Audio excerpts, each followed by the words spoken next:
avenue another day. I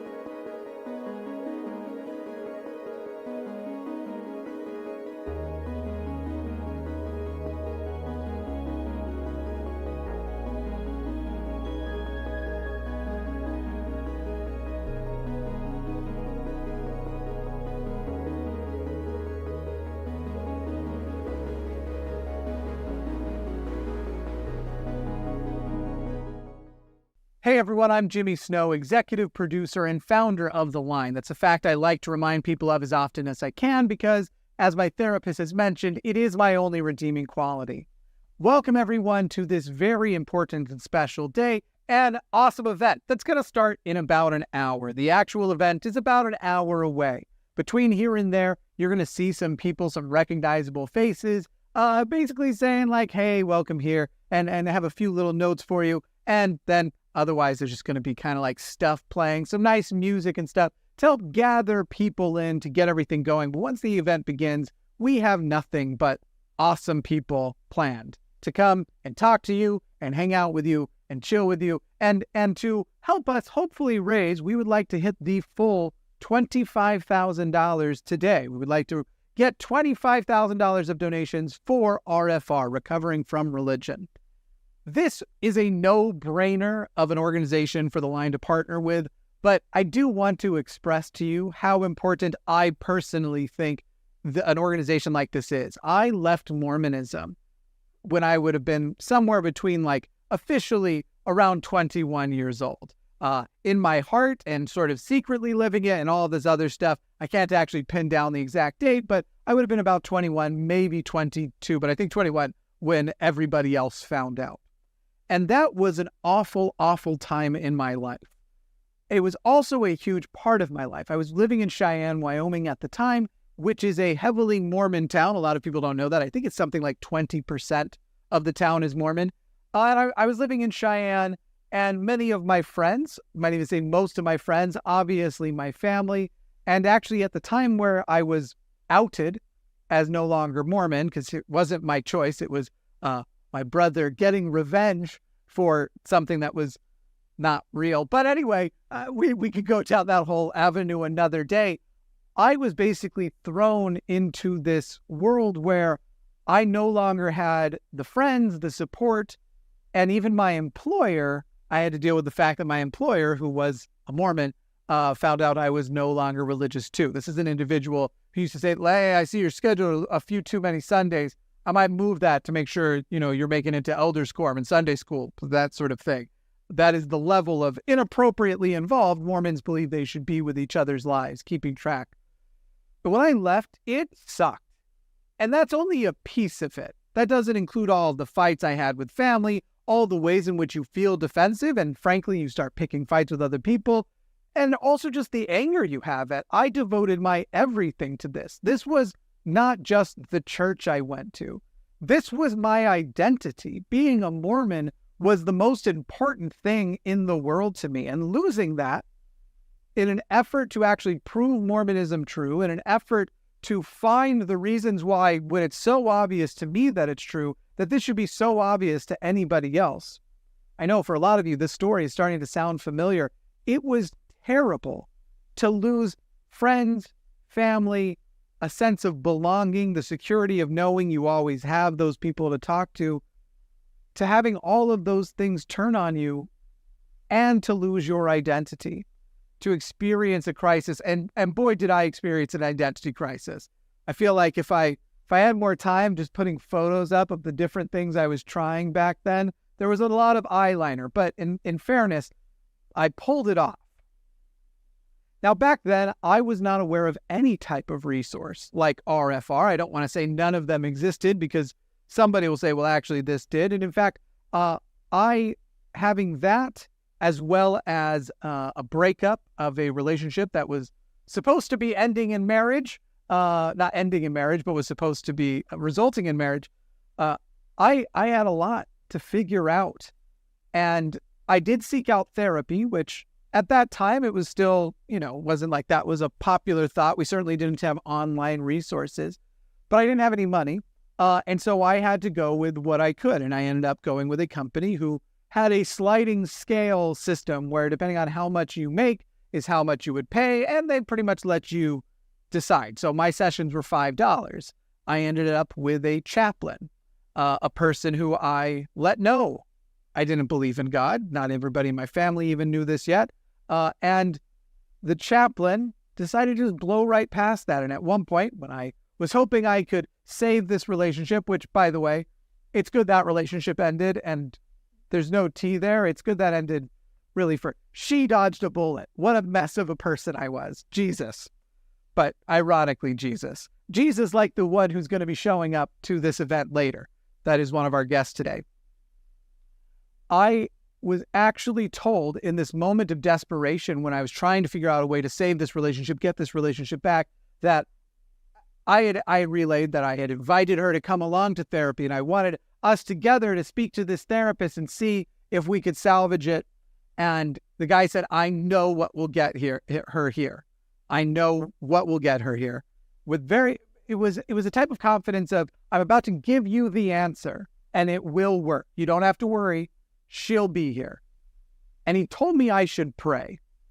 My therapist, who knew I was an atheist, blew right past that and told me I should pray. There was other things that happened around this time. My life was volatile. I was volatile. There was substance abuse problems that not even the person I had been living with was aware of to this day, because we haven't really spoken since then. I have no idea if she was ever aware of it. And there was a lot of issues going on during that identity crisis. And I didn't know where to. It's not even just a matter of where is the help. It's a matter of where does the help begin? Where's the plan for help? I didn't have a resource like Recovering from Religion. Let me tell you what I would have done differently if I had. I would have called Recovering from Religion or used their live chat line, which exists right now. It's 24/7. You can talk to a volunteer about how difficult it is, and they are trained to talk to people about how difficult it is to be in these situations, whether you're leaving religion or the period of time after religion, the struggle of dealing with family who are misgendering you because of their religious convictions. I was trying to think of a kind word for it. It was all swear words. We're not trying to get suppressed by YouTube at a charity stream. Come on.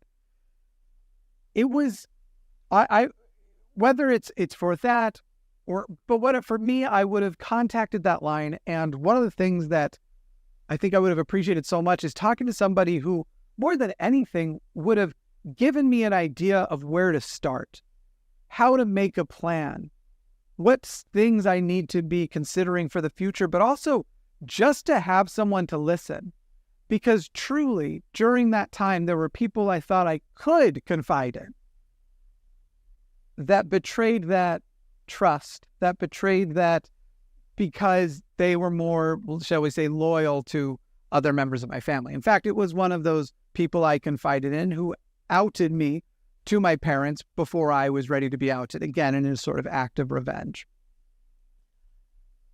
I would have used Recovering from Religion to recover from religion. Now, also, if this was happening today, I would be thrilled to see a database of videos that I will say is almost perfect and complete. I will say there is some ex-Mormon content that could be added to the catalog by a certain creator I've heard of, but I do digress. It's an almost perfect catalog of video resources. And when it came to therapy, I would have used their resources to figure out how to connect to a therapist that is actually trained in recovering from religion, someone that they have vetted to say, this person is good for this job. That doesn't just exist automatically. In fact, there are plenty of therapists out there who don't realize they're not up for the task and would probably say, like, Oh yeah, that's the kind of thing. And while I think that there are many therapists out there who would be great at dealing with individual things, everything as a whole, that's something specific a therapist really needs to be familiar with. That this is a recovery from religion, not just one specific abuse or some small cluster. Recovering from Religion has these resources. Their website is incredible. And how they are able to operate on the amount of money, the amount of donations that come in, I haven't yet figured out. It appears to be magic. And so we're trying to give them a good boost with this event today for $25,000. And by the time you are watching this, I know we've already passed the $5,000 mark. At a little pre-show I did the night before. Might have even been a couple hours ago. You might suspect, when would he have recorded this in between? It was a couple hours ago, but not relative to when you're actually seeing this. And we've gotten started, but there's a long way to go. What these people do, I would say, is magical, but we're a bunch of skeptics here. And I don't want to sound like, well, it's been a couple minutes, right? It's okay. I can now say it. I don't want to sound like an asshole. Not amongst you, all of my friends. The donation would mean so much to us. It would mean so much to so many people. And I want you to be sure to know that it's going to, I've noticed this thing happens at charity drives where large donations discourage little donations. But if you know anything about political fundraising, grassroots sorts of movements are actually more powerful than large donors. So do we want the large donors? Yes. If somebody wants to knock out that $25,000 all at once, we'd be happy to see that. But small donations, lots of small donations. If you can afford $1, you can afford $2, whatever you can contribute, it's going to make somebody's life suck less. I wish I could say that it was a magical thing, that if you do recovering from religion, people's lives won't suck at all. But the fact of the matter is leaving religion is traumatic, period. It just is. It's not really just losing your religion, which, like with me, was the core of my identity. It is that. It's losing the core of your identity, but it's also losing friends, family, ritual, which is powerful, just not in the spiritual way. Just it's habitual, this thing that you are used to. I haven't gone to church in 15 years, but I still have the sensation of it's Sunday. What the fuck is that? Why do I still experience that today is Sunday? I still have this the day of rest thing. This stuff doesn't go away. This is deep programming. Often for many of us, starting when we were children. This is hard. Losing your religion is hard. And it hurts so bad. And for many people, if you don't know anyone else, and I will say, the good news is I didn't have nobody when it happened. But I also didn't have anyone who felt like family, who felt that level of close. It was mostly like, hey, here are the friends I have on the side who, when I decide to be a little bit naughty, when I'm experimenting during this secret non-Mormonism phase, these are the people I go and do those things with. If anything, that set me back.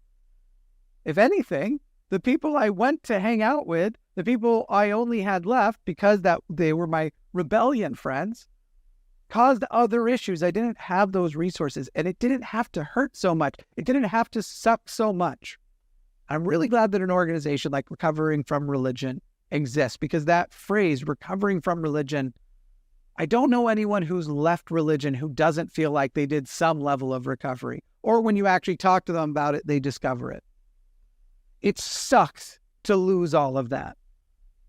And it's always going to, I think. But it doesn't have to suck as much, and it doesn't have to suck as long.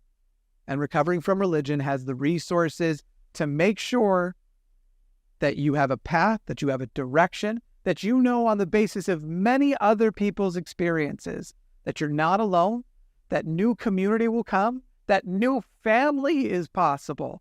That would have been huge for me to understand. So, if you wouldn't mind, please hit the donate button. And seriously, every donation appreciated. Don't send us your last dollar, right? If it's the dollar you need to survive, don't send us that one. But if you've got an extra dollar or two, or there's something easy you can give up. I hate to do the Lent thing. That's such a religious thing. But, you know, if you want to say, like, you know what? I'm going to go out. I'm going to go without those Starbucks fraps. Is that what they're called? Or is it a frappe? I don't know. But I'm going to go out without that for a week. And the amount of money I was going to spend on that, you can pick something else because I can understand. It's weird that I made that suggestion. And I was like, you know, I've been in rituals like that, habitual things. And it's like, this is the dopamine that starts my day. It doesn't have to be specifically that, the caffeine and sugar thing that you need to live. But if you can skip whatever it is, if you can spare a little bit of money, or like I said, if somebody wants to knock out that $25,000 all in one go, I think you have to do it in $500 increments. And the cool thing about today is, unlike with super chats, obviously, I lament and joke about often enough that YouTube takes so much of our super chats. This is one of the times where YouTube is actually doing something pretty cool. Not only are they not taking a cut, they are covering all of the fees. So if you send $2, how much does RFR get? $2. You send 50, RFR gets 50. You send 500, RFR gets 500. So if we raise all $25,000, RFR gets $25,000. And that gives them a lot of room. It's not unlimited. I am just very impressed on the budgets that they run on, and have heard from the people who are behind the scenes how much the accounting people make every dollar count. Truly, this is a charity. Like, I think we're all aware, not every charity's that great. It's, you know, you give them $1 and you might do 9 cents of good. This is dollar for dollar. This is an organization I can easily say I'm proud to be associated with them, and I hope that you will participate in supporting them. So I've talked way longer than I thought I was going to. I think there's probably like 45-ish minutes left until the actual show begins. Again, you're going to hear from different people here at the line and our sort of extended network of people in that remaining 45 minutes. And there will also be just little slides of, here's the schedule for today. Who's here? I mean, I know a lot of you are just here for the Unholy Trinity. That is our final event of the day. However, there's amazing lineup of guests between now and then, including members of that Unholy Trinity. I hope you'll stick around, and I hope you'll donate and support what is so important to me as somebody who just goes, it sucks so bad. So if $1 can make it suck a little bit less for somebody else, hell yeah, I'll send that $1. Thank you so much. Now, proceeding with the chill music and the stuff and the video and all those things. Thank you. I'm Jimmy So, executive producer and founder of The Line. Just said it again.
Hi everyone, I'm Dr. Ben from the Transatlantic Call-In Show, and this Saturday, June 24th, the Line is hosting a fundraiser for the amazing organization Recovering from Religion, so that they can keep their 24/7 call and chat services free and available to everyone recovering from religious trauma.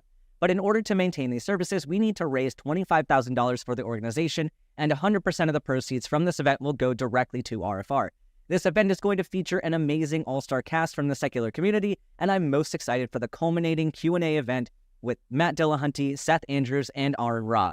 The link to the event is in the description and is the pinned comment of the video. Set a reminder for the event, and if you'd like to donate, the link is active, so you can do that right now.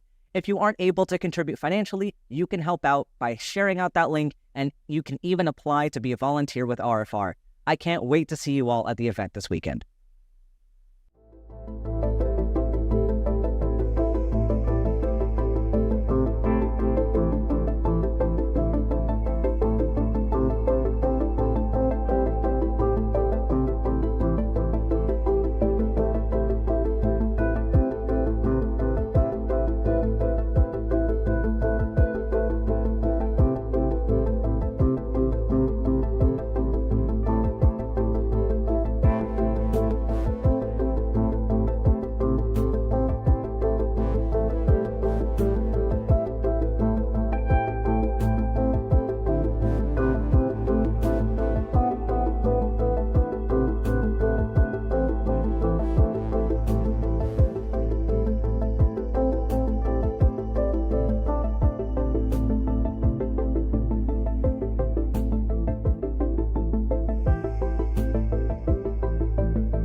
Hello, I'm Erin Lewis, former adult entertainer or stripper if you prefer, and author of several books and articles on critical thinking, humanism, and sexuality. Surprise. And I am here today to ask you to donate to a wonderful organization called Recovering from Religion. This organization and the people that are involved with it help those that are struggling to get out of fundamental religion, which is not quite as easy as it sounds. They offer support and provide a lot of resources to people who may need to deconstruct, and some people that may have lost a lot of loved ones and family and, well, just kind of don't know how to rebuild.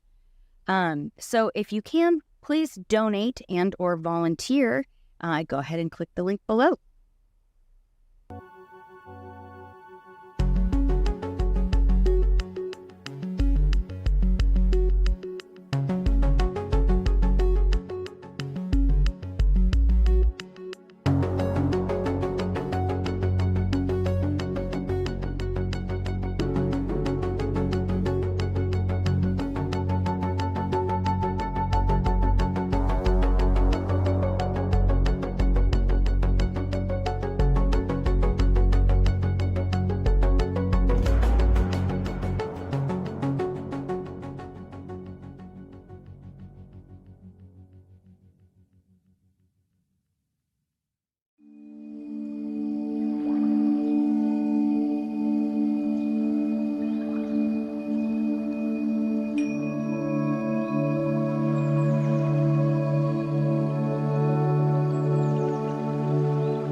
squad, it's me, Shannon Q. I am coming straight off the soccer field because this is super important. I want to tell you that you guys should absolutely be donating to Recovering from Religion. They do amazing and necessary work. Their chat group really helps people navigate coming out of their faith. It helps people connect with like-minded people. Their support system when it comes to counseling, when it comes to finding the right type of counselor, and you all know how I feel about Christian counselors, is absolutely imperative and necessary. If you are able to, donate, send a super chat, donate to the link, support them, share this stream right now, do everything that you can to help support this group. They do amazing work, and I don't know where so many of us would be without them. So thank you so much for the work you do, guys. And I'm so happy that I could even take just this one moment to come here and help share the message that they need support. Help elevate the discourse. Bye, guys.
What's up, heathens? How y'all doing? I'm John Gleason, the Godless Engineer, and typically I am analyzing apologist claims to give you the best arguments and information so that you can stand up and use your voice. Today, I'm here to encourage you to click the donate button on this page. 100% of your donation will go to Recovering from Religion, which is an awesome charity that brings resources to people struggling with traumatic experiences and want secular science-based help. I think all of us who have left religion wish we knew about these kinds of resources when we actually left the faith. I know how hard it is to find good mental health resources without having God shoved down your throat all the time. Dealing with trauma in general, let alone religious trauma, shouldn't come with an apologetic sermon about God. Recovering from religion has a lot of great resources, including a call-in and chat line of trained agents ready to talk to people who need guidance on their life after religion. They can also help connect you to local or remote support groups and help you find vetted therapists in your area where available that take a science and secular forward approach. And don't forget, they're always looking for volunteers too.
Hey there, this is Forrest Valkai. I'm a biologist and an educator, and you may know me from my YouTube channel, my TikTok channel, or from shows like Skeptalk and The Atheist Experience. And I'm making this video to encourage you to please donate whatever you can to Recovering from Religion using the donation link right here on this page. Recovering from Religion is an amazing organization that helps thousands of people all around the world to work their way through religious trauma and to deconstruct from their old harmful beliefs. And if you're watching this channel right now, there's a good chance you understand just how important that is. Religious deconstruction is never easy, but it is always, always worth it. So thank you so much for giving what you can and for helping people free themselves and recover from religion. Have an awesome rest of your day, stay skeptical, and never stop learning.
Hey, you guys. My name is Sarah Gibson. I'm a musician, comedian, and recently a certified length specialist.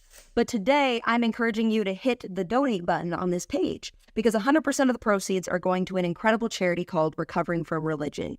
Their number one focus is providing support and resources to people who have recently, or not very recently, left religion. And I know for myself, I left Mormonism about 10 years ago, and I am still detangling the effects of that. But the number one thing that I struggled with in the process was a lack of community. And Recovering from Religion provides not only community, but a hotline. They have support groups, and they'll even vet therapists in your area. Another incredible thing is if you want to get involved, you can, because they're always looking for volunteers. So please go ahead and hit that donate button. We're trying to raise just about this much. I love you very much. Thank you for listening.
You may know me as Apologia, the former Christian who looks at the claims of Christians. But that word former is doing a lot of heavy lifting. Like so many people, losing my faith meant losing friends, family, opportunities, community, schedule, sense of purpose, grounding for reality, a lot. It was a big, new, seemingly hostile world with no God to guide me. That's where a group like Recovering from Religion came in and gave me the safe place to land that I didn't even know I needed. I'll be forever grateful for that. So I'm excited to be a small part of an event to raise at least $25,000 to support RFR in their mission, including local and online support groups, 24/7 chat and call-in lines, and even vetted therapists. Hit the link in the description or pinned comment to join many of your favorite secular faces on Saturday, June 24, where 100% of the donations will go to Recovering from Religion. Actually, you can go donate now so that you don't forget. Spread the word, and I'll see you over there.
Hi, I'm Stacy. You might know me as Apostasy. Pretty sure they do. I'm Stacy's mom, and I'm Dee. And we're from the Stacy's Mom podcast. We have a channel where we talk to people who have left their faith and maybe even are questioning their faith. And we recently have also left our faith. We are here to ask you to please consider donating to the Recovering from Religion fundraiser put on by The Line, where we are wanting to raise $25,000. But if you can't donate money, you can also donate your time. It's entirely done with volunteer work. So there's that. There's that. So the Recovering from Religion organization, they provide resources for people. They have a 24-hour hotline where you can call. Easy. They have Zoom meetings once a week. They have tons of resources that they provide for people. I mean, you go to their website, there's so much information that they have. Secular therapists in your area, just so many things. So please consider donating either by clicking the link or just sharing this video, the stream that's happening today. Or like my mom said, donate your time if you can't support financially. It's important. Everything helps. Every little bit helps. So thank you for just being here. Thank you for recovering. Thank you to Recovering from Religion for what you do. Yeah, thank you.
Hey gang, this is Brian Dalton, aka Mr. Deity.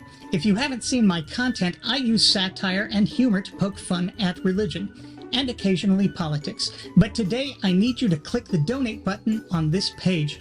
One might even say I'm begging you, because 100% of your donation will go to Recovering from Religion, a fantastic charity that helps people recover from religion once they've found their way out. Those of us who've left the nonsense of religion behind know how important it is to have a resource like this. When I left religion 30 plus years ago, something like this would have been amazing. Extricating yourself from the nonsense can be liberating, yes, but it can also cost you quite a bit. I lost my community, some friends, business opportunities. Some people lose their entire family and don't know where to turn. That's where Recovering from Religion steps in with its incredible resources, including a 24/7 call-in and chat line with agents trained and ready to talk to people who need their help once they've left religion behind. They can also connect folks to support groups, local or remote, and where available, help them find vetted therapists in their area. And don't forget, they're always looking for volunteers too. So be a good secularist and click that donate button, because if you don't, you'll spend an eternity in, well, nowhere. We don't believe in that kind of thing. But you will regret missing out on this wonderful opportunity to do some good. So click that button now. Thanks.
Hi, I'm Jesus H. Christ. And I make content on YouTube, as you might already know. And my focus really is just to make sure that you all don't take yourselves too seriously. Like, seriously. Especially with religion. Come on. So, thank you, for your support. I do appreciate it. Please, donate if you can. And if you are unable to, well, you can consider volunteering. It would be the Jesus thing to do. Thank you for your support. Love you. Stay blessed and don't do anything I wouldn't do. Amen.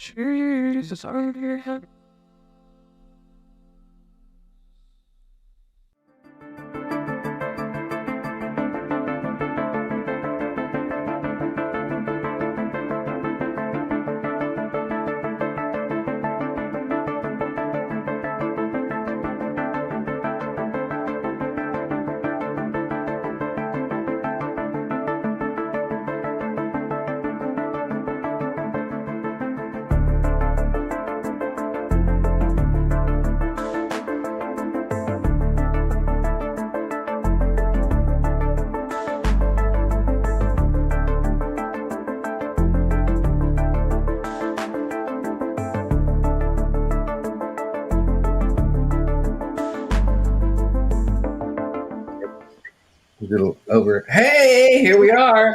Hi, Dave. Glenda, we're the first ones. We are the first ones. I think that makes us extra special. I think it does. So how are you? I'm so good. How are you? I'm good. So I hear you're going to be finishing up this painting that we're donating. Tell us about that. Yeah. Hold on. Let me move my camera so that you can see it over here behind me. There's Carl. There's Carl. Carl. Those who don't know. Oh, wait, this way. So this is an acrylic painting I did of Carl Sagan, who is a famous astronomer and astrophysicist. He did the original show that Neil deGrasse Tyson, who I have signed poster up behind me. He did a show called Cosmos that was produced by PBS that introduced the American public to the absolutely unbelievable phenomena that is the grand scheme of Cosmos. So Carl Sagan has a very dear place in my heart, and I love him. So I decided to do this. It's also a little bit blacklight reactive, which I will show. I'm going to be varnishing it. I'm going to go ahead and set that up so we can get that out of the way so we can have time to just get a little tacky, and then I can put it back on my easel to dry. Okay. Awesome. So tolerate me moving my laptop around because I have to work on this table. No, that's what we're doing. And we want to invite everyone to call in. I think that's the thing we're doing. I've got feedback. I have to change my camera, so just 1 second. Okay. All right, I'm going to take that off. Okay. Okay, right. Changing the camera. Okay. All right, cool. All right, so now I'm going to varnish this. Oh, you're varnishing it. Okay. Yes, so tell us, who's getting this? How does someone win this? I don't actually know. I have donated this painting. I don't know if we've quite figured out how we are going to give this away, but it will be given away. I think we're thinking of waiting until we hit the mark at the end of the show and then having the Unholy Trinity perhaps picked from like a caller or something. I don't know if we've ironed it out 100%, but this is the big grand prize. Right. Hey, somebody's providing a lot of echo, like a lot. Yeah, I'm hearing echo, and I'm wondering if it's me somehow. What do I have on? I'm sure it's me. Why don't I mute myself while I'm painting this for the time being? That sounds excellent.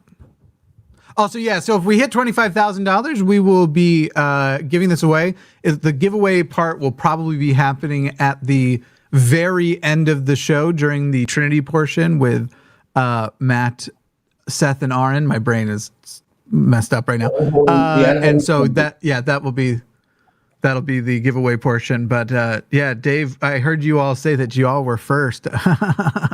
Right. Yeah, I might have started early. But anyway, tell everybody about RFR and all that. Yeah.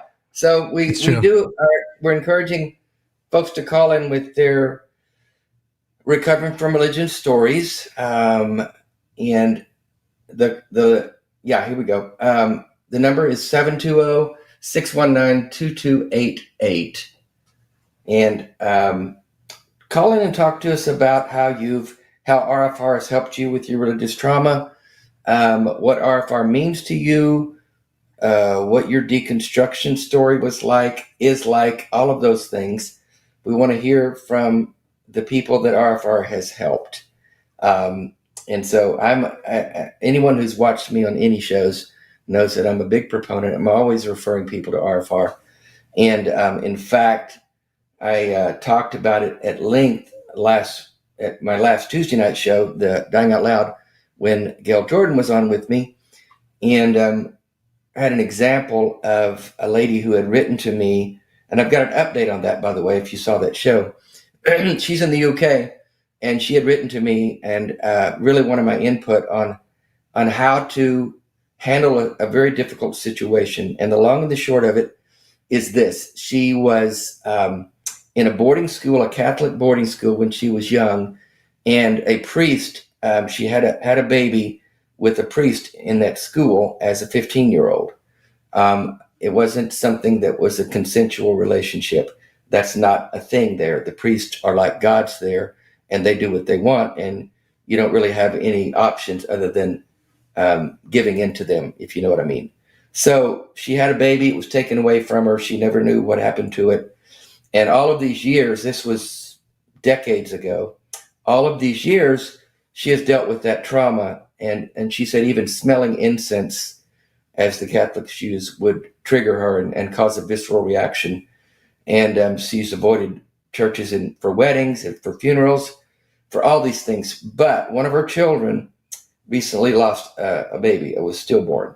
And her children, not really religious per se, but had a Catholic connection and wanted to do a mass for this baby.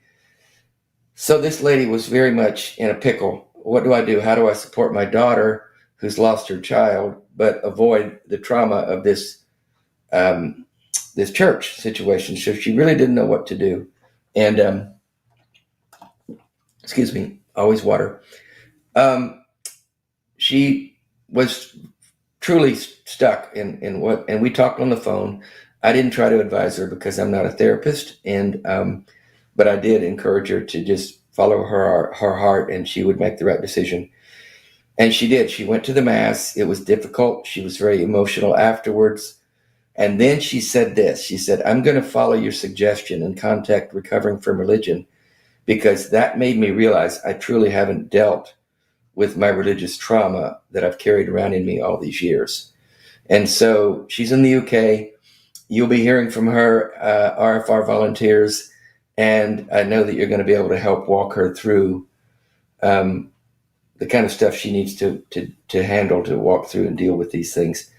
That's the work that RFR does. That story is not as unique as we would like to hope it is, but that's the kind of support and encouragement and healing that Recovering from Religion offers. And so make those donations, help us reach our goal. Are you able to see the chat, Glenda? What's our current goal right now? I mean, our current total. Okay, and I hope, did that take care of the echo, by the way, what I did? I don't hear it now. So. Oh, okay. Well, right at the moment, yeah, I don't hear it.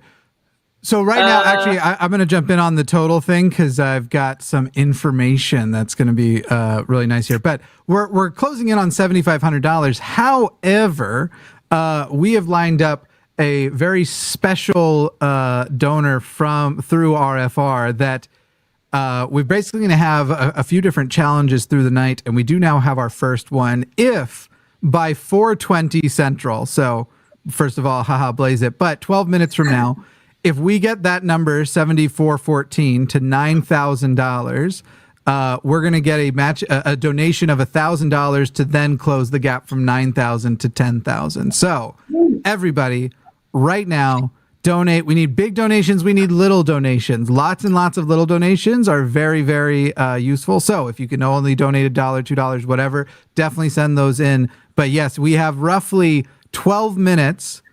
We need it right now. 12 minutes to get from $7,414 to $9,000. And if we pull that off, we'll go from $9,000 to $10,000 thanks to this RFR contributor. So let's get that. Let's get that done.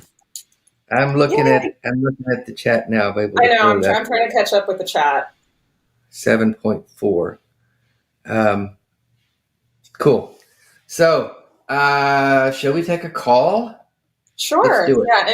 And by the way, thank you everyone to your compliments about the Sagan painting. Oh, I guess I'll try to hold on 1 second. I'm going to shut my blinds so that's a little darker in here. I love this real. And then I want to show you. Glenda, you're the best. So, Venus. Oh. Which, if you know anything about Carl Sagan, he hypothesized the greenhouse effect on Venus when he was, I don't know, in his 20s, just as you do, understanding advanced astrophysics then. Mm-hmm.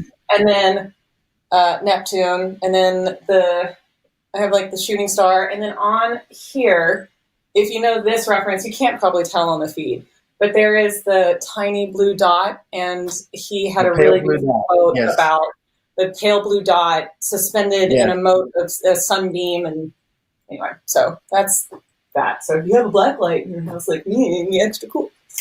Okay. And the donations are blowing in. It's blowing up. It's blowing up. 7.7. Thank you. You guys, this is so great. You know, we always think in the thing, I can't give $500, I can't give $1,000, I can't give whatever. And I see all these, I see $5, $2, as $10, 20. And also I see a $5 euro, which is a phrase that I've coined on this channel. It's not euros, it's $5 euro. So that's a thing that everyone needs to learn. That's it's a Dave thing. But it's these donations. They really add. Oh, there's anonymous 100. But see, there's anonymous $2. Jason Jones, thank you for the 3. Yeah, anonymous 20. I don't know how. Oh wait, I don't know if my chat was. Oh, I'm way behind on chat. Excuse me. Now I'm scrolled down to the bottom. Now I'm caught up. That's the point. Is all of these $2 and $3 and $5 donations add up. $10. And don't get hung up on the fact that I can't give much. You can give something. Just be a part of it. And you not can. I shouldn't say you can give something. Don't feel like you have to. It's just we want to encourage everyone to just give as much as you can, but don't feel like you. If it's not a lot, don't feel like it's not making a difference. It is. Right, and you can. There's always free ways to support us. I know it's just the constant like, share, and subscribe, but it does make a difference for a nonprofit. Please head over to Recovering from Religion. All of our social media pages. We're on TikTok, we're on Instagram, we're on Twitter until it implodes, which is sort of imploding right now. We're on Facebook, and just liking and sharing, it increases that constant struggle of the algorithm that increases our reach to folks in need. And the more somebody likes something and shares something, the more likelihood that it'll show up in someone's feed who needs the resources that we offer. And I do just want to also emphasize that the $1 donations and the $2 donations, Jimmy brought it up, but we here at RFR, we have such a strict financial policy, and we truly make every dollar stretch as far as we can possibly stretch it. That's true. I will say that's RFR runs lean and mean. There's no fat salaries. There's no waste. It's everything is used to help people recover from religion. It's such it's my favorite organization, and I've got one of my own. So, oh my goodness, Gilly Monster! I can't process, like, when I glance down, seeing the donations come in. It's gonna make me cry. Okay. Woo.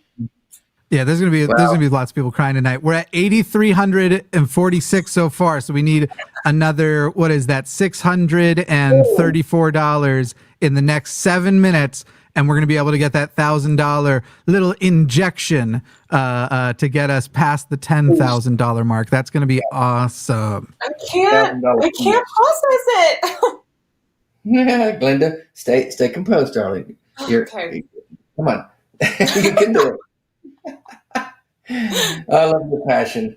I almost want to wait. Yeah, we should get through this. See when we hit that goal, and then y'all take some calls if you like. Okay, let's wait. Hit the goal and then take the call. Volunteer. Let's wait in silence. We're not going to say another word until someone donates 200. No, I'm just kidding. You don't do that. This is like the telethon thing. Anonymous $50. Horatio, Marcy, 20. Thank you so much. Thank you all so much. Only problem with having long claws, it's hard to open up drinks. Neil with 604, $50 twice. Neil, we love you. Thank you, Neil. Love you, buddy. Allegedly Human. Badingus. Jesse Clark. Anonymous. Thank you. Woo! When I saw those claws yesterday, I literally was just like, how do you do anything? Not just open stuff. How do people do anything with these things on? Okay, I will tell you. How do you work your phone? That's what I'm curious about. How do you manage? Working my phone is actually great because when I'm angry about something, Oh boy. It slows you down. That's a great thing. No, it just I like the sensory input of this extra clack when I'm typing. Kathleen, 69 Canadian dollars. John D, $50. Sorry, go ahead. I will tell you that some things get easier and other things get harder. Like, it gets easier, and you would know this, Dave, because you got to experience. You know that grazing board spread that I set up for the excursion? Yeah. Cheese cubes and olives. It's just like, just stick them. There you go. Like Edward Scissorhands there almost. Yeah.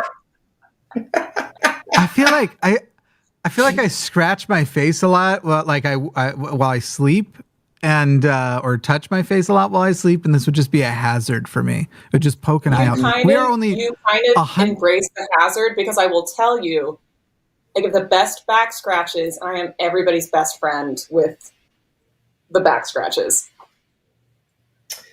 Well, that's I don't know how you do anything with them, but just $200 more. It's oh my God, really? We're at 8.8 thousand. Yeah, 8,928 now. We are less than $100 away from being able to get this first $1,000 injection for the night. I spend cool. I've spent more than that on ramen. Nice ramen. So is the painting done now with the thing you just did? Yes, it's drying. So this is what I applied on top is a gloss varnish that'll help. It provides protection. It protects the paint from fading from UV damage, and just has a nice protective coating on top. It also makes the colors glossy and shiny and juicy and beautiful. So yes, now it's finished, but I'll have to wait a day before I can pack it up and ship it out to whichever lucky winner is going to get it. I'm really excited. Well, speaking of your paintings, I was the recipient of a gift from you back in Phoenix in April at the American Atheist Conference. You surprised me with that, Glenda, and I got to say I kind of lost my shit there. I kind of started crying. I did. And what you did, for those who don't know, I think we posted a picture of it online. If we didn't, we need to do that. We've got it hung up, by the way, in the house here. And you had been wanting to do a portrait of me for years. You had been talking about it, and I thought you'd forgotten about it. But then I did not forget about it. And you reminded me. Let me tell everybody how Dave Warnock here reminded me. I told him I wanted to do a portrait of him. This is my favorite story about you. I have to cut in. We did it. So we've hit $9,030 with 2 minutes to spare. Let's see. Look, okay, here's the thing. That's awesome. With 2 minutes to spare before they make this donation, I kind of want to see, what if we just got to 10,000 before they threw in the 1,000? I'm just saying a bunch of you could spam donations right now, and we could be like, yeah, that $1,000 cool, but we also covered it too. Then we're at 11,000. Then we are so close. I mean, 12,500 is half. If we are before Dave and Glenda get done, halfway to the end goal of 25,000 before. You know, we have this superstar Trinity coming at the end of the show, the final segment. And just to be like, we love you guys, but we really didn't need you would be amazing. Oh, dear. Ann Lane, thank you. $200. Boom. Fucking awesome. You're going to have to tell me because my chat is it's not loading the donation amounts anymore. It's just coming up as blank on my phone. I see that they're there, but I can't see what it is. That's how I'm watching it. But hey, thank you. Thank you, Rob. That's so awesome, you guys. Thank you, Rob. $50. Man, this is blowing up. Yeah. We'll be telling Matt and Seth and Aron. Yeah, hey guys, thanks for hanging out with us, but we got it done. So thanks for that. The Dave and Glenda team have it down. Thank you though. Dave and Glenda got us going. Yeah. We'll let them collect the gravy. Yeah.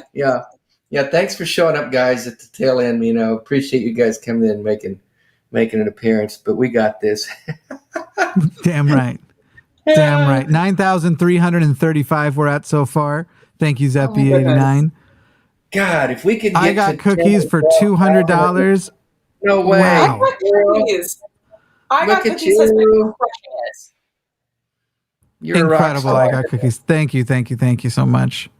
Thank I you. wish I could see. You know what? I'm going to try refreshing on my phone. I want to be able to see. We're 20 minutes into this thing. I know. I can't. Well, Jimmy did a pre-show last night, and then he did a pre-show this afternoon. So Jimmy's been doing some heavy lifting here. But the actual I have a secret. part, what's that, Jimmy? The pre-show I did, it was pre-recorded today. The one today, not last night. For last night to have been pre-recorded would have been amazing. Somehow to appear to be reacting to chat, but it was. I'm sorry, everyone. The one earlier was pre-recorded. We knew that, Jimmy. We could tell that. You weren't fooling anybody. Well, thanks. I thought I might fool someone. Go fuck yourself, Jimmy. No, it's if we could get, what is it? We're at 9.6 thousand. Yeah, $9,607.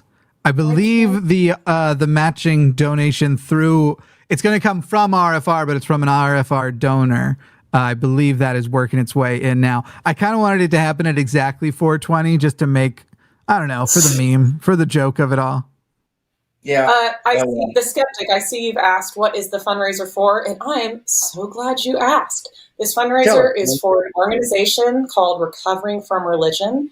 We are a nonprofit run entirely by volunteers and on donation money. And our mission is to provide hope, healing, and support for those with issues of doubt and on the spectrum of non-belief. We have a thriving resources page that gets refreshed all the time. So whatever issue you're struggling with, I am deconstructing purity culture, or my family and friends have rejected me because I don't have a God belief anymore. I feel alone. I'm finding my identity in the LGBTQ community. I'm ex-military, any of it. We have a thriving resources page. We also have a really great online community that is vetted so that not anybody can come in. We don't allow trolls. And if you're seeking those kinds of resources, please come to our website at recoveringfromreligion.org, where we have a 24/7 chat line and call line. So you can either call or chat in, and trained agents are standing by to have a sympathetic ear. Well, there's your summary right there. That's it sounds like you've said that before a few times. It's I've heard. You know what? I feel like it's not that I've said it so many times, but I've heard it so many times that I could just, as a duly appointed representative, blah, blah, blah, blah, blah. But yes, I am a volunteer for RFR, but I am not a trained agent. I know my strengths and my weaknesses. I would not be a good call-in agent. I am a moderator, which is my strength because I love removing trolls. And I will. And I do. Smash that. Yes, you do. Yeah, you're no nonsense on the trolls. Fastest remove fingers in the West. We had our guy calling back in. We lost the call, but we got him coming back in. But yeah, you made a picture. You painted a picture of me with the octopus that I've talked about, and it was just so special. Oh, you're gonna tell how my favorite story about you. So, this was at the excursion. Was it 2021? It was either 2021 or yes. Okay, so at our fall excursion, which is coming up soon, very excited. I told Dave that I wanted to do a portrait of him. And then at the following American Atheists, he asked me, "Oh, what about that portrait?" Which I hadn't forgotten. Oh, I'm still working on it. Like, I don't know what I'm going to do yet. I do want to do it, but I just got to come up with my plan. And you looked at me and you said, "It's fine. It's not like I'm dying or anything." Yeah, that's right. I forgot I did that. I do that all the time. Sorry. Well, you're entitled. Yeah, I guess I play the ALS card and use the you're entitled. The death jokes as often as necessary. Yeah, I think at this pace, Glenda, we got another little more than half an hour with our session, and we might be at 12,000, almost halfway to the goal. Well, we're not there yet. Yeah, we're at 97.54. Okay. But at this pace, we might be at we haven't got the $1,000 matching yet, have we? So they're working on it. They tried to send it through, and I think it might be simply just because it's $1,000 at once. It may I'm going to suggest maybe they break it up, but they were getting hit by an error in sending it. So we know the funds have already been obtained. Rest assured. Don't worry, everybody. But that'll be coming in here very soon. So when you add that to the total now, I'm thinking by the time we go off and hand it over, that we might be at around 12,000, which would be an amazing start to the show. We could get there. Yeah. We're going to live this high down. 12.5 would be half. 12.5 would be half. So let's get there, folks. Let's get there. Let's push me and Glenda off out over the halfway mark in this thing. Do it. Do it. Make us happy, please. Remember, Dave is dying. So that's right. This may be your last chance. You're disappointing a dying man if you didn't help us reach that goal. This may be your last chance to see me on an RFR fundraiser. By next year, I don't know. I'm just saying. So how deep can we get with the guilt writing? Because I've got some ideas. Like, did you know that a person's outlook actually affects their longevity, and how optimistic and happy Dave is after this stream could shave or add days to his life, people. It could. So get those. Are we supposed to expose the type of friendship we have behind the scenes like this? Because people might become concerned. It's very dark. Jimmy and I trade dark humor jabs all the time. Jimmy, he'll say something like that. Privately he'll go, "Oh my God, should I have said that? I'm sorry. I don't know if I should say that."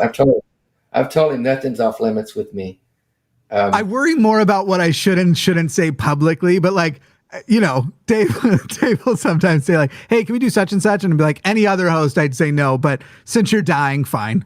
And then I'm like, that wasn't too insensitive, right?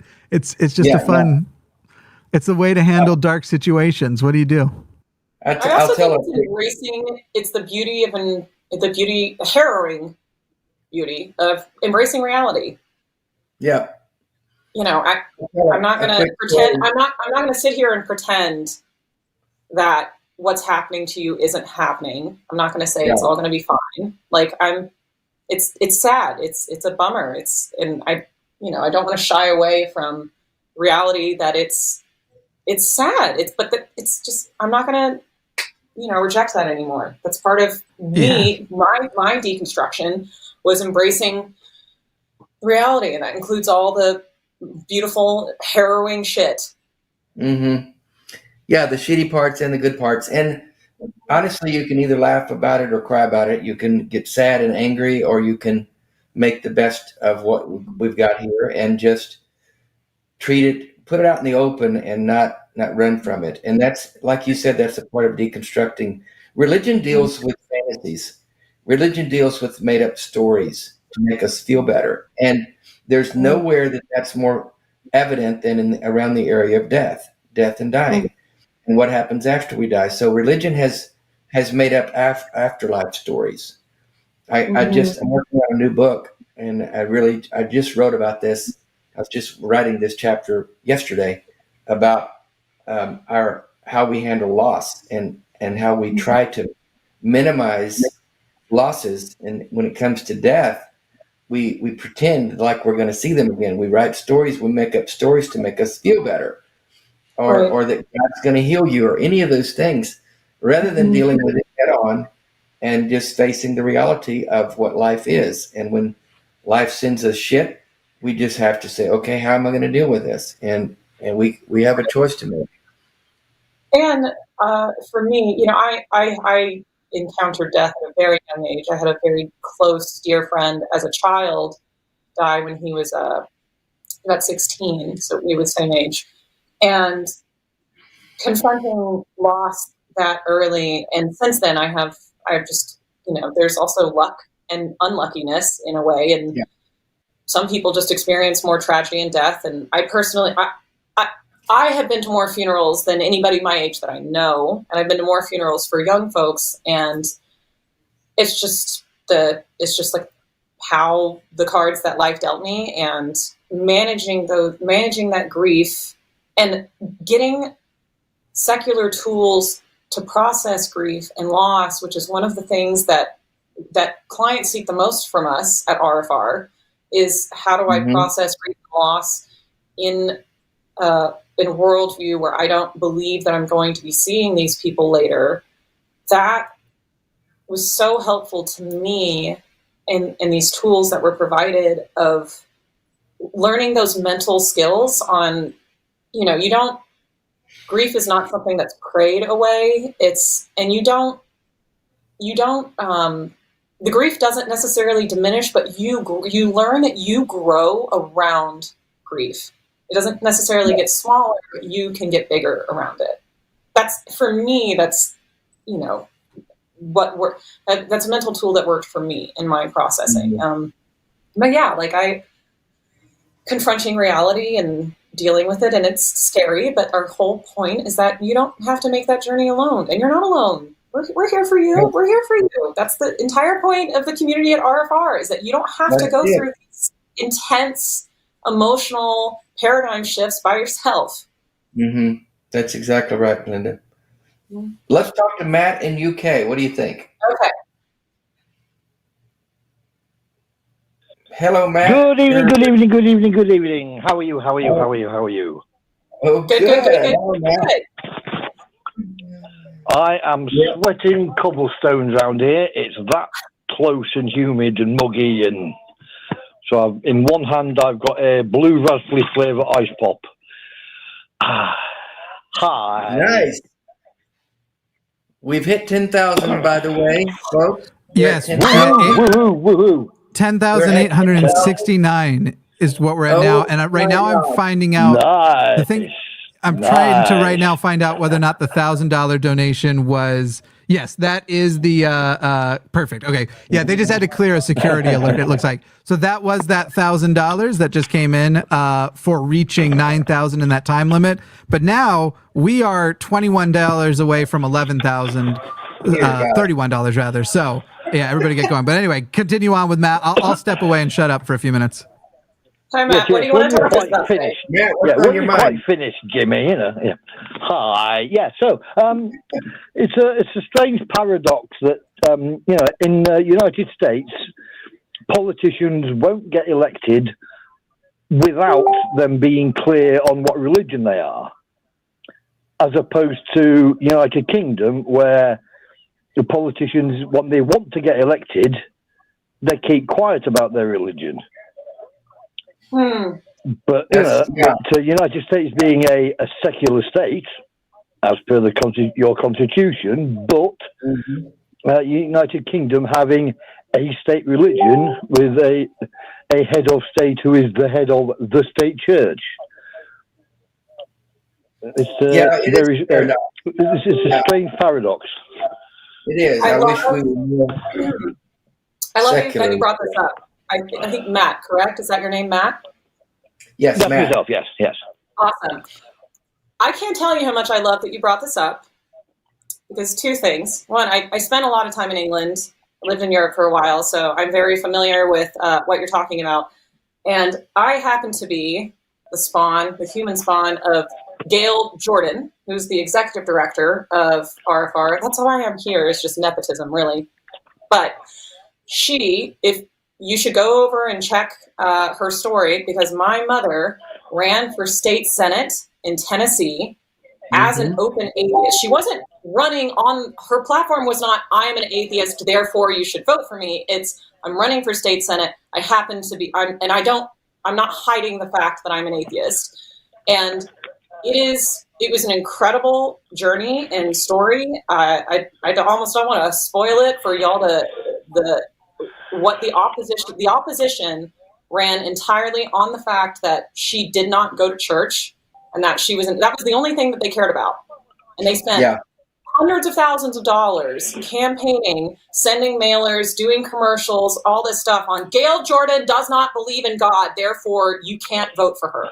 That was the entire crux of the campaign. Y'all should go, if you type in Gail Jordan talk or on YouTube, she's on every podcast, and she's given this talk several times. But that gives you an idea of, especially in the Bible Belt, but American politics of politicians you're not, as far as the last time I checked, we had a poll where, like, what's the thing you would vote for the least? And an atheist ranked number one on something, on like an ideology that somebody would vote for. If you happen to be an atheist, that's the last type of person I'm going to vote for. Yeah. Can I just write that down? That's Gayle. Is that right? GaylJordan. Gayle Jordan. Smash it. Right. I shall look that up. Yeah. Yeah, that sounds like the politician's version of she ain't from around here. Yes. Apologize for the crappy American accent. No, you actually did a really good job, and that's essentially what it was. The irony being, we grew up on a farm in that area. That was my hometown. Murfreesboro, Tennessee is where it happened. So y'all can go look that up. The implication behind that ideology is that you can't be a moral good person unless you believe in God.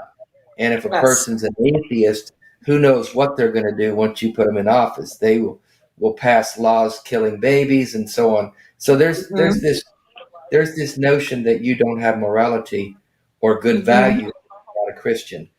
And so every politician plays to that notion. They all in their speech, God bless you, God bless America. And they don't they don't often practice any kind of visible religion. They just play to the crowd. They play to the people's ideologies there. Which is another struggle, the whole what are my morality? What is my ethical compass? What do I do with what I know to be right and wrong? When you deconstruct religion, you get to do the awesome and scary task of, I got to figure, okay, great. I want to figure out, what are my ethics? What are my morals? What do I base what I believe is right and what I believe is wrong? And that requires you to do some self-reflecting and research and being engaged in civic discourse. And I found that in some ways, in a beautiful way, my life got harder in the way that I had to think for myself, and I had to decide what my ethics were, and I have made choices as a secular humanist to reduce the harm impact I've had in the world that I don't think I would have cared about so much as a believer, because as a believer, well, this is temporary and I'm just waiting for eternity, and my impact doesn't really matter that much here, because the only goal is to bring people to Jesus and not make sure they burn in hell, and the end. Whereas now it's what impact can I make in my tiny, brief, ephemeral time that I have on this planet that will increase joy and decrease suffering. Mm-hmm. And the legacy that's left behind. Mm-hmm. Exactly. Yeah, what's the impact of that? What is the impact I want to leave the world? What's the mark? And I not to talk in such cliches, but what's the mark? Do you want to leave the world a better place or try to better place than you found it? And it's one of the reasons I do volunteer for RFR. I've gone through, I still deconstruct things all the time. You always do if you were indoctrinated in evangelism. But I want to help people who are going through that struggle. And that's why, that's why Dave does what he does. It's why I do what I do, because I want to provide assistance to others so that they don't have to do that struggle by themselves. Yeah, there's the other thing that we can replace the sense of community that religion says they provide by putting other things in its place. As for example, if people gather together on a Sunday to play football, sorry, you're American, to play soccer. Separately, if people gather together on a Sunday and play Dungeons and Dragons, for example. Yes. If people gather together on a Sunday and do rambling walks, that's a sense of community, and it's still the same set of people every week. That's that replaces the everybody sits in these seats and sings the same songs. Mm-hmm. With rambling, you get to go into a pub on the way back, obviously. Matt, you're from Northern England? I am indeed from Northern England, but I'm a bit of a half-breed. My mother was from Huddersfield, where I talk like that, and my father is from down Devizes, where I talk like that. You get all the accent. My accent is slightly in the middle-ish. Well, I love it, and If I get one too many drinks in me, or if I'm down south too long, then you really start hearing how I used to talk or where I'm originally from. Yep, that Southern comes out, doesn't it? It does. I don't hide Southern at all. Which bit of the UK were you in, by the way? I spent about a year's worth of time between York, Manchester, and Bristol. Bristol. Bristol. That's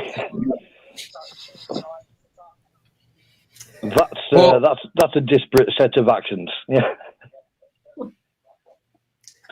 Well, Matt, thank you for calling in and chatting with us today. Yes, thank you, Matt. Oh, thank you very much for taking my call. And if you're listening, Jimmy, go fuck yourself. There you go. That's a guy. There we go. Okay, Dave, thank you so much for calling that. Dave, can I ask real quick? I don't know the inside joke for the go fuck yourself. Well, Jimmy may pop on and answer it, but Jimmy hates to receive compliments. He doesn't feel like he's worthy. He may need a lot of therapy. I don't know. Same. Same. Sorry. Rather than he would rather someone say "go fuck yourself, Jimmy," than to tell him how great he is, because he is great, but he doesn't like to hear that, and he doesn't know how to receive a compliment like that. So that's kind of a backhanded way to compliment him. That's basically saying to Jimmy, "We love you, Jimmy, and thank you for all you do. Go fuck yourself." That's really endearing. Yeah, isn't it great? Delightfully precious. So go if fuck you want yourself, Jimmy. There you go. That's telling him. That's the way. Literally, as I put my headphones back on, what did I do? Or was that a nice go fuck yourself? I didn't know the lore. I'm not familiar with your lore, and I wasn't aware of the go fuck yourself, Jimmy origin story. I see. Hey, a quick note that I need to put in here because some things have been happening. To donate, the only way you should donate is by hitting the donate button on either if you're in the browser, if you're in the app, there should be a donate button. I've removed all of our possible links. I didn't think our default description would have this problem, but we've had a couple people try to donate by sending money directly to the line. I will be forwarding that into our, it's like $130 or so. I'll be forwarding those donations in now, but I've taken those out. Do not use our PayPal. If you want to pay with PayPal, when you hit the donate button, I believe PayPal will be one of the options, but just sort of making that clarification and reminding everybody that there is only 18 minutes left. If you all want to make sure that we get to 12,500 halfway, which we're roughly $1,100 off from. If we want to get to halfway, there's about 18 minutes left to do that, because that would just be awesome. Again, to hit that first segment. Look, then coming up next is Seth and Owen, two superstars, two amazing people. Absolutely love them. But again, it would feel very funny to as we keep going through our different stars of the day to just be like, it's good you're here, but we had it handled. We were fine. Please make it happen so that Dave and I, when we go to the next AA Con, can just be insufferably smug and obnoxious to Seth Andrews' face. Yep. Oh, and we will. Oh, we will. Do you notice how these two never include me in this? They keep mentioning, and it's just the two of them. My goodness. What's a guy got to do to get invited to one of these conventions and walk around all smug with y'all? Jesus. Well, it's Philadelphia. Next year. Come to any convention I'm at, and you can sit with me at my table, and we'll just chat it up. Come on. I was kidding. Y'all know I don't travel, but you all can come to LineCon when we get LineCon figured out. I'll do both, and do it anyway. Just do it. Just do it, man. So we're at 11.5 or so. Is that right? 11,107 at the moment. Remember, everybody, we are trying to get $25,000 before the day is over. If before the first hour of the official show is over, we could meet half of that, 12.5. That would be just freaking incredible in and of itself. Thank you so much. We just got an anonymous donation for $500 and another anonymous donation for $69. So 500 more significant, 69 funnier. I just want to make sure that that we're addressing the elephant in the room. Thank you both so much. And everybody else. And a reminder, it can be discouraging to see large donations come in. If you're thinking like, look, I can only send $1 or $2, those $1 or $2, first of all, they will be stretched to the max. And grassroots efforts and fundraising, this is actually how political movements work, are always more powerful than now I'm not trying to say also big donors be discouraged. We want both. So if you can only send $1 or $2, don't ever send us your last dollar, obviously. You got to eat. But if you've got an extra $1 or $2, you can send that out, we would love. In fact, I think we would feel even better about ourselves to see lots of small donations. Love those small donations to come in, because $25,000 is $25,000, whether it's made up of one donation of $25,000 or 25,000 donations of $1. I was actually thinking about that obnoxious. There's like an obnoxious religious parable, but it applies of the 2 coins. Do you remember that from church? I do. Oh yeah. No. Oh yeah. Easier to the giving up the last. Yeah. But we don't want you to do that. Like, we don't want your last 2 coins. We want 1 coin if you've got 500 coins. Like, that's. Yeah, we're not taking that kind of money from people. That's not what we do. That's what the charlatans, the charlatan Christians do. And the Jim Bakkers. I've actually got a real life story of a woman who experienced. She actually called into our show 2 weeks ago when Shannon Q was on the Dying Out Loud show. If you haven't seen that on Tuesday nights, tune in. We talk about a lot of things having to do with death and dying and trauma and things, real things in life. And this young lady had lost her mom to cancer when she was 12 or 13 years old. And the religious people around her were telling her Jesus was going to heal her. She's actually a cousin of Jim Bakker. And throw up in your mouth a little bit.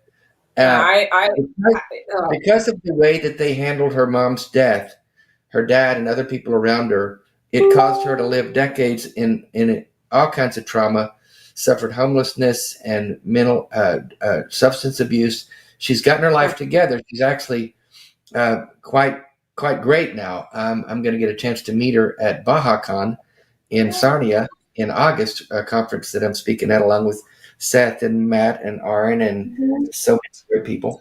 But she said at the end of, and she said, oh, by the way, when we went to check my mom's bank account, or when my dad went to check her bank account to pay for the funeral, she had given all her money to Jim Bakker, and there was no money.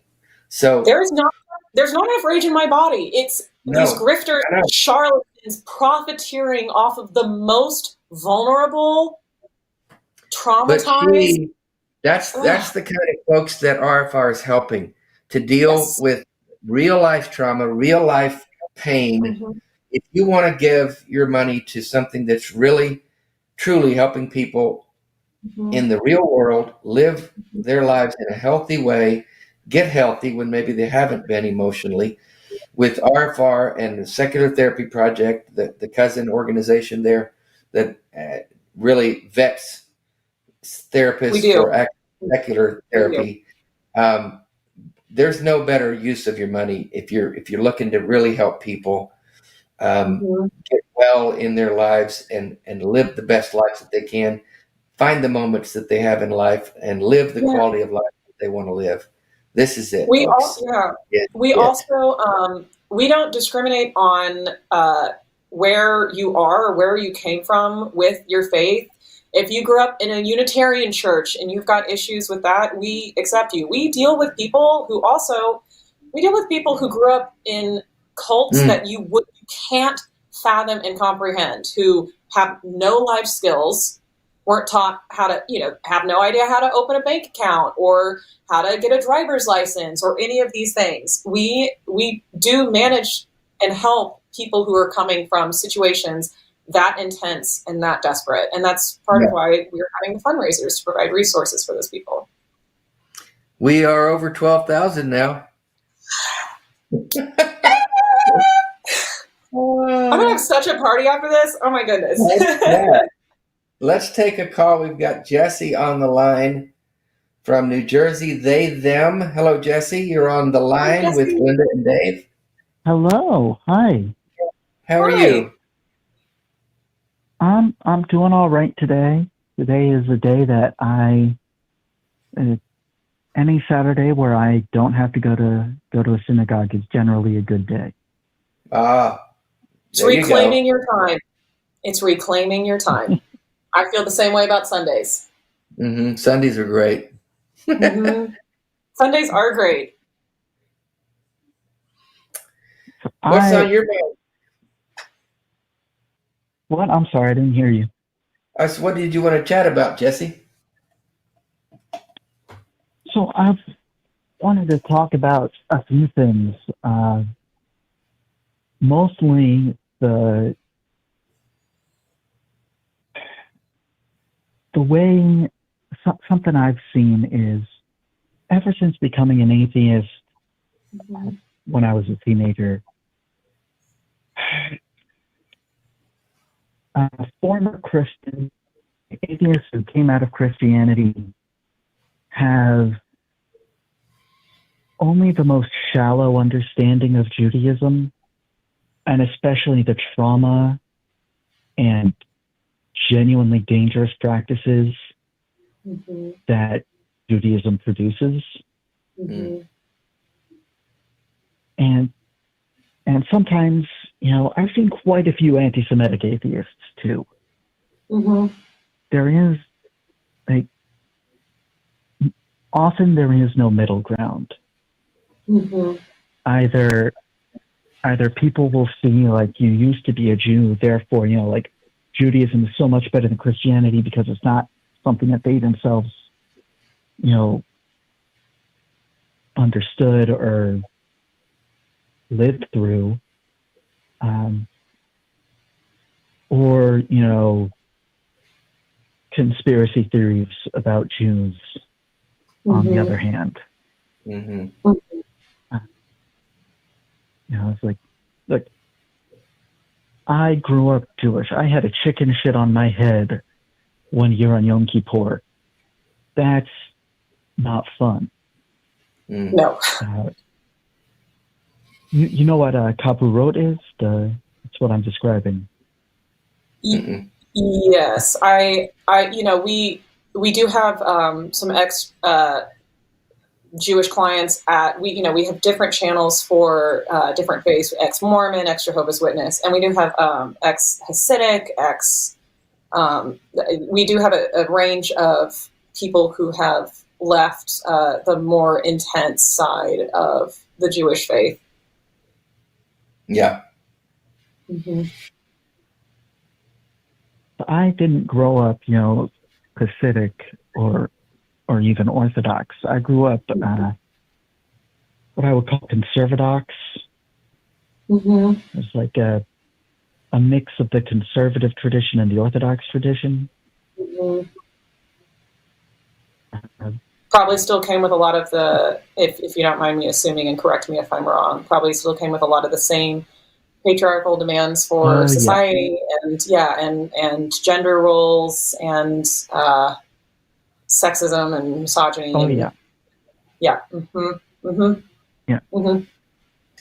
Jesse, were you familiar? Are you familiar with recovering from religion before today?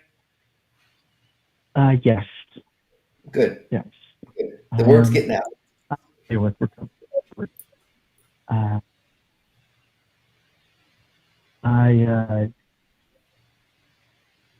I spent, I want to say, trying to explain the damage that Jewish mourning rituals can have. Because something I see is people who grew up Christian, and they see the sitting Shiva, and that's like this beautiful tradition where you're allowed to mourn, but there's a lot wrong with it. For example, that's the only time you're allowed to mourn. It's expected that once that week is over, you have no more grief. Right. We get that. This is a concept that we hear from our XJW community, and with any extremely fundamental religious kind of cult or religious faith. If God's plan is a certain thing and something bad happens, you can only grieve so much, because grieving past a point means that you disagree with the will of God, and that's not what God's plan is for you. And that's profoundly traumatizing. And I'm glad you called in, Jesse, because there is a lot of nuance to having criticisms of these faith, right? Like, life does not exist in black and white, and it can be difficult. We hear this with what you're telling Dave and I. We hear this a lot from the ex-Muslim community of, yes, there's Islamophobia and discrimination, but there's also legitimate criticisms of a very, very, very traumatizing and bad faith system. And the same thing with Judaism. Anti-Semitism totally exists, clearly, discrimination against the Jewish population, but there's also bad faith ideas within the faith that harm people. And it can be difficult for somebody like yourself who is kind of in the middle with these feelings of, where do I go to express my pain and what I went through, and to tell people that this wasn't a positive experience for me. Yeah, that's good. Well put. Mm-hmm. I think just a warning, Jesse. I think we've got about 4 minutes, and then Dave and I are going to have to shift the show over.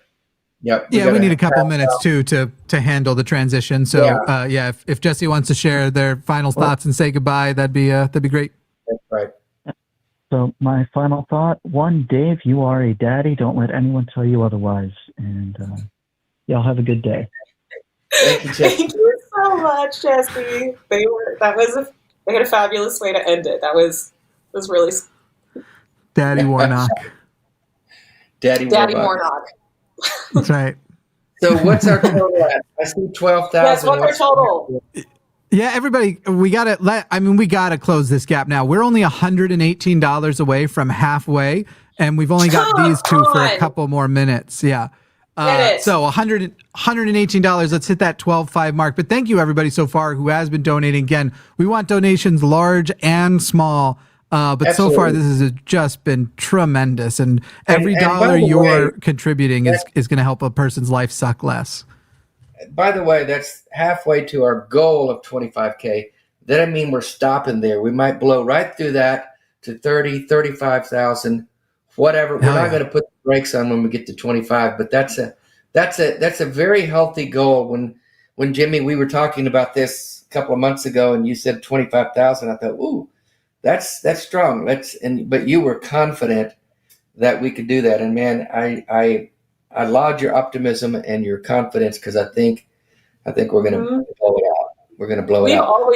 The RFR fundraisers in the past, we've always had tiny, tiny, tiny little humble goals of, can we get $1,000, please? Yeah. And this, I don't have words for.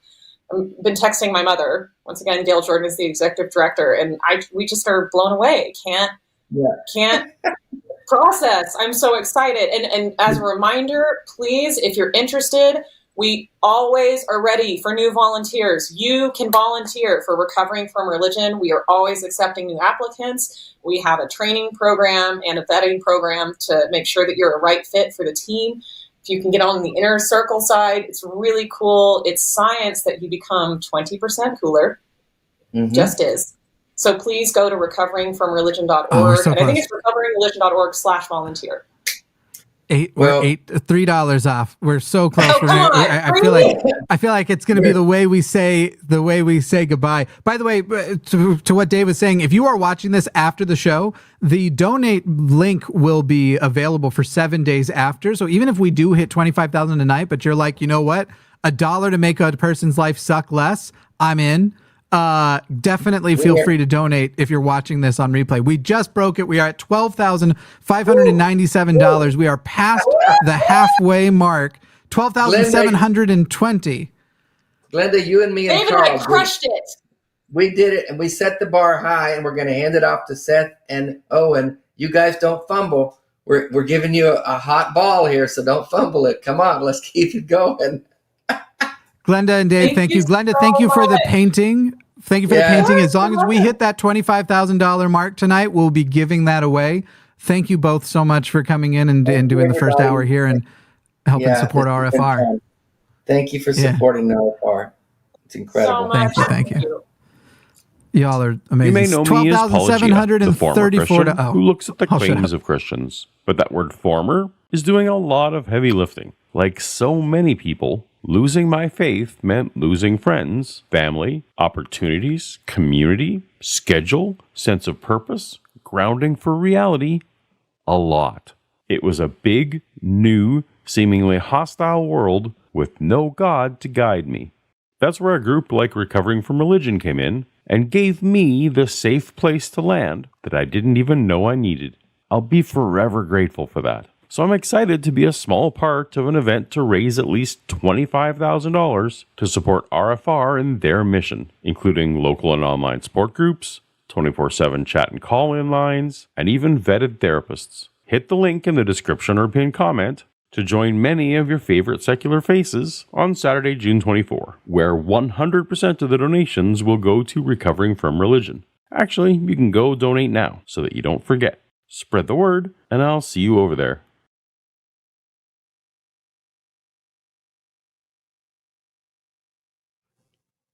Are we up? You sure are. You're here with us. It's Owen and Seth, everybody. You guys can hear me, right? Sure do. Fantastic. How's it going, Seth? Do you hear Good to be Owen? here. Thanks for the invitation. Yeah, any chance to push RFR, I'm in. You know, it's funny. It's like, hey, would you like to? And I don't even let them finish the sentence. I'm like, yeah, just call me. I will be there. So it's nice to be invited, be able to sit in the sandbox with Owen. Good to see you, brother. It's been a while. You doing all right? It has. Yeah, doing well. And absolutely, I agree with you on Recovering from Religion. I actually, I think it was American Atheists this past year, I got to see Daryl Ray, talk to him, hang out for a little bit. It was awesome. You know, Are you all ready for your Sorry about my dogs. Don't worry. Are you ready for your offer for this hour? Are you ready for, I don't know if you saw it in the last hour, but we have lined up. We have a new offer for everybody, and the number at hand is 15. If we get the total amount, which is currently $12,844, to $15,000 by 15 after the hour, we have another $1,000 donation lined up to come in on top of that. So that 15,000 will become 16,000, but we only have 13 minutes to make that happen. So people send in those donations, have it happen. I'll let the two of you chat more and remind people. But yeah, let's do that. Let's hit that 15,000 mark by 15 by 15 and get that extra $1,000.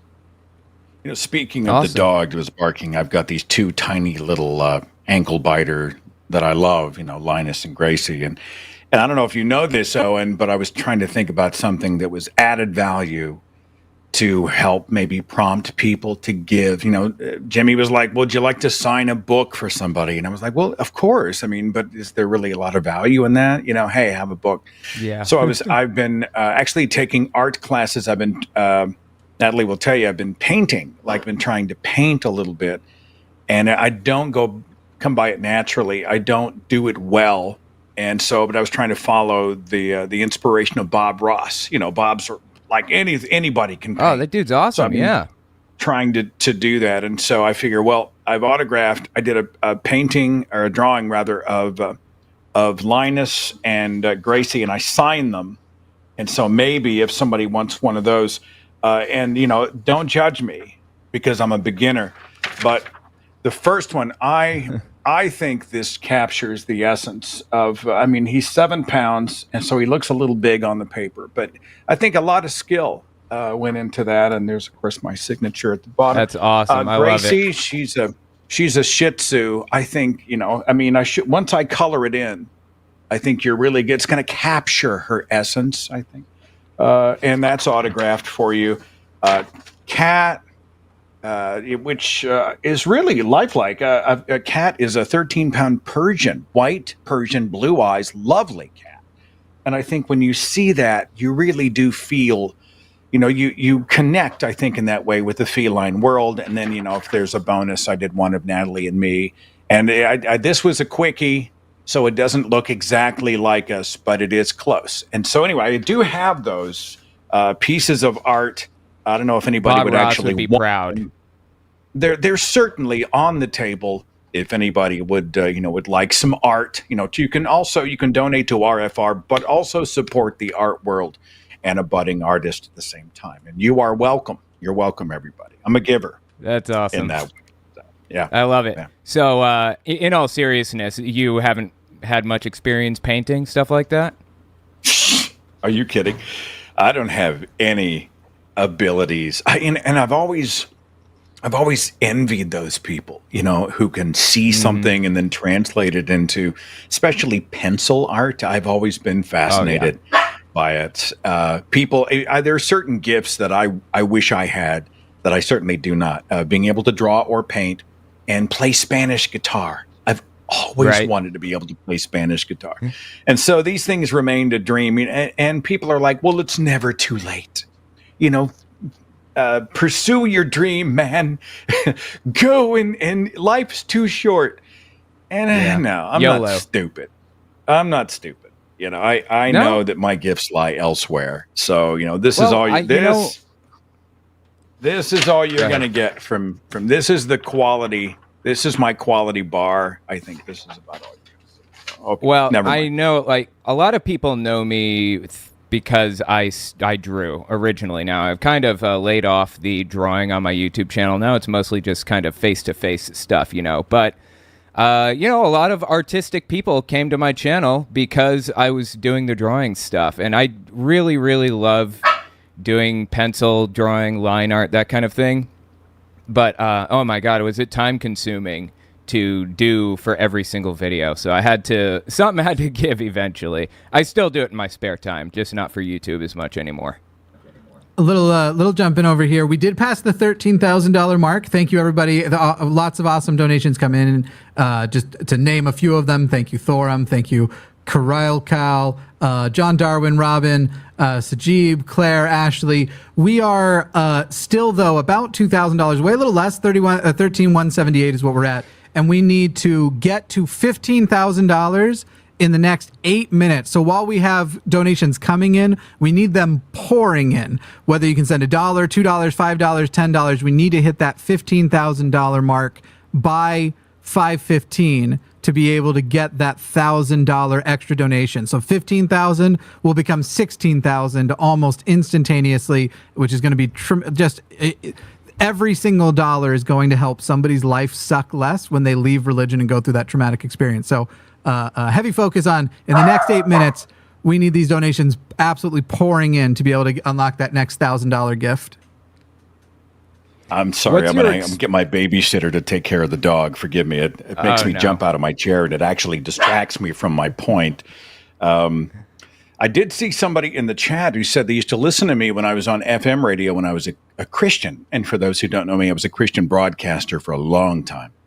And it's interesting that, my journey took me out of the faith, and I meet other people who, our lives intersected decades ago, and now I meet them and they're like, I was there and I went on my own journey. And I think one of the few regrets I have is that I didn't have an organization like Recovering from Religion. I've told Daryl this and Gail Jordan and others involved. I think about those nights when I was really alone and I was freaked out. Who am I? What's happening to me? My beliefs are falling apart. Am I going to lose my family? Am I going to lose my job? What's the rest of my life going to look like? I was really having a crisis. I couldn't sleep at night. My gut was in a knot. I was really struggling. And if I'd had RFR and someone to reach out to, it would have been just amazing, a lifeline for me to be able to have someone to talk to. And the fact that they are here now, that's one of the reasons I'm such a big cheerleader for them. I am such a cheerleader for them because they are the type of organization and resource I wish I'd had when I was coming out of the faith, having questions. And the best part is they don't tell you what to think. Mostly they just listen and validate and assure and encourage and say, it's okay and it's your journey and what do you need from us? And man, that's the kind of resources I think people really need when they're navigating through questioning, deconstructing, at the very least doubting and starting to tap on the glass. So I'm a fan. Everybody donate as much as you can. and support a wonderful organization. Yeah, absolutely. Go ahead, Jimmy. I was just going to be a little alarmist. We are doing well, but we're not doing well enough. The pace right now that the donations are coming in, it needs to pick up for us to hit that mark. Like I said, we got to hit that 15,000 now in 5 minutes, and we're roughly $1,556 off of that mark. So send them in. Right now is the time to do it. $1, $5, $2, $10. If somebody wants to close the entire $1,500 gap, we'd take that too for sure. Just to make sure everyone's a little bit alarmed and gets moving here. So when we went to my wife and we went to American Atheist I think it was April, right? And we saw you there. Is that right, Seth? Yeah, it was April. I had the opportunity to speak there. I was doing a speech on purity culture. Yeah. Well, I ended up sitting and listening to Daryl Ray's talk. He was talking about substance abuse and everything. It was really interesting, actually, because I have a history with that whole subject. And come to find out, religion acts in a very similar way on the brain as drugs do. There's like a reward type of, chemical action taking place on the brain when people are praying, and especially in Pentecostal churches when they're, going absolutely wild, falling out in the spirit and all of that other stuff. It affects the brain very similarly to drugs. And that's why the two fields are that's why they meet like that. I actually went to school for substance abuse counseling, and I'm an ex-addict myself. It's been a long, hard road, but I feel like it's been valuable to have the experience of addiction so that I could more closely relate with how all of this works in the brain, understand the psychology of it and everything else. And of course, I have a leaving religion story, too. I'm sure most people have probably heard it, but I'm ex-Jehovah's Witness, and that was certainly not easy to exit from. So you came from a shunning culture, didn't you? Oh, I did, yeah. And there was a lot of shunning taking place. Yeah, my whole family was in Jehovah's Witnesses. My dad, my mom, my aunt, my cousins, my siblings. I have 3 siblings, a sister and 2 brothers. They were all in it. And all of them left, every one of them, except my mom. She's still in it. And she remains the last one that, just doesn't talk to me anymore. Luckily, I had the opportunity to reestablish relationships with all the rest. But it's still deeply, deeply troubling to exit a religion and lose everybody. It actually causes religious trauma syndrome, RTS. It's like a form of PTSD. And you have all the same symptoms as PTSD. You have nightmares, jump at popping sounds, the whole 9 yards. Seriously. And there are not many people, looking into it. There are some legitimate psychologists that are researching RTS. And I understand that Recovering from Religion is one of those places that talks about it and researches it and stuff. So I feel like it's extremely valuable. By the way. I see donations coming in. Give generously, support a wonderful and worthy organization. It's interesting, too, and you're talking to somebody who just came. I'm almost like a battered spouse. Like when it comes to my religious mother, my father passed away, but my mom's a zealot. And she provides an example, if nothing else, a case study in how families can sort of emotionally blackmail each other when someone strays off of the quote-unquote straight and narrow. So we have a big blow up, and I say boundaries have been crossed, and then eventually I just cut them off and block their numbers. And so anyway, you sort of open the lines, right? I'm optimistic. Well, maybe this time it'll be different. Maybe this time boundaries will be respected. And before you know it, just the most awful messages come in and block. I'm in this weird position where I'm related to people I don't relate to. And I'm having to enforce really hard boundaries by people who simply don't understand the concept of boundaries.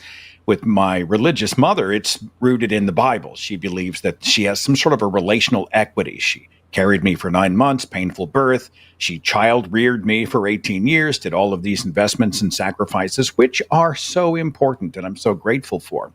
But there's often, and this is often a religious model, that she believes then she has authority with a capital A to be able to sort of guide and dictate and make comment on my life, on the life of all of her children. And I find that, there's a lot of that. There's a lot of authoritarianism in religion. And I think people even not aware that they are being affected by these people stamping a brand of ownership on other people's lives, on their decisions. They say you can be anything you want to be, and then they commit themselves to cordoning off your options. So, do this, but don't do that. No, don't love like this. Don't vote like that. Don't worship like this. Don't deacon. Don't question. Don't doubt. Don't, right? It's a rigged game. And I think there's an isolation that comes with that, where you think, well, wait, I'm related to people I don't relate to. I feel more distant. I feel like there are all these consequences in place. Who do I talk to? Who can I reach out to? Who will respect and get me and empathize and be an advocate? And recovering from religion, for lack of a better word, is a godsend, because you can be totally anonymous. You can be anywhere at any time, and you can reach out and be like, here's where I'm at, and I got to talk to somebody who will understand me. And knowing the importance of that in the human condition, I think, is massive. And that is another reason why people should, I would hope, would give generously to RFR at this moment and throughout the year. Yeah. They are the real thing. Hey, I've gotten so look, I'm sad for the first time tonight. We did not hit 15 by 15, but I've done a little negotiating. I've gotten us an extension. However, I've been told we're not going to get more extensions tonight. So as we do other challenges tonight, we're not going to be getting it. Unfortunately, we got to start hitting these challenges. However, we've got 10 minutes, 15 by 25, and I'll throw this in. If you all can in the next, so we got like 8 minutes left. If you all in the next 8 minutes can get us to 14.9, so just shy of that 15,000, I'll personally round that up. I'll personally contribute $100, me, Jimmy, $100 to get it to that 15 mark, so that we can close that $16,000 mark right after that by getting that $1,000 donation. So we've got the extension. I'm a little sad. I'm a little disappointed. I thought we were going to pull it off. It was a big goal. I get it. But by 25 minutes after, which is about 8 minutes from now, if we can get to 14.9, I'll close it, hit us at 15. Obviously, don't stop there. If we smash past it, and we'll be able to still unlock that $1,000. Awesome. Well, let me ask you, Seth. I'm slow. Did you come from a? Did you? Go ahead. I'm sorry. Where are we now? Because I want to know what's the spread. What are we covering? Yeah, we're at $14,308. We need to get that in, and this is a much easier goal to hit. We need to basically get $600 in the next now 7-ish minutes. I'll then donate the next 100 to get us over that 15 mark. All right. And then we're going to get a $1,000 donation from this RFR.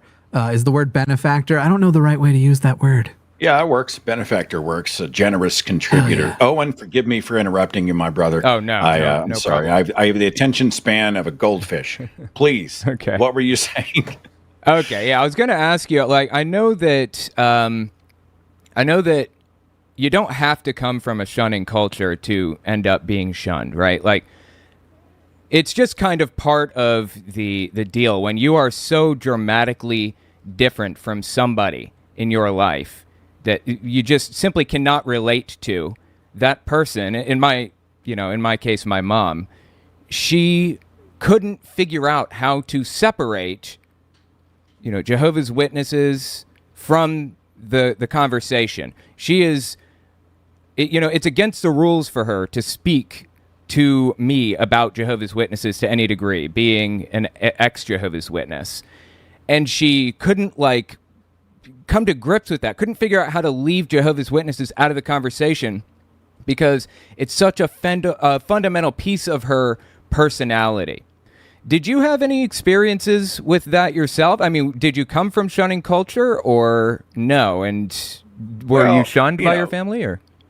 Protestant Christianity is, I am preparing a speech I'm going to be giving, I think, in the fall that talks about identity beliefs and why and how these beliefs sort of get branded into us. You can go and you can present information about something that people don't take personally, and they're curious. And they're like, I didn't know that. Wow. And then they change their mind just like that, or they want to go deeper and find out more. They're wildly curious. But if you go into an identity belief, something that they have rooted to their person, their first thought is not curiosity. It's not, wow, I didn't know that. All of the geologic evidence disproves a global flood is written about in the 6th chapter of Genesis. That's amazing. I can't wait to go deeper. That doesn't happen. And it's because it is an identity belief. It is linked to a religious culture and part of who they are as a human being. They are a believer. And what happens when you go against that, when you don't validate somebody's identity beliefs, I think shunning happens in a number of ways. I think, as you've experienced in the Jehovah's Witnesses, there is the physical act of shunning. They lock you out. I've had people email me, college students, and they're like, I told my parents I was an atheist. And they said, if you say the word atheist again, we're going to cancel your college education, right? Well, that's a type of shunning. That's a financial shunning. Live like us, think like us, validate us, or we will hold your future hostage. You find emotional shunning, where you can be in the room with someone, but you can feel that nauseating condescension. You aren't included as much as you normally would have been. People treat you differently. You kind of feel the pity dripping off of their noses. And some people just disappear. When I left the faith, I remember there were some people that I knew casually as Christians, and they just sort of stopped calling. They weren't really in my circle. They just disappeared. There was no announcement. There was no grand production. I think they just couldn't deal. And I think a lot of people deal with these various levels, these various tiers of shunning, be it physical, emotional, financial, or otherwise. And, these consequences are put in place, right? They are part of a mechanism of control to keep people in and to discourage them from doing their own thinking. But man, there's no liberation like thinking for yourself. There's no liberation like an authentic life. And there's no feeling like knowing you're not alone. And when you contact recovering from religion, that's probably the biggest message that they give, at least right off the bat. You are not alone. You're not a freak. You're not invalid. You're not broken. You're a human being who's carving a path, taking a journey, tapping on the glass. Good for you. Let's pursue that. So I think that's an organization certainly worth supporting. Yeah, extremely amazing valuable. News. Incredible news. First of all, we closed 15,000 before I could even donate the extra 100. I still did donate it, but before I could donate the 100 to close the 15,000, we have passed the 15,000 mark. We just got another amazing anonymous donation for $500. The $1,000 matching donation should be coming around $525, but we did hit that. We're actually closing in on 16,000, and it may be the case that we hit 16,000 before the $1,000 that was going to take us from 15 to 16 gets there. So incredible news. What I'm going to do now is I'm on the next hour, so I'm going to leave the two of you. You're welcome to take calls if you like. If you have call-in studio up and ready to go, you're welcome to take calls or do whatever you want for your remaining 35 minutes. But we knocked this hour's goal out of the park, and I'll look forward to seeing you again, Seth, later tonight. And I'm going to message you about something nerdy within a day or so. But it was great talking to both of you.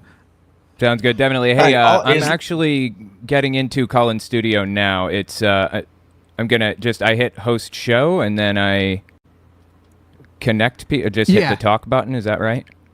Yeah. On anybody as long as you're connected to our thing, you'd be able to see what calls are lined up and take calls if you like. Cool. I think I am connected. Do you have access to it too, Seth? I have call-in studio. I don't know if it'll feed through the browser here. I've got it. I rig it up through OBS. We've got ours set up. So and if you want to take it, or you can also give instructions to the producer. Gotcha. I was gonna say Arden can also connect calls for you as well. So anything before I step away? Are we have we raised more money than Glenda and Warnock? Because that's my bar. That's my bar. I don't think no. so. You know what? I don't even want to know. I want to be surprised. I want to know when the hour is over. Somebody text me when the hour is over. And then when I see Glenda, especially Glenda, I am going to gloat like the son of a bitch. I really am. Glenda, I'm calling you. I'm gonna have that conversation. I'm just saying. We can shout it out on our channels. I shouted it out on my channel. You had it out, Jimmy? Yeah, I'm gonna prep for my hour. I look like garbage. I need a shower. I smell bad too. Okay, good luck, and have fun with that. We did just get the $1,000 match in. It just came through, so we are closing in on $17,000. Only $119 from there. All right, I'll leave it to I'll leave the two of you to it. By the way, I have to say that the Jordan family is my adopted family. Like if they didn't live on the West Coast, I would pack up my family and I would make them allow me to live in their home, and I would be their direct. I would be a sibling, a child, a parent. I don't know what I would be, but I want to be in that family. They are some of the most amazing people I've ever met, which is why I'm giving them shit. It's because that's the type of relationship we have. It's affectionate anyway. So it's what you're supposed to do, right? Give people shit when you care about them. Okay. Yeah, it's true. I'll tell you what, I'm actually curious to know if I think I have access to Call In Studio. Do you want to give it a shot and see if it's something that we can do connected or? Oh yeah. I mean, I'm easy. Yeah. Okay. Let's see. I'm just curious. We can give it a shot and see if I can hit the button. It's probably not going to work, but let's see. I'm connecting Harry. Pronouns are he, him. Testing. Are you with me, Harry? Can you hear? Hey, hi, yes, Owen. Hey, how's it going? Oh, it's going great. Oh man, I can't even begin to tell you how excited I am to talk to you and to you as well, Seth. I watch both of your shows. That's awesome. Like a ton. Love talking. I appreciate love that. hearing you guys talk about like Nutter Butters, and I watched your "Thank You God for the Car Crash" on Thanking Atheist Seth. That was hilarious. Yeah, wow. I guess I was getting my snark on that day. I have my moments, but I appreciate the kind words. Oh. Thanks for watching and listening, man. Yeah, absolutely. So I see here you had something about talking about deconstruction. Is that right? It says you were raised theist? Yeah. It was. I was kind of confused about the subject of the call-ins, because at the beginning they were just kind of talk about your your story about if you've used recovering from religion, or if you just deconstructed in general. And like I said, I love both of you guys and your content so much, and I had to call in. It was That's fantastic. Let me ask you this. Opportunity. Owen, forgive me. You got two hosts on the same show, brother. I'm going to sit back you're and good. let you Do lead. it. Do your thing. You No, lead. it's okay. I follow. Okay. All So, right. I was just. I'll tell you I'm just what. sitting back, blathering on. You go ahead. Okay. All right. Let me go ahead then. I totally lost my train of thought. Oh, you said that you grew up theist. What religion were you? Well, that's kind of the funny thing, and that's kind of what I wanted to talk about. So I was Christian, okay, but not necessarily like a specific denomination. Like when I was growing up, I don't even remember how many churches we ended up going to. It was a bunch. It was like different 3 denominations. In my younger childhood. Yeah, different denominations, different areas. We lived in the same house my entire childhood. My mom still lives there now, actually. But we went around to so many different churches, and a lot of the different ideas. And I guess the reason for that's probably because they were going based on feel and not necessarily a strict ideological kind of reason. I don't know. But so you went to a thing. bunch It's of just, different ones, huh? Yeah. I can't remember. There was maybe a Presbyterian one we went to, and just kind of a one called All Nations, which is just kind of a melting pot, whatever you like. So was it kind like of an stuff. extreme type of Christianity, or was it pretty moderate mostly, or? No, I mean, pretty cut and dry, run-of-the-mill stuff. Okay. Nothing really. Well, I'm like, glad you busted out, my there, friend. wacky. Not a lot of people get there. A lot of people, I think, sort of, I don't know. It's you come to a point, and then you're like, well, it's too scary to continue, but you've allowed yourself to sort of take your own journey, and I think that encourages me, and I'm sure a lot of people out there. So well done, sir. Yeah, that's what it's all about. Absolutely, yeah. Of course, yeah. And that's the thing. I feel like the reason it was like kind of maybe easier for me, because I actually deconverted about 4 years ago when I was in high school. I was actually in a Christian, like athletes group at the time. So it was kind of funny because I'd still go to the meetings to get donuts, but I didn't believe any of the shit they were spewing. Right. Free donuts, I mean. Oh, absolutely. But, Who can complain about that? Right. But yeah, so I feel like it was kind of easier for me though to deconvert, and like that's why it happened, at a pretty young age, 16, was just because there wasn't like one church that we went to the entire time, one community, one, all my friends are there, there wasn't anything really tying me to the ideology at that point. Didn't have any trouble with your family after exiting? Well, that's the thing. I kind of, I was living with my sister at the time. I'd moved out of the home, due to family issues. And so, I'd still see my mom and, my dad, which he'd moved out years before that. So, I still saw both of them on occasion and, the rest of my family. And I just never really brought up the whole religion thing, at least until, probably about a year ago.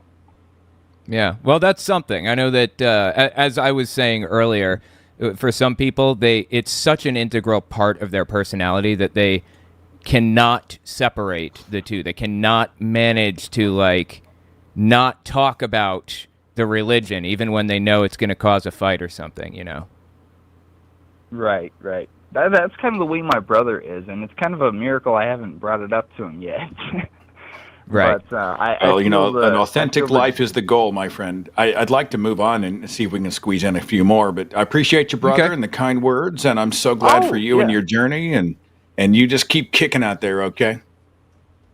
All right, absolutely. It was absolutely amazing talking to both of you, and just keep up the amazing work. I love both of you. It was an honor. You too. Thanks. It's funny. Okay. When I saw somebody in the chat said his name is Charles, who asked it. In my past, if I had been part of the IBLP, the Institute Basic Life Principles, which has been featured on the new Amazon docuseries about the Duggar family and Bill Gothard. It's called Shiny Happy People. The answer to your question, Charles, is that no, we didn't specifically have IBLP, although we had a similar curriculum, especially in my elementary years, called ACE, Accelerated Christian Education, a terrifying bunch of textbooks, just horrifying indoctrination pounded into the skulls of young children by people who were not even college-trained teachers. They called them monitors. But we did have Bill Gothard conferences, and people in my school actually were able to take a field trip, and they went to the Gothard conferences. And he had some tragic ideas about how to raise children, and they didn't believe in contraception, and women were supposed to be barefoot and pregnant, pretty much, and submit to the man. And I think the most ironic thing, Owen, is that Bill Gothard never got married, never had any kids, but somehow he had all the great wisdom for all of these millions of people, his adoring followers all around the world. It's a fascinating documentary. It's called Shiny Happy People, and it is streaming on Amazon Prime, just FYI. Yeah, I saw that act. It was pretty interesting, and I did not know that about Bill Gothard, that he never had kids. That's really interesting. I've been thinking about going through his seminar series because I looked around and I found he has 24 1-hour-long seminars. So 24 full hours. It would literally take me 3 months to get through them, at least, if I wanted to watch them on my channel, with everybody. But, oh, God.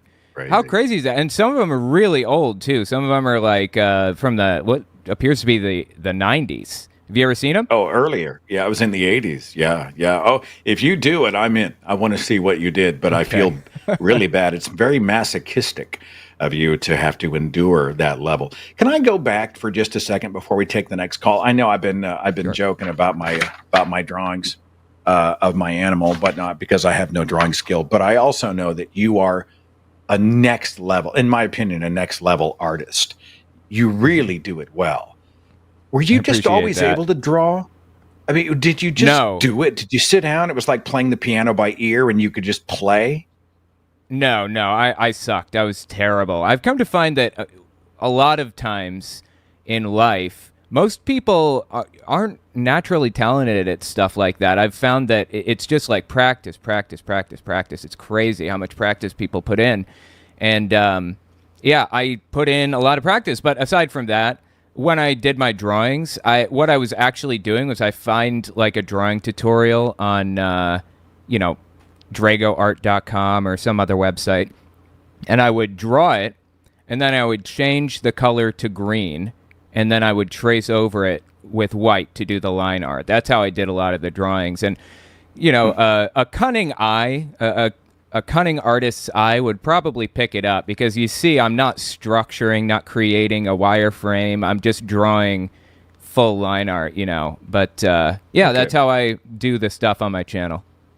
I guess I could call and ask you like personally, but I'm just fascinated. So did you have to do like the proportions between the eyes and the nose and the mouth have to be this, and this to draw a face? Did you have to go through all of that?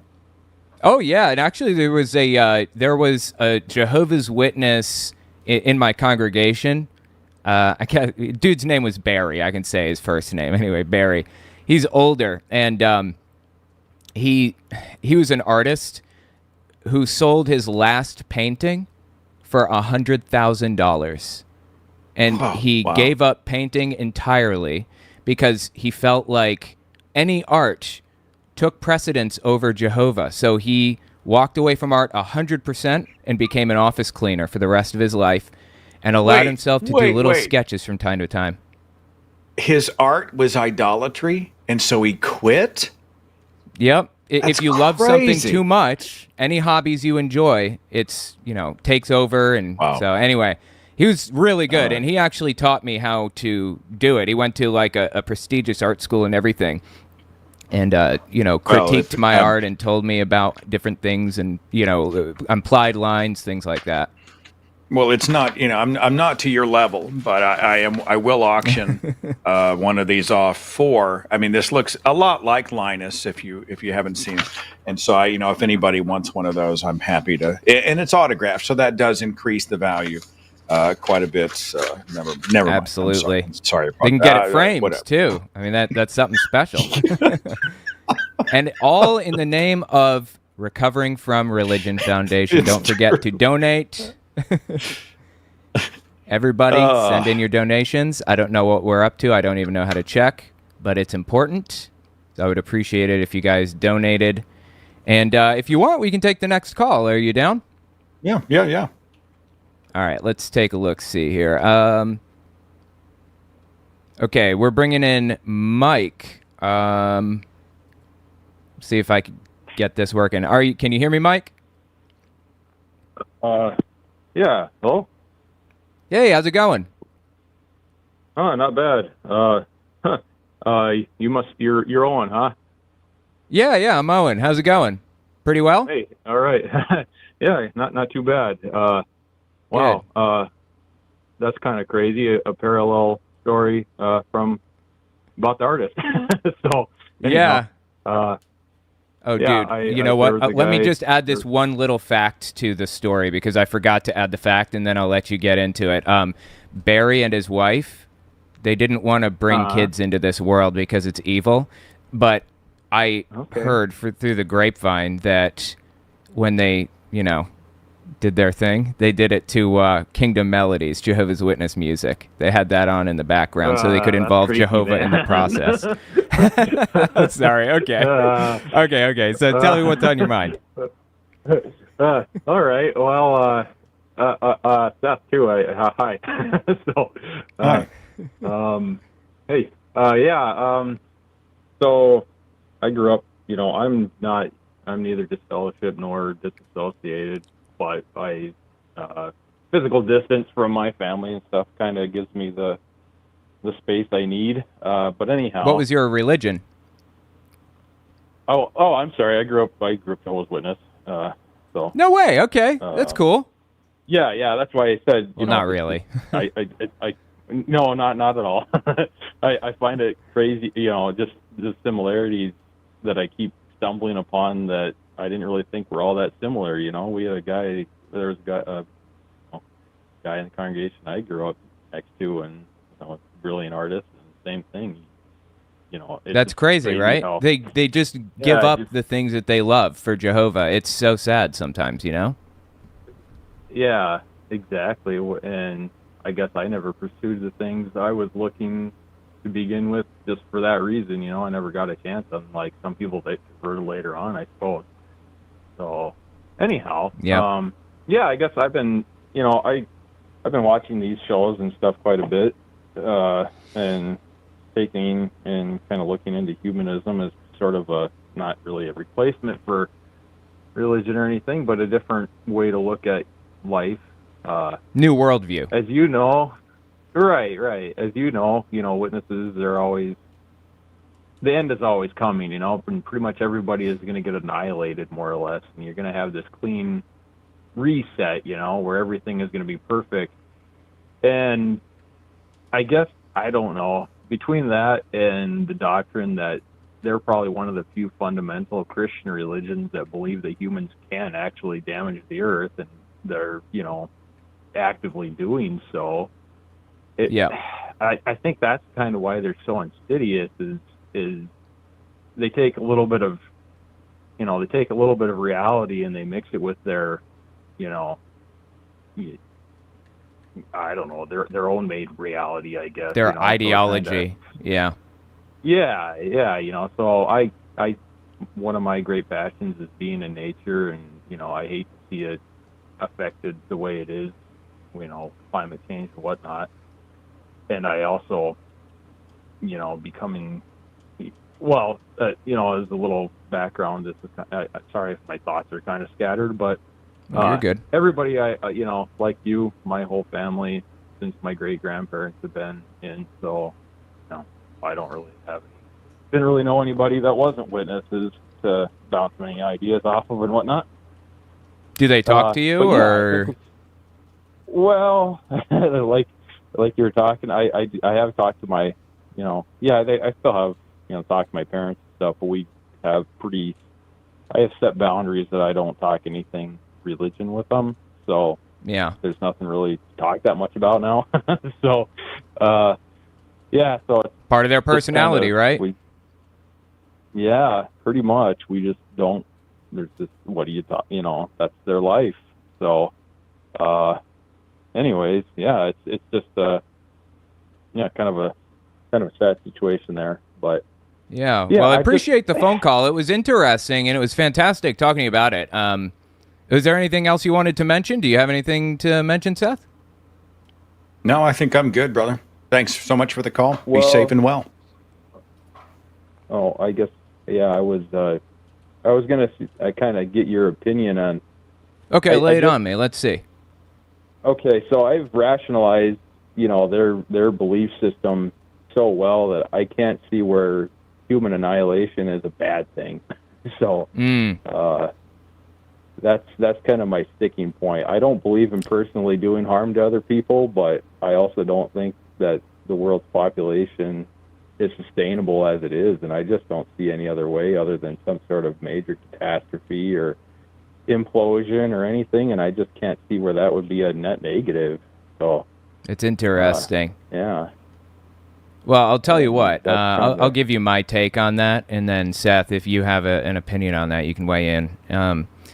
I think I value human life over absolutely everything in the universe. I think it is the most valuable thing in existence because it's so scarce in the universe. So I think it's a bad thing for humanity to die out at all. Like, just assuming that we're not going around like axe murdering people. It's just kind of there's a slow, gradual fall, and then it disappears. I think that would inherently be a bad thing because, you know, life is extremely important, in my opinion. Why do I feel that way? I just do. But I don't have a good moral justification for it. That's just kind of how I feel about it. But the Earth... So, okay, here's the thing. When I do my live streams, usually, I have somebody fact-checking me in the background. So I make, like, brazen claims, and then I unlist the video and have my fact-checker correct and remove anything that's wrong. So I'll just hedge with this. Okay. I think I heard that the Earth is capable of sustaining 2 billion people at the current level of resource consumption. You know, if somebody in the chat can fact check me on that, I'd appreciate it. But yeah, we are way over the top at this point. What do you think about it, Seth? Do you have opinions on this? I'm not sure I understood the question. Could you restate it quickly for me? I can restate it. Yeah, let me see if I can. You tell me if it's up to your satisfaction. Is it a bad thing for humanity to die out? Because our caller here, Mike, well, not necessarily die out, but dramatically decrease in population. Okay. I don't know. You know, that's a question I might leave more for the philosophers, you know, about the finite nature of life on the macro level, that kind of thing. I'm more interested in the life of the individual. I hear some people say, well, you know, if I can sort of direct into something that might relate directly to religion, as everybody goes to donate for this particular organization recovering from religion, a lot of people will tell me, you know, what do you think of a life that doesn't last forever? If you're only here 80 years, if that, is it worth it? Isn't everything meaningless? You know, that kind of thing. But I think the idea that we might get wiped out by the killer asteroid tomorrow, you know, I think the idea that there is no guarantee, the idea that we are mortal, adds a real urgency and preciousness that I don't think religion provides. Religion is like, you will never die. And I think that's really, that inflates the meaninglessness. You know, everything that could be accomplished would be accomplished. Every day would become a numbing slog, and there would be no urgency to go out and seize the day. But if you know you're on the clock and you know that the killer asteroid may come or whatever, then there's a lot more reason to, you know, set the goal and achieve the dream and love who you love and stop apologizing for who you are and be authentic and carpe diem, you know. I think if we don't believe there is life 2.0, it really adds the urgency to make the most of life 1.0 here. And you know, if it ends as a species, that's still a great reminder that, you know, we're here, we're alive in the here and now. If it may not last, it's all the more reason to make the time that we have important and relevant and special. And for those finally who say that, well, if you don't believe in eternal life, why bother? I always like to say it this way. I say, you know, a beautiful piece of music has a final note. Is it not worth hearing? You know, is it not beautiful? A delicious meal has a final bite. Is it not worth enjoying? Is it not worth tasting? If you go on a wonderful vacation, it has a final day and then it's over. Is it not worth taking? I just disagree that something must be eternal, guaranteed forever to have meaning. I think there's an urgency when we know it is not, and perhaps that relates to your question. Okay? Yeah, I put him to sleep. I'm so sorry. My fault. My fault. No, there's a delay. I was waiting for him to respond. Okay. All right. All right. Well, we appreciate the call. It's been an interesting one, and hopefully we'll talk to you again, okay? Yeah, sounds good. Thanks. All right. You know, it's funny that religions seem to have this arsenal. They don't seem to. They have an arsenal of all of these excuses why your life and my life and the life of ex-religious or people leaving a specific fundamental faith, they can't be good. How can they be meaningful? How can you have all the wonderful things if you don't believe? And I think recovering from religion actually just by its existence, knowing the people who are involved, knowing that there are wonderful people who are on the phones and on the chats who've committed themselves, volunteered their time and energies and time and talents and empathy and compassion and goodness. I mean, this is, I think, a bright, shining flag. That's a terrible metaphor. A bright, shining light or a waving flag reminding people that there's so much goodness out beyond the bubble. There's so much wonderful stuff to be enjoyed and had, and human beings doing wonderful work. And right now, as people everywhere are leaving religion or they're questioning, we're seeing the rise of the non-religious. We're seeing a more and more secular culture. I think recovering from religion's never been more critical because people are going to come out and have a ton of questions and problems and challenges. They need a resource. They need someone to talk to. Donate and support this wonderful organization. So absolutely, I couldn't have said it better myself. Wrap this block right at the hour, but there is a caller on the line who's on the board for RFR and would like to talk to you guys. If you could pull in Sherry real quick for a couple minutes before you wrap Sure, up. I can do that. Yeah. You down for that, Seth? Let's see. Yeah. I work for you, man. Well, boss me around. Okay. Tell me what to do. Okay, all right. Let's see here. All right, we have Sherry on the line. How's it going? Hello. How are you both? Doing well. You know voice. what? I just love her voice. Makes me I've happy. never spoken to her before, but you know what? I talked to Daryl Ray at American Atheist, and he said, "You're an ex-Jehovah's Witness? You need to talk to Sherry. She's Australian, and she's also an ex-Jehovah's Witness, and she is, like, part of the board." And I went upstairs to see if I could find you, but I couldn't find you. It just, didn't cross paths at any point. Is that information right? Is it the same one I'm thinking of? The same person? Yes, and I am so pissed off that I didn't get to meet you, Owen. Honestly, I can't believe we were both there and didn't meet. I know. You better so become disappointed.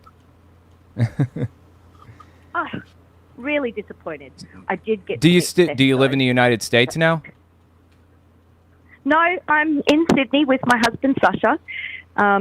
We both started with recovering from religion in 2020, just before the pandemic, and started the first support group here in Australia. And we've got a support group this morning. Well, it's the New Zealand one, but yeah, it's been quite the ride. That's pretty cool. Actually, I know that there's a difference between the New Zealand accent and the Australian accent. It's subtle, but I know it's a difference. And it sounds like yours is from New Zealand. Am I correct in thinking you have some association with New Zealand? No? Oh, God. Okay. I apologize. No, that's my fault. Definitely. Mine's definitely. You never call an Aussie a Kiwi. Don't ever do that. I know. To her. Don't My do mistake. Am I sorry. here? Is there somebody else's mic or phone that's not muted? I feel like I'm hearing some ancillary audio in the background. I think someone mentioned it online as well. Just double check. There was someone earlier who, another host of the next show that I hadn't muted, but they should be muted now. Okay. All right. No worries. No worries. No, I'm not a diva. I'm not like Jimmy Snow. I'm not a diva. I'm not a perfectionist in that way, so it's okay. So, my friend Sherry, give us the inside-out track. I mean, you've seen this organization from the inside out as someone who has extracted herself from a high-control cult. You can probably speak to it better than us. You're live, you're nationwide, you're global. Talk to us. Yeah. Well, so raised Jehovah's Witness. So, yes, Owen, really bittersweet that we didn't get to meet. Yeah. I won't go through the whole gory details, but third generation and was a regular rough. pioneer, which is a full-time 90 hours a month going door to door from the I was auxiliary for a while. And, yes, but the lingo doesn't leave you, does it? Nope. And Sasha was in Bethel for 5 years, so we were both very full-on Jehovah's Witnesses. Wow, fast Bethel. forward to That's our crazy. 40s. Yeah. Fast forward to our 40s, and Sasha was already starting to wake up, but couldn't actually tell me that was happening. And he got outed we had an employee who frolicked around on his work computer and discovered that he was still logged into a ex-Jehovah's Witness forum. And as she was a pioneer, she quickly ran off and told the elders. And that's how I found out that my husband had doubts about the religion. And as Did you I have questioned doubts him that at the weekend, time? No, I was still very much believing.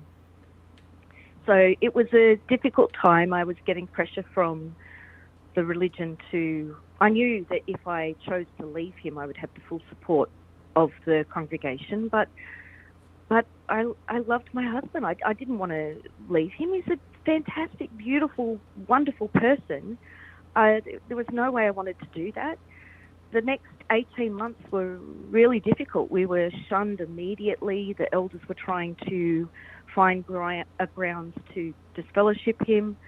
So immediately the shunning took effect.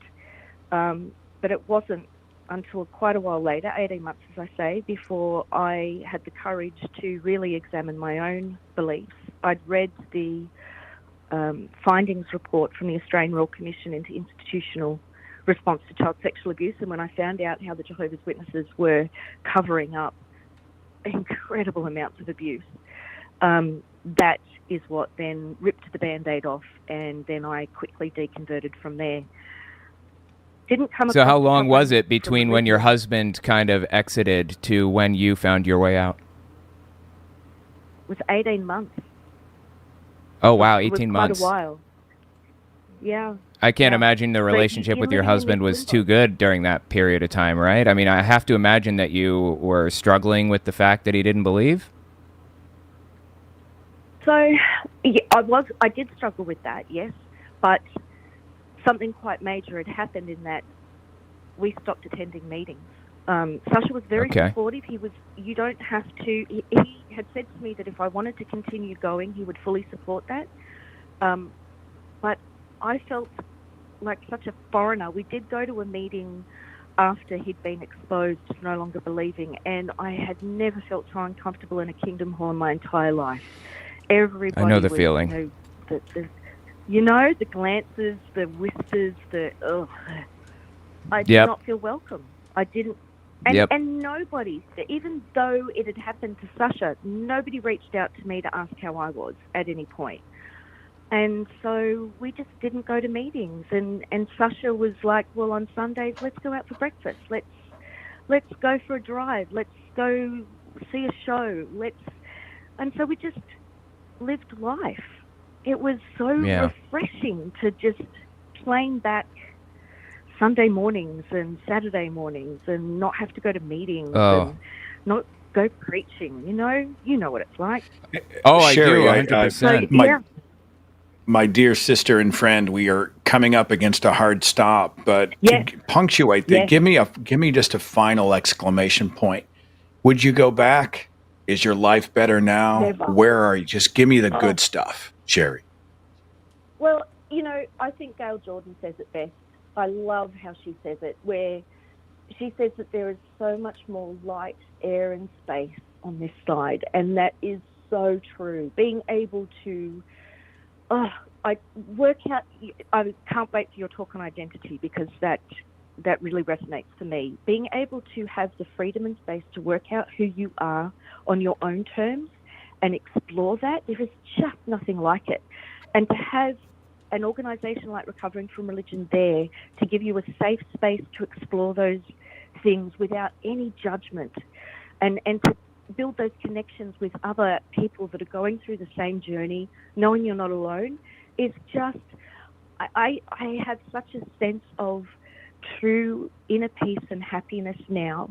I'm not saying life is, no difficulties. Life's life. But to do it with such authenticity is just, there is nothing else like it. And something special, being for able sure. to volunteer with RFR, it really is.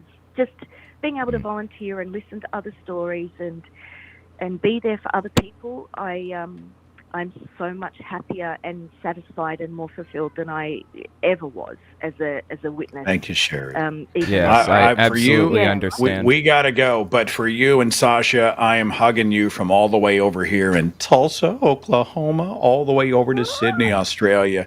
And you're amazing. Yeah. Thanks for being a great punctuation to this hour. So much. Thank Yeah, you. we'll talk to you next time. And I'll get to meet you at the next American Atheist, maybe. Yes, please. Okay. All right. Thanks, guys. Thank you so much, Seth and Owen. We didn't quit. We were like so close to clearing 18K right as we're ending up here. But thank you guys so much. We really appreciate you being here, and we'll see you later, Seth. Thank you. See ya. Thanks for having me. Hey, you guys. My name is Sarah Gibson. I'm a musician, comedian, and recently a certified length specialist. But today, I'm encouraging you to hit the donate button on this page because 100% of the proceeds are going to an incredible charity called Recovering from Religion. Their number one focus is providing support and resources to people who have recently or not very recently left religion. And I know for myself, I left Mormonism about 10 years ago, and I am still detangling the effects of that. But the number one thing that I struggled with in the process was a lack of community. And Recovering from Religion provides not only community, but a hotline. They have support groups, and they'll even vet therapists in your area. Another incredible thing is if you want to get involved, you can, because they're always looking for volunteers. So please go ahead and hit that donate button. We're trying to raise just about this much. I love you very much. Thank you for listening. Bye-bye.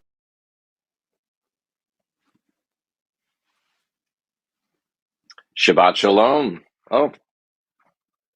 Just between other ex-Mormons, the video that transitions us in and transitions us out, both ex-Mormons. This one was musician, comedian Sarah Gibson, and then Brian Dalton will be on our tail end when our hour is up. Jesus Christ, how are you? Shabbat Shalom, my dude. How you doing? I'm thriving. That's not entirely true, but I'm here. I'm alive. I'm present. I'm well. Have you caught any of the streams so far? I know you're a very busy man. Have you been watching what we've been up to? I just caught the tail end of Owen and Seth. That's it. Just hearing them talk about the J Dubs. We're trying to raise $25,000 today. Have you already peaked? Do you know how far we've gotten?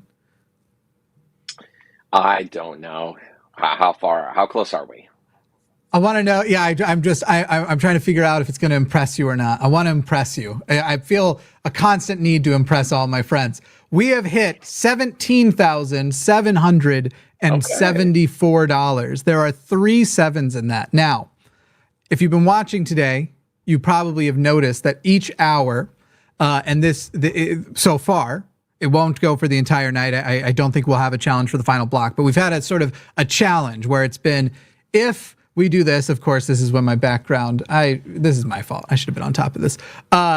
If we reach a certain challenge, $1,000 is donated. And so far it has been, if you hit the number in this amount of time, it's donated. Now, we actually have something a little bit different. The challenge this time is going to be a little different. And Jesus, I think I'm going to need your help on this. I'm going to tell everybody to do something very, very strange. If you're about to donate, hold on for a second. You are going to donate, but don't hit send on it yet. Because the challenge I have, it is this, and there was a loophole, and we're going to exploit the loophole as a community, as people. There's a loophole in the challenge that we can do to maximize this. The challenge this time is, from when I say go, which is what created the loophole, we have 5 minutes, and whatever amount of money that we raise in that 5 minutes, up to $1,000, will be matched. I am going to contribute $50 right off the bat because that means my $50 becomes $100 when I say go. Don't do it yet because it's from when I say go, however much we raise, it is going to, what I want everyone to do right now is everyone who hopes that in 5 minutes we can raise 1,000 and then get 1,000 matched. I want everybody who's planning to donate, contribute, to get the donation thing ready, get started. So I'm going to go over and I'm going to walk people through it. And Jesus, what I was thinking is, because we've done this in the past with you, my thought was, what we'll have you do is, sorry, I'm pulling this thing up. Any donation that comes in over $50 with a name on it, if you'll just give them a quick Christ blessing, as we do have the one and only Jesus Christ here. If we could get those. So here's what's going to happen. I'm going to get a timer ready. Don't hit send yet. We're all going to hit send at roughly the same time. I'm going to give everyone a minute to get this up. Whether you're sending $1, whether you're sending $20, whether you're sending $10, $100, $1,000. Obviously, 1,000 would max us out at that right away. But we're going to have a 5-minute period of time. I'm getting my clock ready. From when I say go, I'm going to do the ready set thing.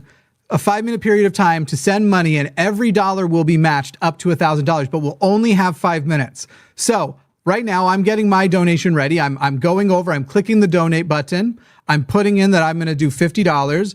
I'm going to hit show my name with the donation. Otherwise people won't necessarily believe it was me, but you can remain anonymous if you prefer. However, if you don't remain anonymous, Jesus is going to be popping a quick blessing on you. Jesus, do you happen to have the live chat in front of you? Do you want to get that up if you don't while we're... I don't. I'll pull it up right now here. Let's see. Cool. That'll make it a little bit easier. So right now I'm sitting on a screen with a button that just says donate. And I'm going to hit go. I'm going to hit donate in a moment. I'm going to give everyone another minute, but it really is that easy. I clicked the thing. And then for some of you, if you're not necessarily, you might have to sign into Google. I just want everyone to get ready. I want this 5 minutes. I want to not even have a momentary chance that we're not going to hit $1,000, because I do want everyone to keep in mind, if we pull this off, if we pull off this 5-minute thing and we raise $1,000 in a 5-minute between us, and we raise $1,000 between the match, that's going to put us at just shy of less than $100 from $20,000, which means we're going to be able to pass the 20,000 mark before we're even halfway done with today's program. Because remember, after Jesus and I are done, Matt and Daryl Ray will be here. If we actually hit the full 25,000 before Daryl Ray gets here, the director of RFR, that would be even more amazing. But for the moment, let's get these donations ready. Get ready. I'm going to be saying go here in just a moment. We're going to have 5 minutes. But if we could hit over that $20,000 mark before Dr. Daryl Ray, the director of RFR, gets here, think about how much he has to say thank you. I think he might owe us like a little dance on stream. I think we could do it. It would be Jesus, my friend. Are you ready? I have faith. I'm going to do. We are going to make it. And if we don't, for whatever reason, we don't make this goal, it's definitely because of something you did, Brother Snow. That's right. In secret. That's right. It will be my fault. No, don't say that. People will take that as a challenge. They'll take it as a challenge. They'll be like, oh, well, now we want Jimmy to fail. Here's what I'm going to do. No. Right now it is 7 after. At exactly 6:10, 10 minutes after, I'm going to say go. So we've got 2.5 minutes to kill. That's when I'm going to say go. So we're going to have from 6:10 to 6:15 to close that, to send as many donations as possible. So again, all you do, I'm actually going to redo it just to give you the instructions. You hit the donate button by the chat. You put in your amount. For me, I like I said, I'm going to give 50,000. You click or 50,000, $50. If I had the extra 50 grand, if I had 50 grand, I'd give it, but I don't. I'm going to hit continue, and then it takes you to the payment screen. Do that now. Everybody get ready. I want to flood this. I'd love to hit that $1,000 mark before. And right now I'm taking a look at let me write it down, because I know I'm positive the people responsible for actually sending in the match will be taking care of this, but I'm going to mark that we're at 17,934. Oh, we're at 954. Some people are doing it early. Right at that 10 after mark, that's when I'm going to hit it. And Jesus is going to start issuing the blessings for the $50, the donations of $50 or more as he sees them pop up in his live chat. Amen. I'm so stoked on this, man. I'm so happy to see you, by the way. We always go too long without hanging out, and every time I see you, I'm like, we're both super busy people. I mean, that's the reality of it. But I always miss you, and then I'm just like, every time I see you, I'm just like, why did we wait so long? That's not meant to make you feel guilty. That's just a note, just a thing. Yeah, we're getting there. We are getting there.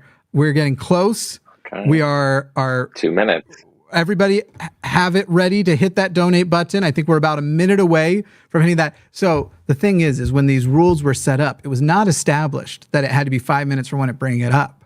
It was 5 minutes from when I say go. So everybody right now, get those donations ready. Let's flood $1,000. Let's not do it in 5 minutes. Let's get that $1,000 in 1 minute. That's what I would love to see.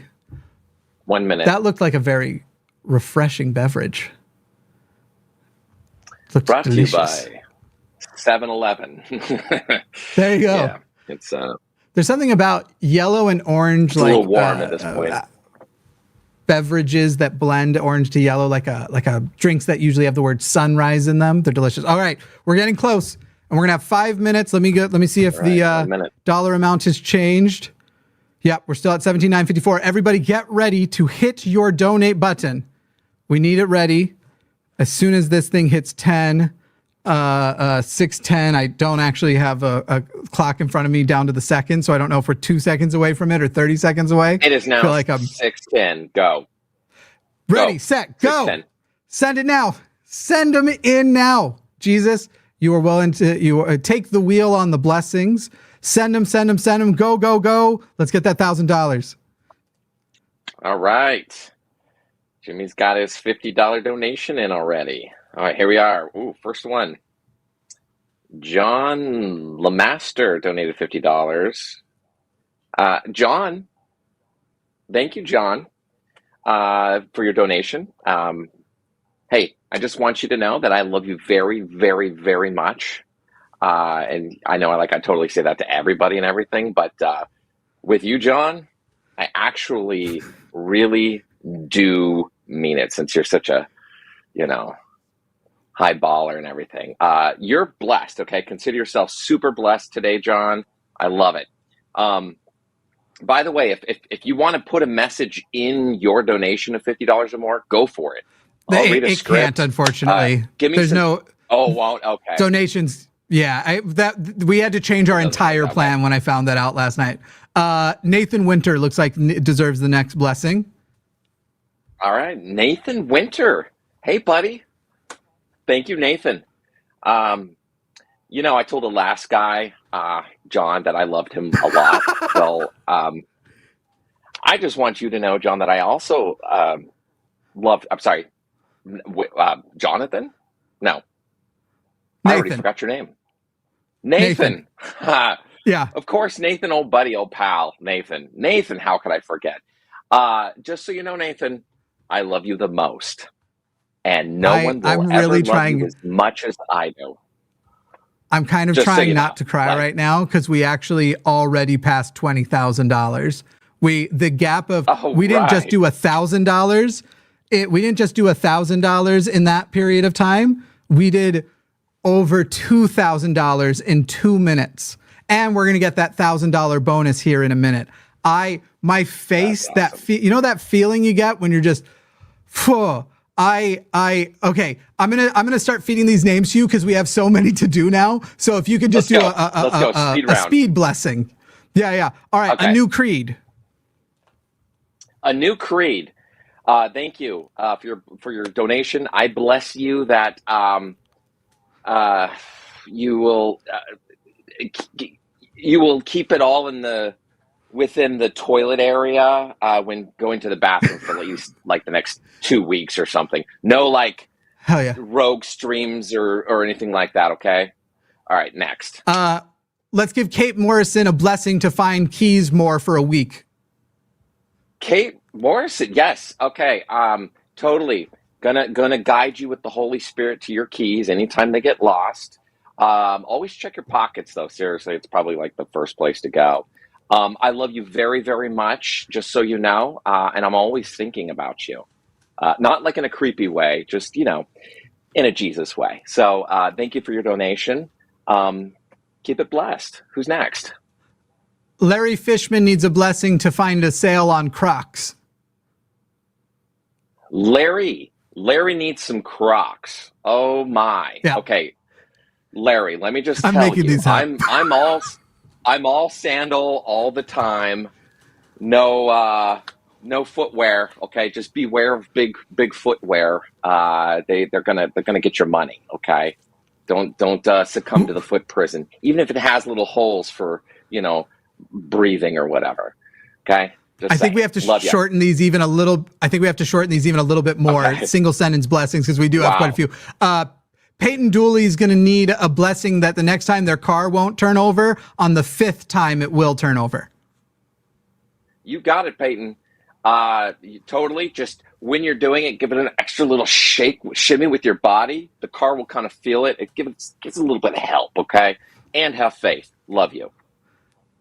Von Tier needs a blessing that their ice cream will be nourishing and strengthening for their body. Sorry, that's a very Mormon thing. May it be delicious to the taste and very, very delightsome. Yes, of course. Consider yourself completely blessed in that regard. Joan Vand would like a free bicycle. That's another one I did as a kid. Wow. Yeah. Okay. This isn't Make-A-Wish. All right. It's Jesus, not Santa. Yes, exactly. That's the other guy. That's the fictional guy. Okay. I deal in blessings, not in hard goods. Okay. Or sports teams winning. I'm just saying. Exactly. Yeah. Come on, people. There were several anonymous donations. If you want to just hit all of the anonymous quickly. Okay, here we go. If you're anonymous, consider yourself super blessed for like 3 weeks. But after 3 weeks, it just like stops. So you're like on your own after that. Oh man, I think it just cut me off of a bunch of them. Paulogia, the legendary Paulogia, who will be joined tonight by Shannon after Matt and Daryl Ray's segment. Paulogia, love your content. You have a very soothing voice, and you put me to sleep before, like at least like 2 times. In a good way. So, in a good way. So thank you. Love you. Stay blessed and don't do anything I wouldn't do. Speaking of purposely doing some transition videos between, Paulogia's video is the transition video that led into Seth and Owen. And my whole thought was like, here are 3 iconic atheist men voices. All 3 of them have such like, those are the best baritones in the goddamn business, those 3. Like, I mean, there's a couple others out there, but I would trade vocal cords with any of them. And that was actually what I should have asked for my blessing, but it's too late now. As Brother Snow, AZR Draco. You do not realize your own talent that you've been blessed with. You are hiding it underneath a bushel instead of letting it burn bright for the world to see. I love your voice. It is special and distinct, and it's one of a kind. So don't ever say that again. I appreciate that. I'm always very skeptical of my burning bush. AZR Draco. AZR Draco. Hey, just want you to know, extra blessings for you during the day and at nighttime as well. So just, keep it blessed. Ray Lawler, whatever blessing you give Ray Lawler, just add times 10 at the end. Ray gave an amazing $500. Whoa, Ray. Okay, here's the deal, dude. You get to pretty much commit any sin you want, except for like murder. Just don't do that one. Yeah. And I'll just totally forget it. Because listen, if you don't have at least a little bit of fun, well, then all that pain and suffering I did for it was like nothing. So, yeah, knock yourself out. Ray just bought a second anointing. That's amazing. Yes, you did. Yeah. Jacob Kilpack is hoping a blessing of extra fries in the bag. Oh, Jacob, not only are you going to get extra fries in the bag, there's going to be like a stowaway curly fry or 2 in there as well. So you're welcome. Hell yeah. You're welcome. That was my idea. Trot and Troy gets a ×4 blessing for $200. Wow, $200. Wow. Okay, that's at least like a full week's worth of blessings. I'm going to make sure you hit minimal red lights and no that's a good trains. No trains. Okay. Logan Jacobs, wild card. Any blessing you like? Yeah, you were going to slip and fall getting out of the shower on Thursday, but guess what, pal? I'm giving you a new lease on life thanks to your donation. You're welcome. Kathleen Moncrief also is from Canada and needs specifically a Canadian blessing. Oh, I see. Hey, okay. Okay. Well, I bless you that you'll never run out of vinegar for your fries. There'll always be plenty. I forgot just like that they loaves do and that. Fishes, but with like vinegar. That's so good. Didva, another wild card, but has an alien profile photo, so maybe some sort of UFO spotting blessing.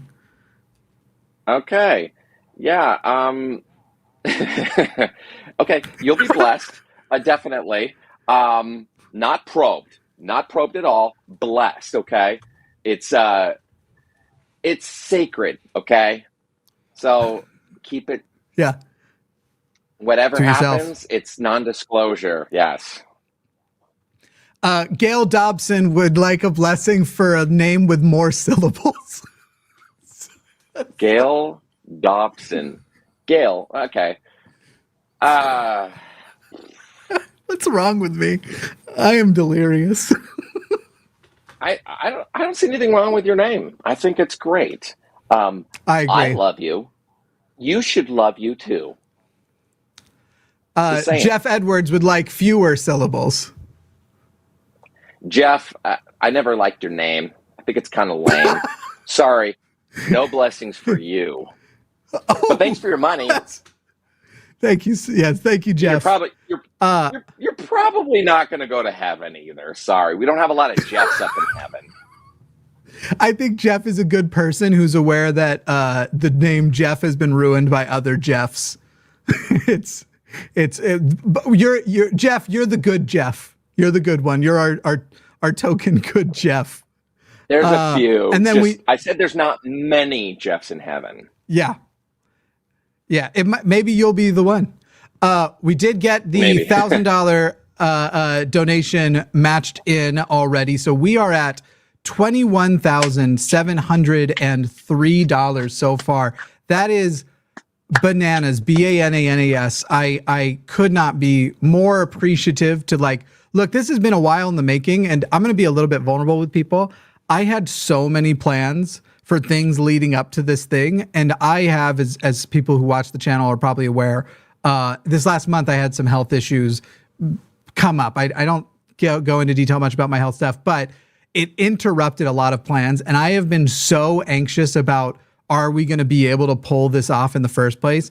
And we're not pulling it off because I am amazing. We're pulling it off because y'all are amazing, because y'all recognize how important the work of RFR is.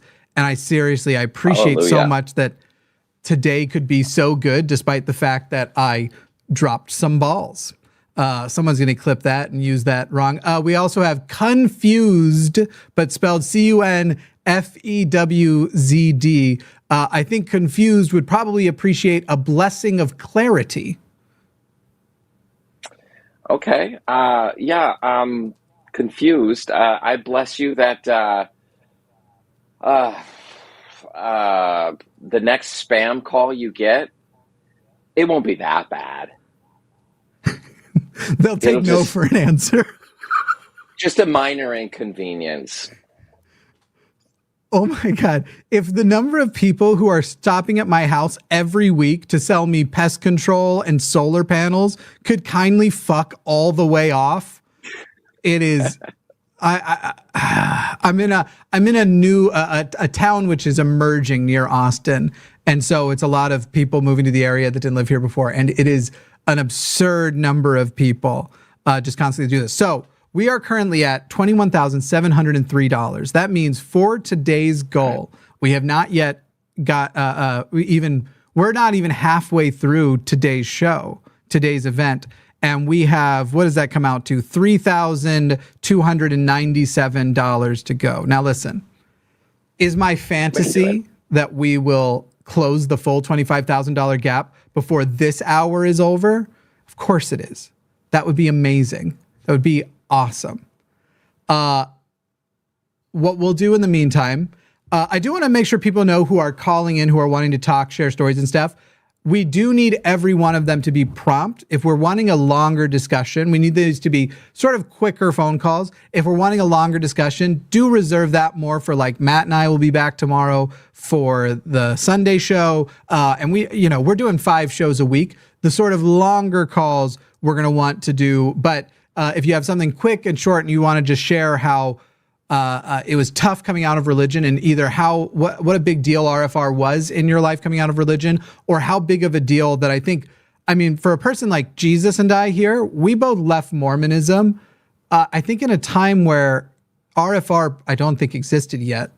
And certainly we weren't aware of, I actually, to be honest, I don't know when RFR started, and now I feel like a dick, but a resource like RFR, Jesus, if RFR or something like that had existed, would you or would you have not hit that shit up so hard? Absolutely. Yeah. I'm still really messed up from trauma. Yeah. So much trauma, like a lot of it. And it's got me messed up. And it's it's definitely something that funny thing, I by just dumb luck, like it didn't I didn't plan this, it just happened through insurance and everything. I got the most amazing therapist who's ex-Mormon, and served a mission in Argentina, there's a musician, did has 3 kids, did the full story of basically exactly the same. And I didn't find out until maybe 3 or 4 sessions in or something like that. And it was really funny because it made for some interesting, we couldn't help but to end every session with a closing prayer, but, or start with a hymn. But good times. I think it's an amazing resource. I'm super happy that it's out there for everybody else. Definitely. If you're out of religion, you got to talk to somebody. Seriously, you spend all your time talking to me, and trust me, I was listening, but I was just kind of busy. So I just now you need somebody who actually will listen, give you their attention, and then actually give you constructive feedback back. And you have no idea how incredible that is. Completely. Therapy could have a stigma too, as well. But I don't understand why. It's seriously, you gotta talk to somebody about it, because therapy has a stigma, but talking to a divinely hidden character doesn't have a stigma, but therapy does. It's wild. I'll tell you a couple things. I've been informed they started in 2009, and if anything, that does mean that they existed around the time I was deconstructing. And it proves more how much we need to support them, not just in money, not just in volunteers, but also in raising awareness, because to be aware of recovering from religion back then would have changed my life. Anybody who has recovered from, we're talking about recovering from religion, but there's so many parallels, because there's a reason, actually, it's not just parallels, it's direct metaphor. But recovering from religion has so many parallels with recovering from drug addiction, something that Owen was talking about before, something I've also done. Recovering from abusive relationships, recovering from trauma. Generational There's trauma. So much. Yeah, and that is something, anybody who has gone through those independently, I think will tell you that it sounds so small and it sounds so insignificant, but truly, the most significant thing you can do when you're in that situation is figure out your first step on a path, on a direction. And that's the thing that I think is so valuable from RFR, because just like anybody who's ever experienced deep, deep depression where they needed to talk to somebody in a sort of emergency situation and crisis, one of the first things they're going to do is go, let's figure out your crisis plan. Let's figure out the way this looks and the way you're going to respond and the plan you're going to have the next time you feel this way. Let's start putting steps in front of you. And that little small thing is just a piece of what they offer. But of course, they also, on top of that, offer connecting you with vetted therapists who know how to help people who are recovering from religion, as well as they have these amazing archives of videos. Again, I mentioned this last night, an almost perfect archive. There's one ex-Mormon creator that I think should be in that archive of videos that I don't see in there. But other than that, it's an almost perfect archive of so many good videos that are going to be helpful for recovering. And it is tremendous what you have all contributed today so far. I hope that we not only hit that $25,000 mark, which at this point, if we didn't, I'm just going to close the line. If we in the second half of the show, if we could do 22-ish thousand in the first half, but we can't do 3 in the second half, the show's over. It's done. We're done. But yeah, the line will be I done. well You'll never get hear right from me back again. Up on the cross again. Seriously, yeah. May as well. Come on. So please continue to donate. And not only should we hit that $25,000, frankly, we should blow past it. It should be $25,000 by the end of the night should become a distant memory. That would be incredible. Jesus, why don't we, with our last half hour, take a couple of calls, talk to people in these situations, and then we'll see from there. A reminder again, as we're about to take calls, we're going to keep these calls rather prompt. We are sort of today prioritizing quantity over quality, quantity number of over length of calls. But we'll start with Mary from my old stomping grounds in Colorado. Mary in Colorado, you are on the line with Jimmy Snow and the Jesus Christ. Oh my God. Hi, Jimmy. Hi, Jesus. It's very lovely to meet you. Hi, Shabbat Shalom. Conversation. It's good to talk with you too. Can y'all hear me? I sure do. Do you hear us? Okay. Yes. Okay. So I actually was born into an Abe Troyer Amish church, and I went on to live in 4 other older Amish communities. It took me about 10 years after I escaped from the community in 2004. It took me about 10 years to really exit any type of religious beliefs. And it took me even longer to begin actually referring to myself as an atheist. That actually has just recently happened. Regardless, I founded an organization where currently I have people that escape different types of Anabaptist religions. And one of the things that I have been seeing happening with recovering from religion is these people are able to be referred to recovering from religion for support. It is very helpful, and I do appreciate that, and I'm actually hoping to come to your convention next year. I've never been. It's been very scary. Yeah, for sure. I'm hoping we're still figuring all of that out and figuring out all the details of being able to do a line con. There were some obstacles that we ran into, so we're hoping that sometime this summer we can solidify some stuff. We will try and figure that out. But yeah, that's going to be phenomenal. And Mary, thank you for. We don't talk to ex-Amish people very often. Feel free to call one of the other shows. Jesus, go ahead. Super proud of you. Yeah, very proud of you. I hope that if there is a line con, that I can meet you there, as I'm sure I will be an invited guest at such event. You know, who would not invite Jesus? But yeah, very proud of you for that. Well, and it you're on does the top take of the list, time. bud. So be patient with yourself. You're doing a great job. I think I've heard people say something like it takes 1 year for every, or maybe like half the time that you've spent in that said religion to get over said religion. You know, it's different for everybody. So hang in there, and I have faith in you. Yeah. You have faith in me? I mean, Jesus has faith. Who knew Jesus had faith? That's right. Anyway. I have so much of it. More than a mustard seed, let me tell you. Yeah. More, wait, He's you just- believe in people, he's though. just- I thought that was like false worship, like you're worshiping isn't it like a sin? Jesus is pro sin. It's it's a small sin, right? And small sins are okay, right? Because listen, again, if you don't sin at least just a little bit, well, then all that pain and suffering I went through was for nothing, right? So it's true. You know, So gotta get what you're just a little telling bit me in is there. you enjoy being nailed. Yes. Oh yeah, and whipped. I'm so good at suffering. You have no idea. I'm the best at suffering. These thorns are real. In fact, one broke off or right before the show, and I had to pull it out of my skull here. So it's That's a shame. it's totally real. Maybe Thank you, it'll Mary, grow so back much by for the your time call. the convention happens. Yeah. Yeah, there you go. Thank you. Amen to that. Thank Thanks, you. Mary.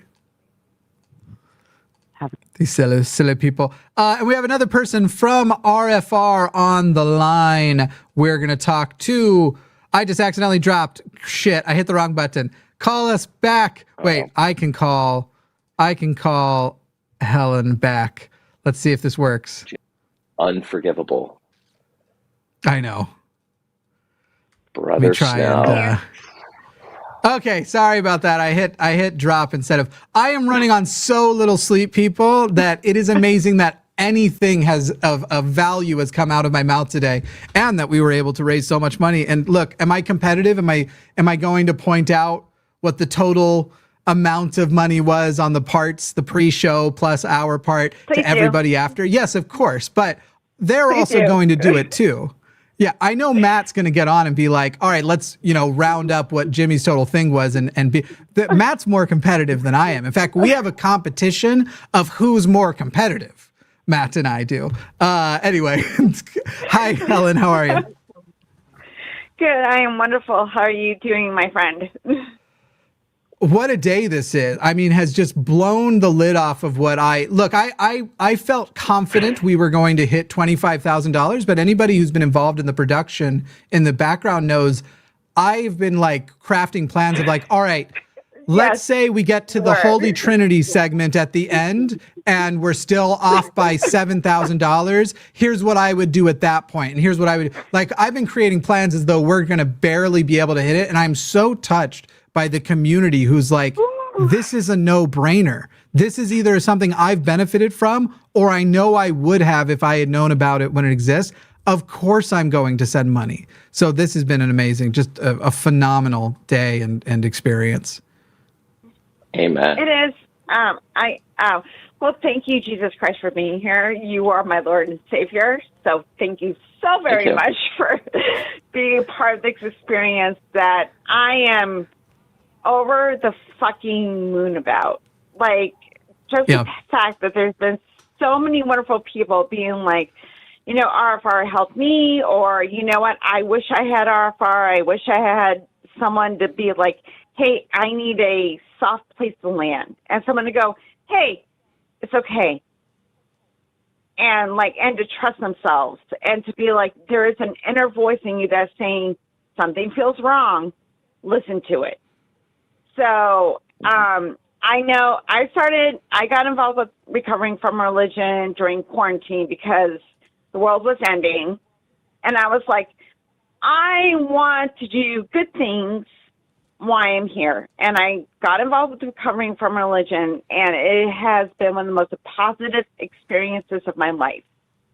I hear stories of people day after day, I was taught that I'm supposed to be this way, I'm supposed to be that way.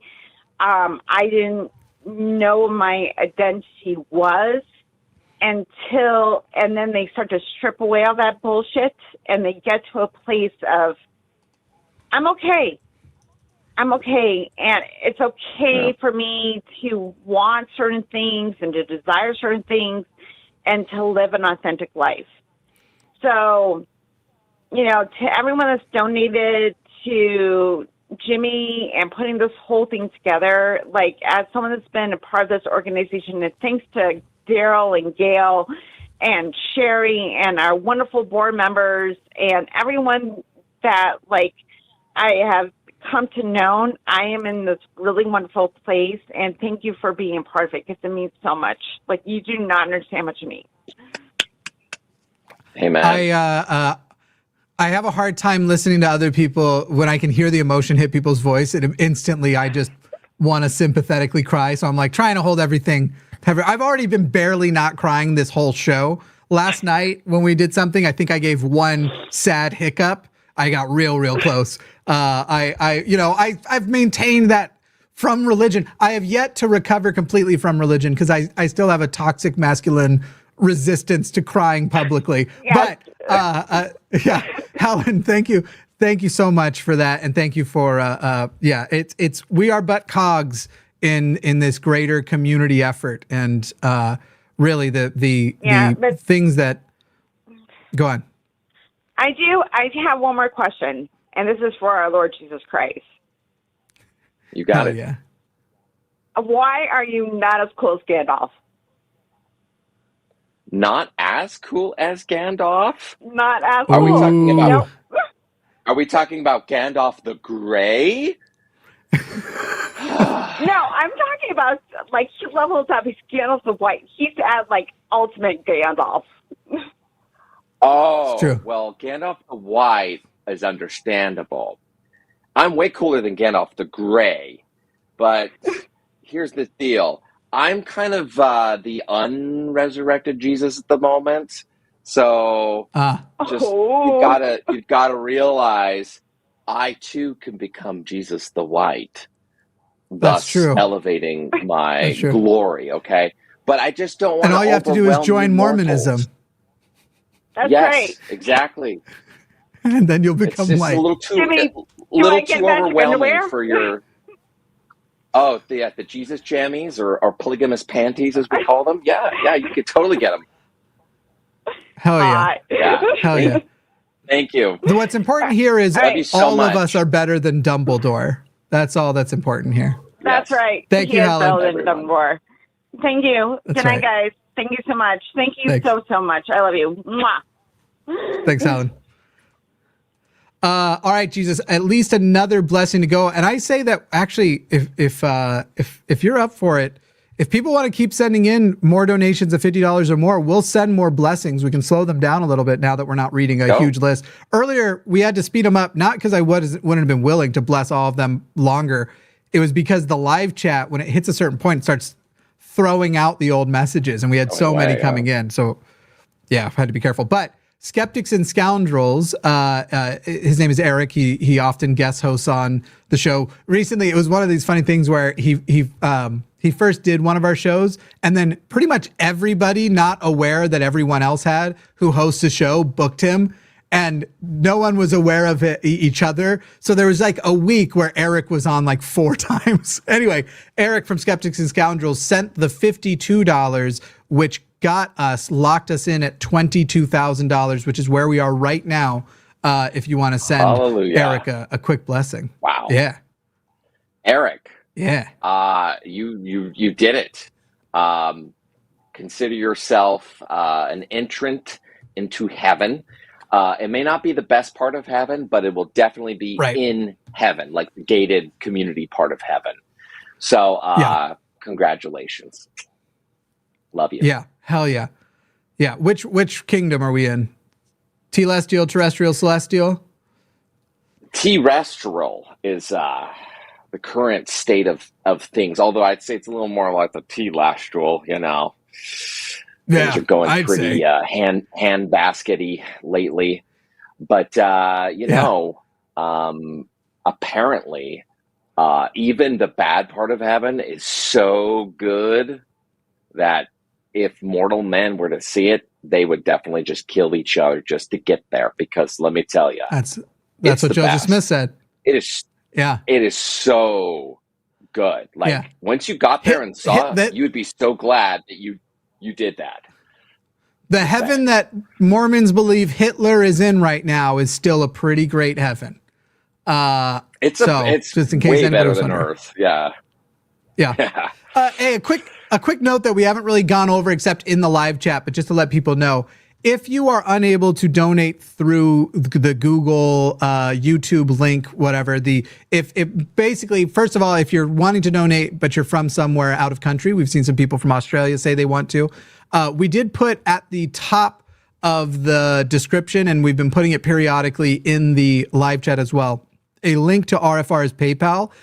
And if you'll put a note in your donation that it is for that, they are able, in the same way that they are able to forward those $1,000 donations through, those match challenges through, same way that they were able to do that, they can send through those same donations as well. I think that's how it works. So if you need to specifically use PayPal because you're international or the Google way just doesn't work for you, make sure you include a note that this is for the Line fundraiser. You could just write the Line in the memo box if you didn't want to put anything else, and they'll pass it through so that we can still see it updated and still see what dollar amount we're at. Because right now we're at $22,098, and we owe a blessing to Snesba, S-N-E-S-Ba, Snesba. Hey, welcome. And hey, thank you for your donation. Just so you know, there will be very little awkwardness between you and your dead relatives when you get to heaven. I'll erase from their memory all the bad things that you did that they can see you doing right now, because it's not just me. It's all of your dead relatives as well. So just consider yourself a clean slate with them, okay? You're welcome. Thank you. Frank, for $69, needs a blessing to stop being associated with the hot sauce. Frank, can't get away from that hot sauce. I hear ya. Okay. Here's an idea. Yeah. You could change your name. It's actually not that hard. Yeah, you'd be surprised how easy it is to actually change your name. Just saying. Give it a shot, maybe. Yeah. You could try it. You can always change it back. You could always just go right on back to Frank and be totally fine. Yeah. But hey, try something else different, for new, like maybe Jesus or something a little exotic. Yeah. I would say, if you're tired of being associated with Frank's Red Hot Sauce, try a new name like Heinz Worcestershire. I think that'll be a better name for you. And for the people who were looking for more syllables earlier, that's an option for you as well. Worcestershire. Worcestershire. Wasn't that an accident? Wasn't that Worcestershire, or how do you say it? Or the Worcestershire? Oh, people literally Brummies in the UK don't say. I'm trying to remember how they say it. Worcester or something like that. But yeah, it's not weird, pronounced Worcestershire like we do. We pronounce it over here. And by the way, can we all acknowledge everyone who thinks that tastes good on steak is lying? That it's some sort of joke. It's so bad. What an awful sauce. It's bad. It's awful. It's not a good sauce. It was an accident sauce. Okay. Yeah. What is it? Why do you people hate someone enough to recommend Worcestershire or even A1? Salt. That is the correct topping for a steak. That's it. Then you use its own juices. Yeah, that's if you're cooking it correctly. $22,172 so far. I'm setting up currently the arrangements for the challenge of the next hour. But if I give it away now, it ain't gonna be no good. Heinz Worcestershire. All right, if anybody else we'll take another call here, but Jesus and I are only here for another 13 minutes. We'll take another quick call and then recommend if you want to get any $50 or more donation in now, you still have time to get a blessing from the Son of God himself, or to some people, the Son of God who is himself. It depends on how you look at it. Are you early Joseph Smith or are you later Joseph Smith? Which way do you look at the Trinitarian nature of Jesus Christ? I'm just seeing if I've pissed off anybody in the chat about Worcestershire and A1. I hope everybody agrees that those are terrible. Anyway, we've got Lou from Ohio. Lou, you'll be the last call with Jesus and I. However, I'm sure there will be more calls taken tonight. But Lou, you're on the line with Jimmy and Jesus Christ. Hello. Hello, hello. Hello. Glorious. You know, I'm handling. Hope everything's. It seems like everything's going well with the fundraiser, and I'm glad for that. This is such a good thing. I should say.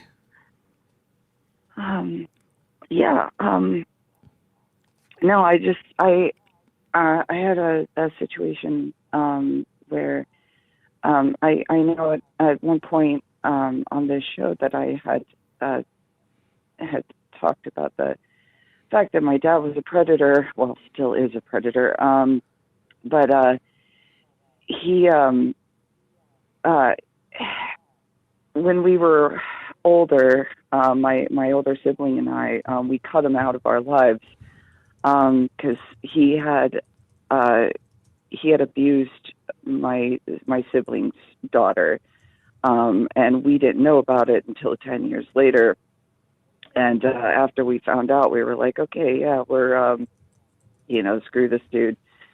We don't want anything to do with him, especially since after we cut him out, and we were just like, he was sorry. What's up, Lou? What I want to do here, because unfortunately with today we have to keep things in a certain formula because we have a specific focus. However, I do want to make sure to give you at least a brief answer to your question. But I wonder if I can ask you, would you be able to make this call back again tomorrow during the Sunday show when we're more less fundraising and we're more actually taking sort of these sort of questions? Is tomorrow convenient for you, or sometime this week where we could go even deeper into it? But for the moment, sort of keep it very brief today. It's obviously a very serious issue, and I don't want to undermine that in any way.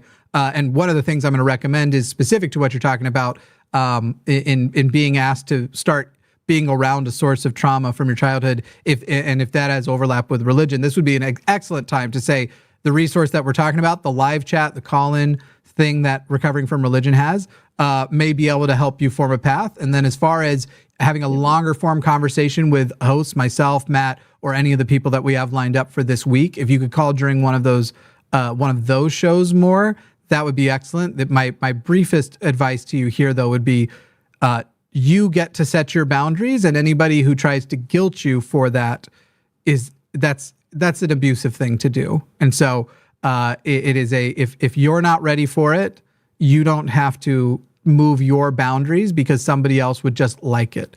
And that's completely for you. But otherwise, would tomorrow be a convenient time if you want to have a longer form discussion? Yeah, no, that's fine. But I appreciate you taking the call anyway. Yeah, no worries. You're headed in the right direction. It was definitely. And you're doing, I'm proud of you. If you need doing a good thing. And if you need to, this is the kind of thing that those volunteers are trained for, as well as if you need to find a therapist. This is the organization for whom we are raising money today. This is like their whole bread and butter. And I think we would have told you that even in a longer discussion, if we talk to you tomorrow, wherever, it often is going to come with something like that. This is something you should definitely talk over with some sort of psychology professional, because they might be able to help you assess whether like it's going to be hard, but I'm ready for that, or if you're not ready for it yet. So it was always going to be a part of the advice, but I hope we talk to you soon. Okay. Thank you so much, and good luck with the rest of the fundraiser. Thank you so much. Stay blessed. All right. Bye. Bye.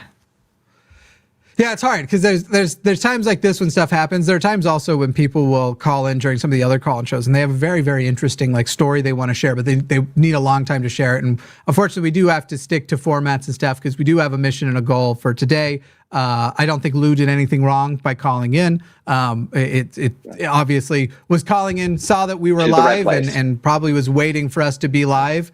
And it's just as simple as that, because that's the type of call we normally take. So just before anybody in chat or comments decides to be a douche about it, just want to keep that in mind. War Boss has sent 50 Canadian seeking a blessing. Well, here's the deal. You get to be in the Canadian part of heaven, since Canadian $50 Canadian isn't exactly $50 American. So let's just say your part of heaven has just a little bit of riffraff. You might be complaining about how your neighbors park and the kind of friends that they have over. Just saying. Yeah. But you're still blessed and you're still in heaven. So thank you. And good day. Yes. Oh, no, that's Australia. I don't know what they say in Canada for just like toodaloo. Yeah. Did you guys, I know how they say hello because of there's a lot of I pick up a lot from Letterkenny. So, how are you now? Oh, is that good? You? Yeah. Oh, yeah. How are you now? Okay. Yeah. Yeah. It's a Texas size 10-4, good buddy. Yeah. I love Letterkenny. That show is excellent. Again, if you want, there is only 6 minutes left. If you want a blessing from Jesus, all it takes is a donation of $50 or more, and we are graciously accepting 50 Canadian dollars like they're 50, like that's $50. We'll treat it like 50 American dollars. Just so you know. We have a running joke on the channel where usually we call it alleged dollars, and then Australian dollars we just call straight up fake money. It's monopoly money. Here's some dollars for your didgeridoos. I just did that to offend the Australians who are watching. Hell yeah, here we are. What a phenomenal time it's been. We've only got 5 minutes left. Like I said, you've got that $50 in. Coming up after us is Matt and Dr. Daryl Ray. I believe that Dr. Daryl, I think they're probably queuing up in the back room here, in the digital back room, if you will. And what an amazing thing it's going to be to, by the time, literally just right after the halfway mark, to have the director of Recovering from Religion come on to find out that we've already reached $22,273 to be exact, which, by the way, if you all wanted to flood with donations right now, we could hit 23. We could hit 24 if somebody was feeling wild and they wanted Daryl Ray to show up to the goal being complete, and now everything is just additional money that's going to go. No matter how much we hit today, every dollar is going to get stretched for maximum impact. If we can, it just will. If we can get to $23,000, I will kiss Jimmy Snow on the mouth. Like right now. Can we just do that anyway? We'll do it like this way. Like you, let's just do it anyways. Here, go like this. I see. Nope, we didn't get 23 yet. Y'all thought we were gonna. We're not there. We didn't get close. We're close. Yeah, we're getting so close. You went too far. I'm the least coordinated. I stopped us right off the wood. Yes, the ducking in. What are we at? Nope, 22,293. Sorry, everybody. Come on, sorry, we can everybody. do it. I wanted to. You're not. I thought you were going to say at LineCon. We were trying to bless all of you. That's what we were trying to do. Well, for real, I'm still have faith we're going to meet the goal. It's just not going to happen. We're in the next 5 minutes. Yeah. I have a feeling we're actually going to clear the fundraising goal during Matt and Daryl's time. But part of that is my own awareness of where things are going and what the challenge to come is. But yeah, I'm very excited. Okay, yeah. I'm very, very excited. I'm stoked for how well we've done already today. I'm stoked that we're at this 22,000 mark before halfway. I'm gonna let when you all see Matt and Daryl, they're gonna be able to talk to you all about that. I think they'll be discussing what updated goal we might go to, because if we can get to almost 25 before halfway over, why would we keep the goal of $25,000? Why would we do it? Right. Of course, we're going to go beyond it. So, everyone, sincerely, this has been an incredible experience. This has made me feel valuable, first of all, which that's all I'm always chasing. I just need somebody somewhere to think that I have a little bit of value in the world. But more than that, to be reminded of the value of our community, not my own, but the value of all of you. Because right now it is so hard to fall into deep, deep depths of cynicism. Just absolutely deep. The world sucks right now. And in many ways it feels like it's getting worse. And experiences like this, experiences with all of you, it refreshes that feeling of like, no, we're not doing this by ourselves. Because honestly, it can feel that way. Obviously, you all come to our live chats, you all come to our shows, but there are times where it feels like, the line is the 10 of us or so, plus the people who help out. And to be reminded how much you, the audience, cares, that we're not just here because you find us entertaining, which we are fucking super entertaining. I get that. But that's not the only reason you're here. You're here because there is an impact you want to participate in making. And this is going to shift. Just seeing what happened tonight, I guarantee you, is going to shift some of my paradigms as we go forward. But if you want to give out the last blessing for Crodius, there you go. Yes, Crodius.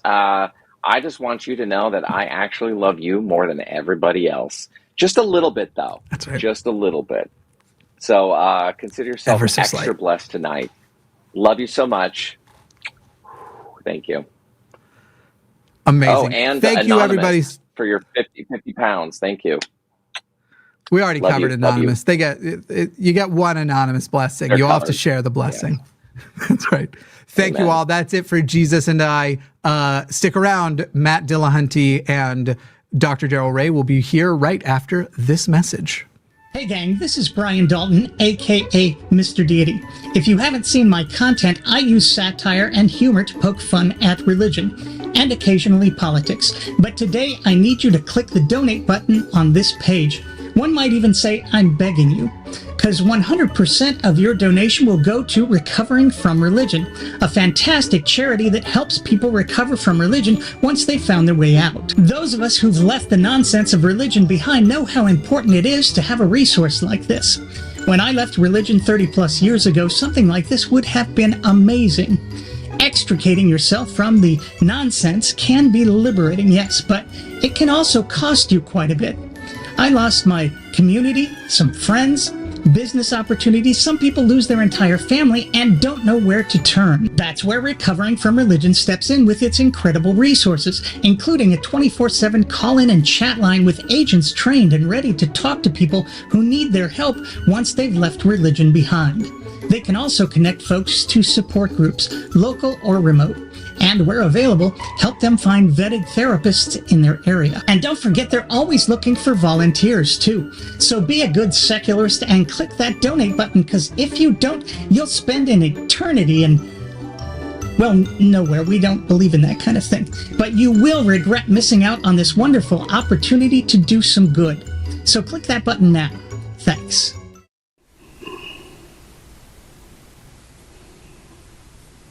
And we're back and live. It's 7:01. I'm here with Dr. Daryl Ray, raising money for Recovering Religion. How are you, Daryl? Well, I'm doing great. So long time no see. And I think and we don't have to do a kiss challenge because I already kissed you last. That's true. Saturday, yeah. Daryl has a trap set up at his events there, and he had his little Recovering for Religion table out, and he had a whole bunch of Hershey's Kisses out, and I said, hey, Daryl, give me a kiss, and he grabbed the chocolate and then laid one on me, and it was perfect. So I'd like to give you your all's challenge right at the top, if you don't mind, and then I'll leave you alone for the rest of the hour. You don't need me, certainly. I sent you a message. Oh, did you? I saw the message about the stretch goal. I meant for the next $1,000 match challenge. Give it up. Yes. Tell us how to do it. 25 and 25 at 7:25, 25 after the hour. If we clear the goal of $25,000 for the night, it becomes $26,000. A $1,000 donation will marvelously appear. So we have 22 minutes. That's right. Wow. No pressure, Matt. All right. Listen up. Everybody listen, I've been waiting all day to get here. I had wonderful stuff. You guys have been amazing. And, now that he's not paying any attention, huge props to Jimmy. Despite all of our competitive nature and everything else, we have crossed the $22,000 thing. I was kind of hoping he'd hit $25,000, to tell you honestly, but let me tell you, that goal of $25,000 is too low. I appreciate it. We had to make it too low because we're building a new network here, and you're never sure what the outreach is, and times are tough, and life is difficult, and there's so much stuff going on, and people aren't as focused maybe on recovering from religion as we think they should. So we set a reasonable goal, and we're clearly going to hit it. We're probably going to hit it within the next 22 minutes. Start getting your donations in right now, because if we hit $25,000 by 7:25, that will turn into $26,000. But that is also still not enough. There were very good reasons for us to set a reasonable goal of 25,000. But this channel, the Line Network, when I first joined to start doing the Sunday show, had, I think, 35,000, 40,000 subscribers, something like that. We are at 88,000 subscribers on the line right now. And I would think a reasonable goal would be 50 cents per subscriber. We're going to take the stretch goal from 25,000 and bump it up to $44,000. There's still many hours of content later. We are going to succeed. We're going to do this. I'm convinced. And so that's the stretch goal. Now, I'm not somebody who tends to ask for money. Go look. My YouTube channel, still not monetized because I'm pretty boneheaded. I also don't often advertise my Patreon, despite the fact that it is the primary way that I end up making money. I am really terrible about asking money for me, but I'm shameless when it comes to asking for money for recovering from religion. Daryl and I have been friends for years. This organization helps people on a daily basis. And I want you guys to imagine, give RFR all your money that you can possibly afford. Give until it hurts. Give until it feels good. Give until you and everyone has fully recovered from religion. But imagine that Recovering from Religion wanted to get a van and have it wrapped with Recovering from Religion logos so that they can drive it to conventions in order to reach out to people. You can't do that for $25,000, and that van is going to need gas. So start donating right now. We have to hit the 25,000 in the next 20 minutes. This is a no bullshit thing. 22. We have to hit this goal by 7:25. Well, that has never even crossed my mind to buy a van with our logo on it. But maybe you've given us an idea we need to follow up on. You imagine pulling into the American Atheist Convention, the American Humanist Convention, pulling into the Secular Student Alliance Convention with a van you gotta get a cool horn. Something that plays like a song. We have Barb and I have a good friend that has a Ghostbusters car, and it gets tons of attention. So I'm thinking maybe we could reconsider this. I don't know. I want to start off by saying thank you. This has already exceeded my expectations for where we are, and I'm thrilled about it. And I'm thrilled about all the people who have given their time today, and to Jimmy and Helen for everything that's happened. I'm going to say a lot more thank yous later, but I just want to make sure everybody knows we really appreciate it. And I want to just say to everybody that's listening that Matt has been probably our number one supporter from practically the day I started recovering from religion. I mean, it's been that long. 2009, 2010. I started April 22nd, 2009. I believe that was the day. And I was on a book tour with the God Virus, and I went down to be on the Atheist Experience not long after the book came out, and you guys just welcomed me with open arms, and we've been friends ever since. And I actually didn't know whether you'd think I was an idiot or a friend. I didn't know. I was unfamiliar with you, but I found out later you are an amazing human being, and we appreciate all the support. And I've told you many times, we get so many people coming to us from the work that you've done. You've helped a lot of people because you've allowed us to help them. Anyway, that was my opening statement. We are at $22,905. I don't know how long it actually takes to we are like crossing into 23,000, and there's only 17 minutes left to turn that 25 into a guaranteed 26. Now, I know there's people watching right now who've already donated. Some of you can donate again, but there's also people who aren't actually watching right now. And if you are on social media, if you are on Twitter, if you are on what the hell's the new one that I just joined? Blue Sky, Bright Sky, something up in the fucking sky. If you're on Facebook, you need to go out and share this right now and tell everybody that you know how close we are to this goal and how we only have a few minutes left to hit $25,000 to get an extra 1,000 out of this, because we've still got many good hours of content. And later on, fortunately or unfortunately, depending on how you view it, I will be back along with Aron and Seth to talk a little bit about the Unholy Trinity, what we did, everything about it. You guys will get a chance to ask questions. Now, we've got phone lines open. This is not your opportunity to call in and debate, but I'll tell you this. If there's somebody sitting out there right now, if you are a fundamentalist Christian or someone of another religious stripe who's very confused about why on earth there would be a recovering from religion organization, about why we would be raising money to help people who are finding their way out of religion, if you don't like to call in and to the call-in shows to have a conversation to try to defend your faith, this is your opportunity. I'm on for the next 45 minutes or so with Daryl. We're just going to sit here and chat. But if there's a theist out there that is brave enough to donate $200, I will let you call in and I will give you 5, provided you don't do anything stupid, hateful, racist, whatever, 5 uninterrupted minutes to make your case for why there shouldn't be something like recovering from religion, for why this is some reactionary thing, for why your religion is so good that nobody should ever need to recover from it. Come on. If you're a Christian, 1 Peter 3:15 says you're to be prepared at all times to give the reason for the faith that's within you. We're not doing a debate show here. We're trying to help all the people who've been damaged, who are still suffering from baggage, from various religious indoctrination from the time they were little kids on up. But let me tell you, since I don't think that's going to happen, and I'm not keen on giving up 5 minutes on any show where Daryl and I are working together, I'd rather hear from people who've been helped by recovering from religion to let them know, so that all of the theists who are sitting out there going, this is so strange. Why are we listening to these atheists here? What could they possibly need to recover from? Jesus is wonderful. My church is wonderful. We're not like Westboro Baptist Church. We're not like this other church. We're not protecting pederasts and shifting them around to other organizations. We're not like the criminal organization that is the Catholic Church. We're just a loving, wonderful family. How could anybody possibly need to recover from that?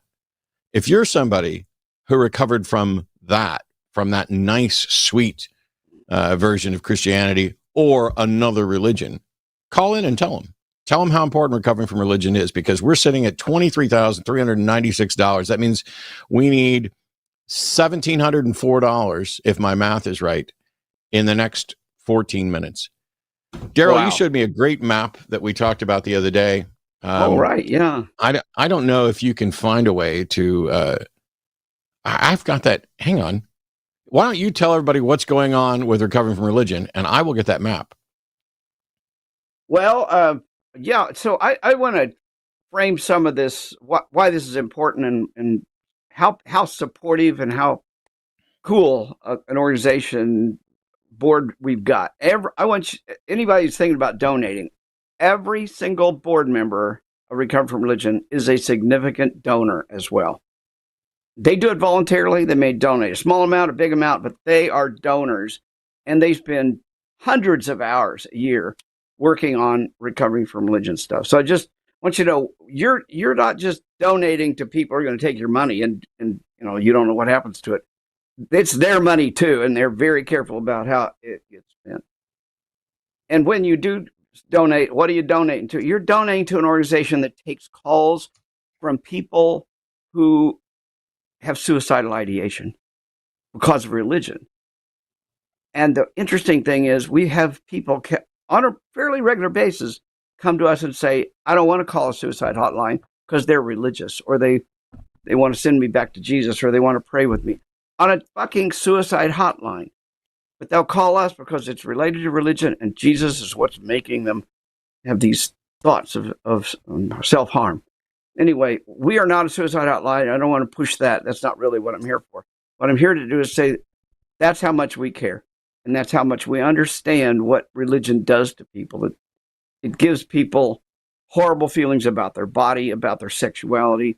And so many of our callers in chat come in and say, I'm LGBT member of the community, of LGBT member, but my parents are withdrawn, shunning me or whatever. And those are just heartbreaking stories. Anyway, that's what's going on at Recovery Religion. I can talk more about that later, Matt, but that's what you're donating to. You're donating to people who really care and want to use this structure that we put together to help others.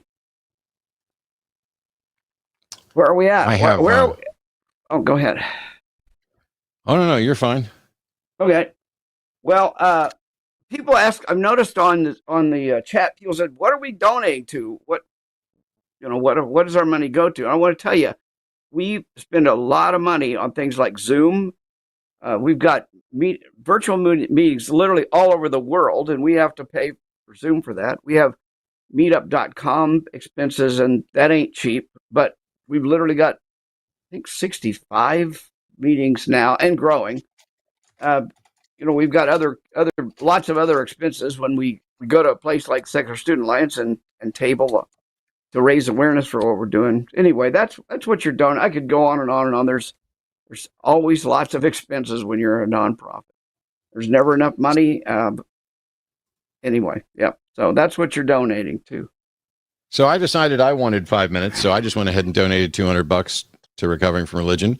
So now I have to shut up. Is that what you're saying? No. I'm just saying I want to make sure that since I put a challenge out there, and it's clear that the theists aren't going to jump in and jump all over that dirt while we're trying to raise money for Recovering Religion, I would just meet the challenge myself.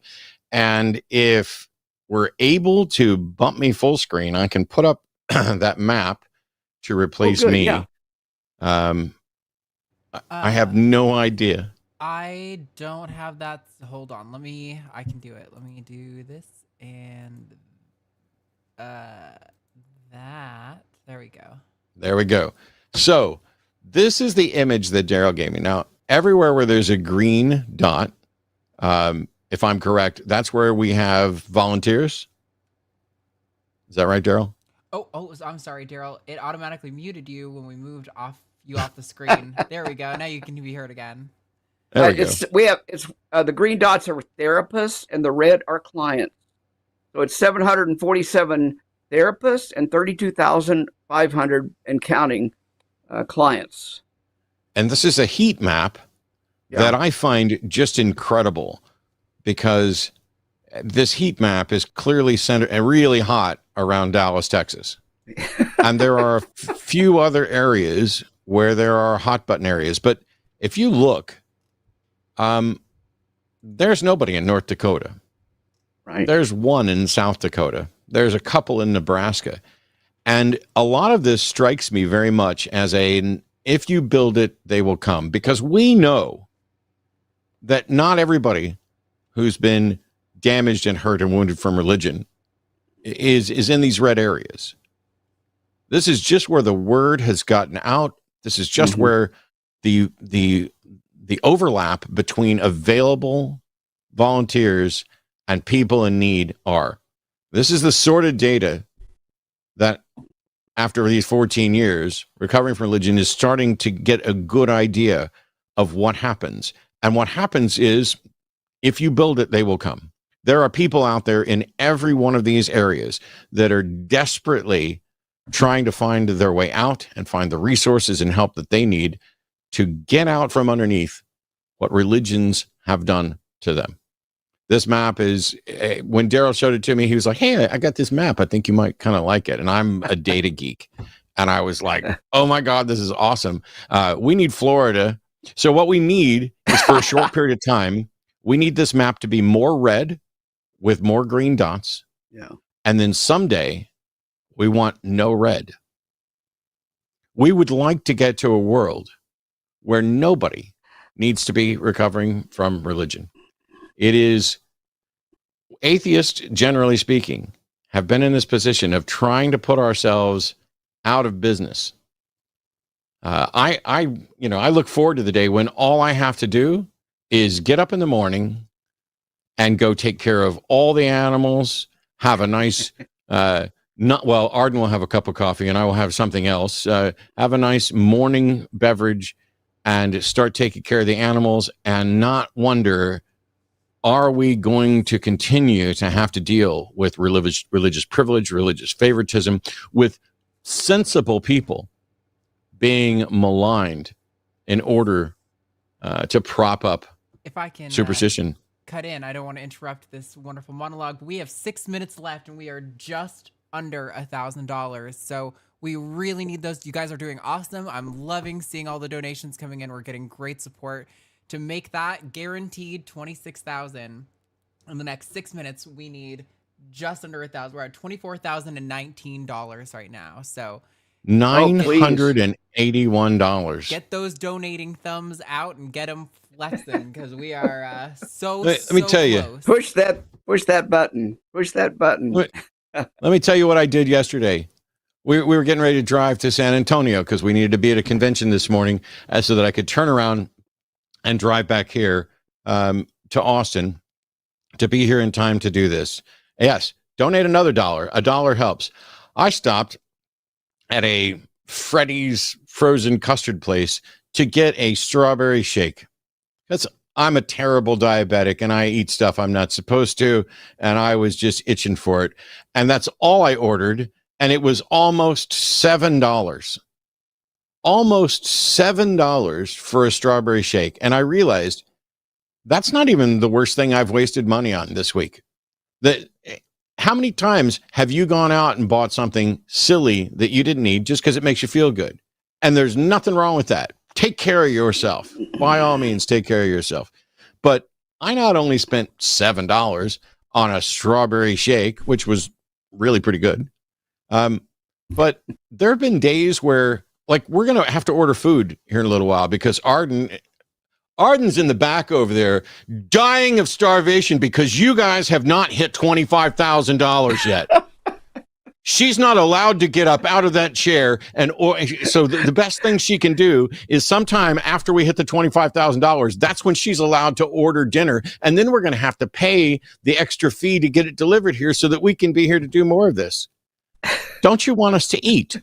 It's true. I'm starving, and we're at $24,497. $500 right. to go. You guys, $503 left. Let's go. We have to hit 503. 4 minutes. You guys can do this. You have 4 minutes. I had a call, a email some years ago. It's been probably 5 or 6 years ago that opened my mind even bigger, Matt, to what was going on in the Christian world. And since that time, I've seen it many times. I had a woman from Brazil contact me, and she wanted to talk to me personally. And it was through Recovery from Religion, but I ended up talking to her. I don't usually do that because we got way too many calls. And it turned out she was the wife of a missionary in Brazil, and they were way back in the hinterlands. And she had discovered she was an atheist, and she didn't know what to do. And since that time, I've had 4. Personally, I know for myself, 4 different missionaries, one from Vietnam, one from Thailand, one from Brazil, and fourth one, Alabama, I believe it was. But I mean, they were from Alabama. I don't remember what country they're from. Anyway, 4 different missionaries who had realized while on the mission that they were atheists. And then on top of that, I've had so many of the Mormons, mostly males, say that I became an athist while I was on my mission. Daryl, congratulations. We have now hit $25,000. And because we made the timeline, that will be $26,000. Cool. You people are awesome. All right. I knew we would get there. I still want to hit the stretch goal of 44,000, but we have hours and hours to go. But this has been an amazing success. I cannot possibly thank you guys enough for proving proving that we have been building a wonderful community here, and not just the line community, but what Recovering from Religion has been doing for years. When I first heard about it, I signed up to be a volunteer. I realized very quickly that's not for me. Not that I couldn't do it, but that my talents are better used elsewhere. I have a massive amount of respect for the Recovering from Religion volunteers. We need more of them all the time. $25,000. We're already at $25,500 almost. Oh, wow. Daryl, keep telling stories. Maybe you'll get us to $26,000 in no time. This is does that awesome. 25? That 25 include the 1,000 matching? Nope, that hasn't been added on yet. Oh, okay. Well, that's even cooler. Anyway, so it'll be $26,499. But tell us more story. Well, I could tell you stories till the cows come home. But yeah, I just realized that there's people out there that are so deeply embedded in their religion that they're missionaries, and they realize oftentimes when they're cross-culturally challenged, how can somebody be going to hell when they haven't heard of Jesus, kind of thing. They lose it. And we're here to help them. And I'm thankful in those 4 cases that either I or one of our volunteers are here to help them. At this time, we have about 451 trained volunteers that go from Moscow, and I'm very worried about our Moscow volunteer right now, by the way, from Moscow all the way around the planet to Perth, Australia. And we have a couple new trainees signed up from India, no less. We've got volunteers in Argentina, Mexico, Romania, you name a country, and we probably have a volunteer in a third of the countries, or have had a volunteer at one point in time. So anyway, and you can volunteer from anywhere you want on the planet as long as you got an internet connection. Hey, I just got a text message. I just got a text message from the individual that put us over the 25,000 mark. Oh, really? Yeah. I have to do a special thank you, because the person who put us over the 25,000 threshold is my favorite person on the planet, my brother, who jumped in and helped get us over that goal right at the end. I love you so much. And I'm just, everybody hears me talk when I'm on the show, I love Arden to pieces. And I've been saying for years that my brother is my favorite person. I have the utmost respect for him. We disagree on some things on occasion, and nothing could ever come between us, including religion, including the religious mindset that caused damage to both of us and to other people that we know. I couldn't be happier to not only have my brother participating, but to make that timely donation in support of the efforts that, Daryl, you and I have been at this for a long time. Mm-hmm. And there are so many people that benefit from all of this. Thank you, Brad. You are a gazillion times awesome. I love you so much. And yeah. Wow. So there's a cooler Dillahunty, bro. I got to meet Brad at the SSA. I was pleasantly surprised. I had no idea that he was even there at the time. Yeah, I knew he was a cool guy. Not far from there. I knew he must be a cool guy because he's your brother, and his name's That's Brad, true. which is my favorite brother's name as well. Yeah. Oh, wow. That is, gosh. Thank you, Brad. Thank you so much. I really appreciate that. Yeah. And thank you to everybody who helped meet the goal and who donated, the people who, the individual who anonymously just added the $1,000 kicker on for hitting the goal. Man, I wish we, yeah, go. Well, I wish we could recognize that person who's been giving us the $1,000 match. They want to remain anonymous, but they were very generous. We were so happy that they wanted to help us in this way. We can't recognize them because they want to remain anonymous, but that's okay. They're right, and we certainly respect that. That's all right. There's some amazing individuals in the years that you and I have been in the movement.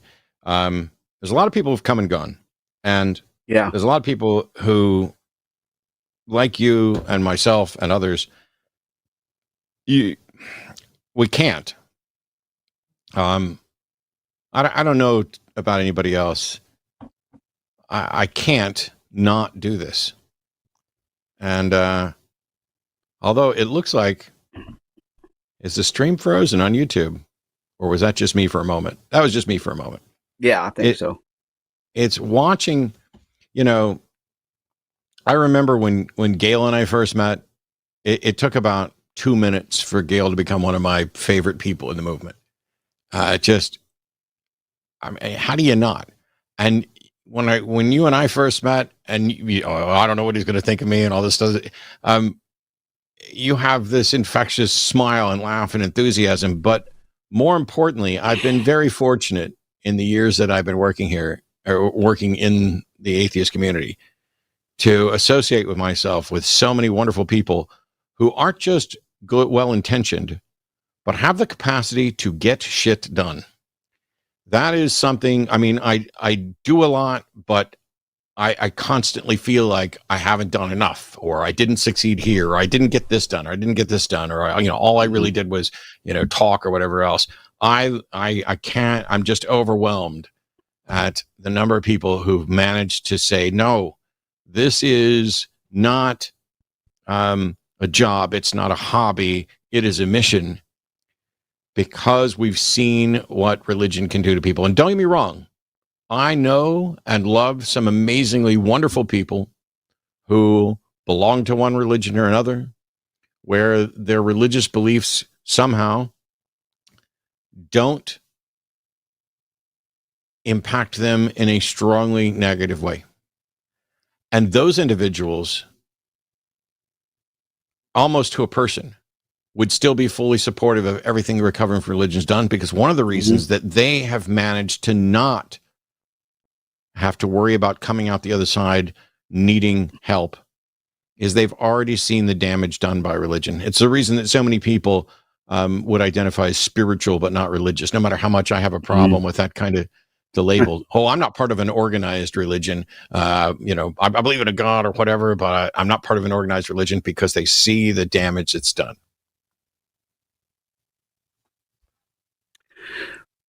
I was just reminded by one of our volunteers that, like we've said many times already tonight, we're always looking for volunteers, but we need IT people. We have a crack IT group that really, really works well together, but we're always looking for new people that have new skills. You never get enough IT people.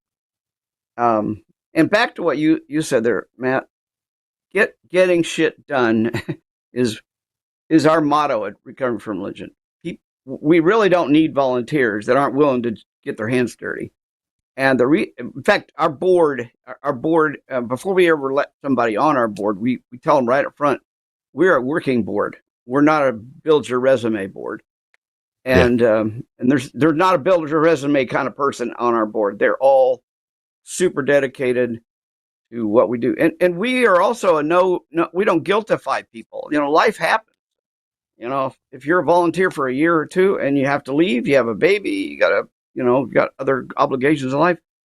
We just thank you for the work you did and for helping the people that needed help. We're not a church. We don't tell you you're bad because you didn't volunteer for us. Anyway, we have a getting shit done attitude at Recovering from Religion. And most of the programs, as you know, Matt, most of the programs that we've got came from the grassroots. I didn't sit around thinking about these programs. I mean, literally almost every single program except for the Secular Therapy Project. I do take a lot of responsibility for that. But I had to have a whole lot of, like David Klinge, he had to help me do the whole thing. I've had Caleb Black help me. Caleb really led a lot of it, but I've had to have people help me on the Secular Therapy Project. So even there, I can't take a whole lot of credit. It's just people who want to get shit done. That's the kind of thing we do here. It's in my early days participating with the broader atheist movement. I'm a skeptic first. I'm a humanist second. I'm an atheist third. But I spent most of my time identifying publicly as an atheist. I spend most of my time over the last 19 years or so that I've been doing this, arguing and debating religion on behalf of atheism. But if you look at it, what's really been happening is there's no stealth in my arguing for skepticism. There's been a little bit of stealth on occasion in my arguing for humanism, because when I walk into a debate or when I'm having a call on one of the shows, my goal is not to just present atheism. It's to present skepticism and humanism by being an out public atheist. And the early days in the movement for me, which, wasn't remotely the beginning of the atheist movement, just my beginning of my participation in it. So that we're just talking in the past 20 years. There was a lot of talk about how do we grow the movement and how do we deal with diversity? How do we make sure that every podcast and show doesn't wind up looking like me and Daryl? How do we make sure that we're reaching out to other communities? And there were certainly people who felt, oh, well, that's mission creep. We don't want to make anything too gay. We shouldn't be reaching out, necessarily to the Hispanic community or the Black community. It's why can't we just be atheists? Why should it matter, what someone's ethnicity is or gender identity? And that shouldn't matter. We're just all atheists. And it's not that they were entirely wrong. It's that they had this idealized look at a world. It was, I long for a world where we don't need recovering from religion, where we don't need people to speak out on behalf of atheism, where we don't need to teach people, as a special event, skepticism is just taught everywhere, where humanism is the de facto standard. I long for that world. So in our heads, sometime we want to say, hey, let's act as if we're already in that world, and that will become the world. And while that is a wonderful goal, the fact of the matter is, wishes don't make it so. And just acting like you won the lottery doesn't mean you win the lottery. You have to actually buy a ticket, and then you have to get lucky. But the good news is that what we're trying to do here in building communities and helping people find their way out of religion is you don't have to buy a lottery ticket, and you don't have to get lucky. All you need is dedicated volunteers who have been there, dedicated volunteers who know what it's like to struggle through these things, dedicated volunteers who once thought they were the only atheist on the planet. They were the only person who'd been through this. And those individuals help another person who helps another person. And then you build a network where the entire map of the United States to begin with, and then the world, is full of little green dots, and you can't hardly see the red. That's what happens when you get dedicated people who want to see a genuinely better world. I think it does look like, I'm 72 years old. I've watched a lot of world come and go, and it does look like things are in big trouble right now. But I'll tell you, what gives me hope is the fact that we've got so many people giving money right now to a cause they think can help other people. And because we've got 747 therapists who signed on for us over the last 11 years, and we've got 451 trained volunteers that signed on and give us their time. Gosh, that's damn hopeful right there. I work hours every single day on RFR stuff, as does, most people are associated with us, put in some time every week. And that just gives me a lot of hope that there are human beings out there that want to help other human beings. It's fun. Do we have any calls? I haven't seen or heard. Well, we don't have any calls, which just means that all the theists are absolutely stunned into silence and terrified at a world where recovering from religion basically blunts their barbs. But it would be, I think, honestly, if there's RFR, I'd love to hear from an RFR volunteer. I know we've got literally RFR what volunteers. Yeah, that's literally what I was saying. If there's an RFR volunteer, or hear me out, if Gail's got a minute to call in, yeah, I don't get to talk to Gail enough, I think now that we've hit the first goal, we've got a stretch goal, but I think now we hit the first goal. getting her and a volunteer in to talk about how and what is next for recovering from religion. I love it. And how we need stuff like this to happen more and more often. But man, this is just I'm genuinely overwhelmed at the incredible. I mean, don't get me wrong. We did great on donations. But there's only like 1,000 people watching right now. Now, I think everybody could go out and hit social media and tell other people to start tuning in, and don't tell them, oh no, they hit the goal.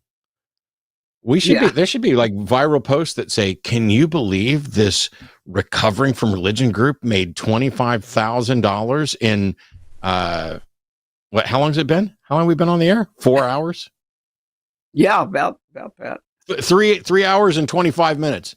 Right. That's the post. Get out on social media. Link to this. Can you believe recovering from religion made $27,000 in 3.5 hours? That's a good way to put it. Every one of those annoying preacher yahoos all over the interwebs. Tag Ray Comfort.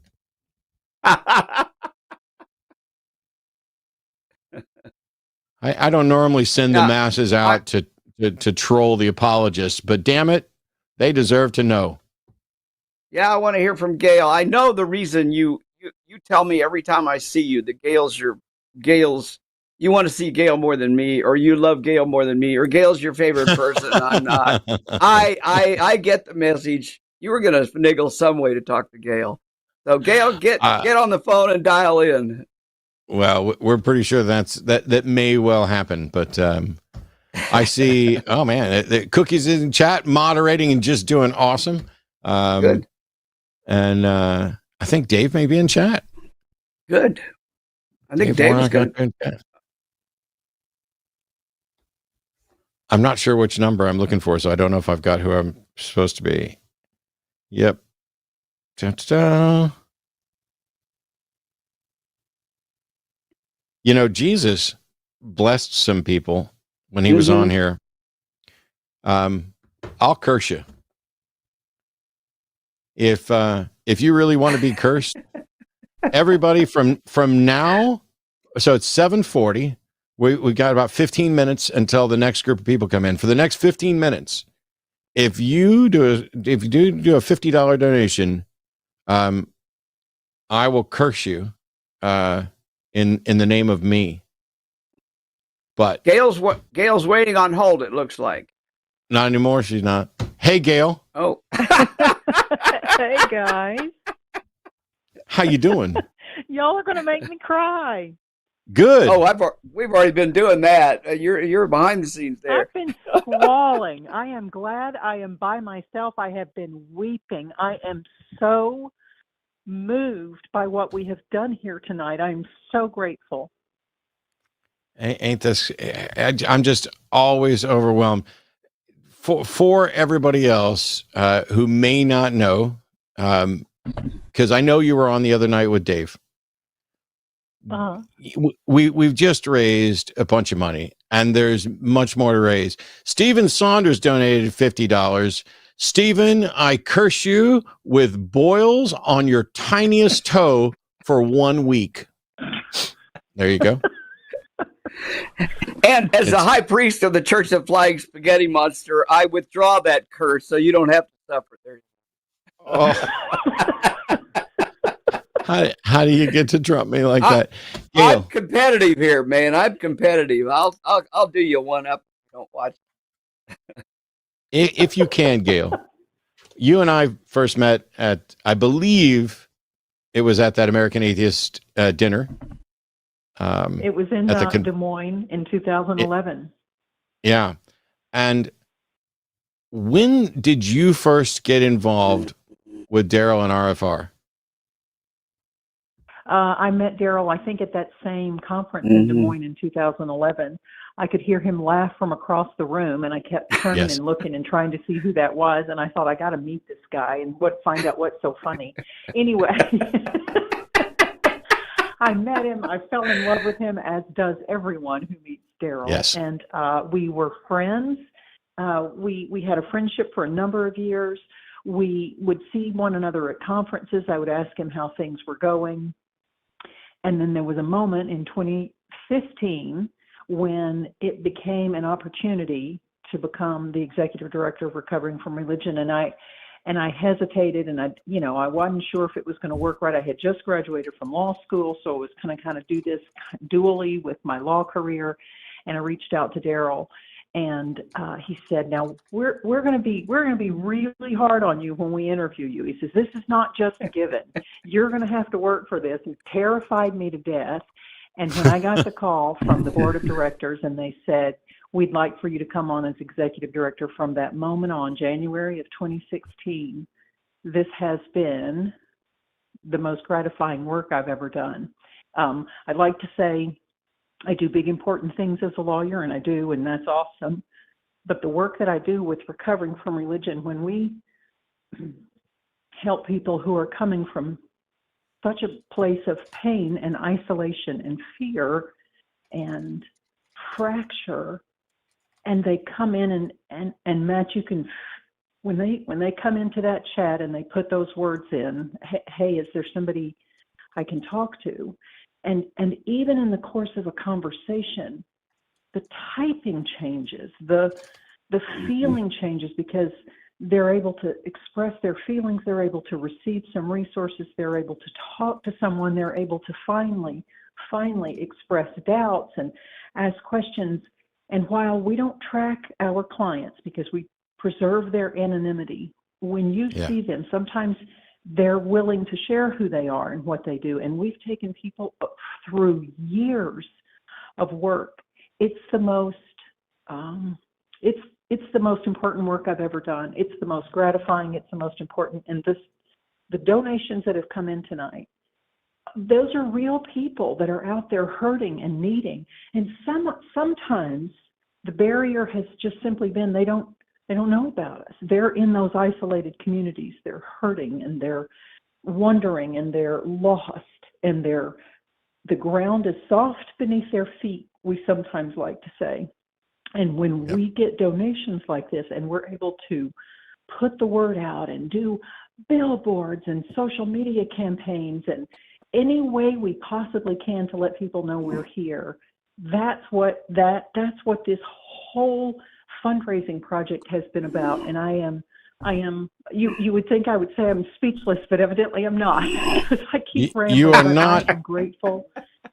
I couldn't wait to get you in. I'm grateful. I love beyond Daryl to words. pieces, and we tease each other. But I'm like, I need to get you back on the hang up. At some point, we can have a good Wednesday. But I have two people I need to curse who donated $50 while you were talking. First of all, Kate Morrison, I curse you. I curse you in my unholy name with weekly visits from Jehovah's Witnesses for 1 month.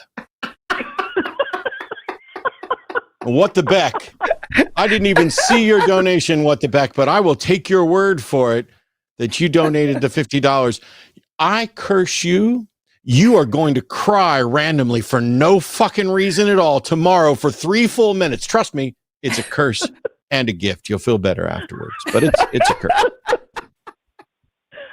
Also, Daryl, if I could cut in, could you check your messages? You should be getting a message from Shannon that you need to see. Oh yeah, I don't know what's going on, but yeah, she's trying to get the donors trying to get the money into our account, and she's having trouble with it. But I can't help as long her as you 'cause saw I don't. it. Just want to make sure.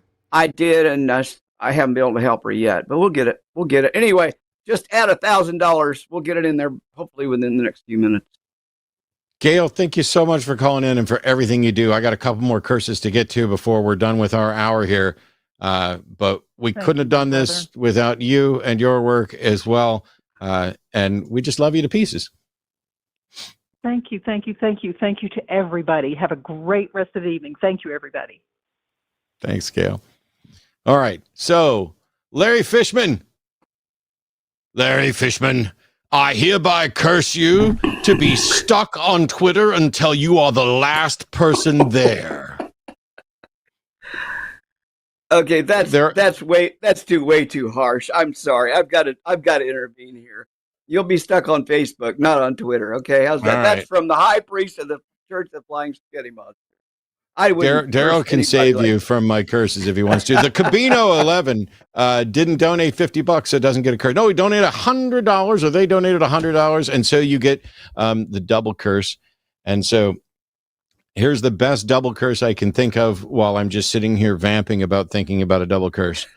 The Cabino 11, I hereby double curse you to have one apologist in each ear, both arguing the same point of doctrine from two completely different lines of thought.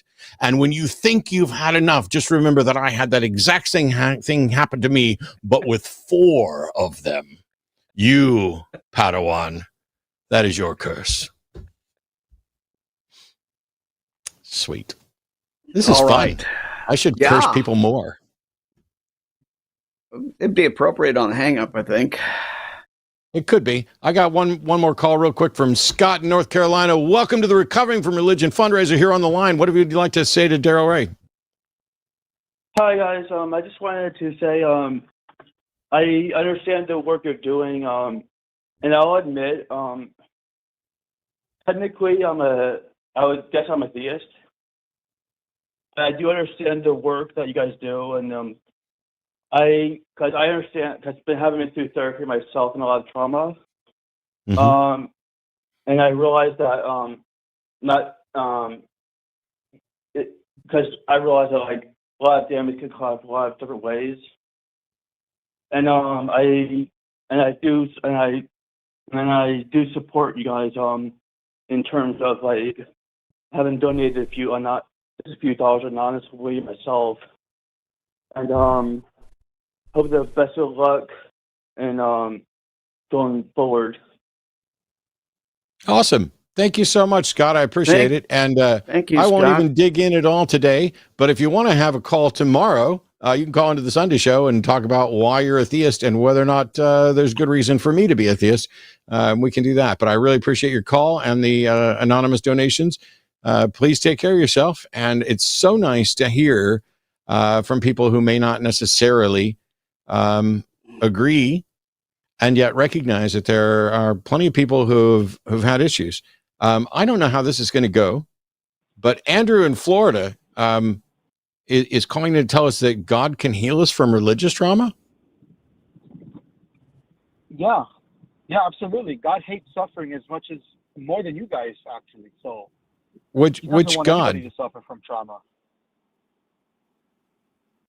Yeah, that's a good question. Which God?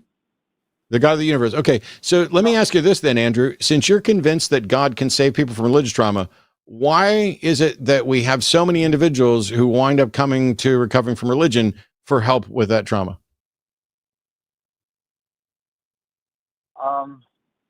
That's a good question. Yeah, you know what else is a good question? I could pull up a list, not of individuals because we don't, RFR, I say we, but RFR doesn't keep names, but we have thousands upon thousands upon thousands of people that we know have been helped by Recovering from Religion. Do you have any idea, any way to demonstrate that anybody in the entire history of the universe has ever been helped by God? Yeah, me. How? And I called into the hotline. How do you know, Andrew? From Andrew, how do you know that you were helped by God? Yeah, I suffered from religious trauma too. I was in more. That's not what I asked. That's not what I asked, Andrew. I said, how do you know that you were helped by God?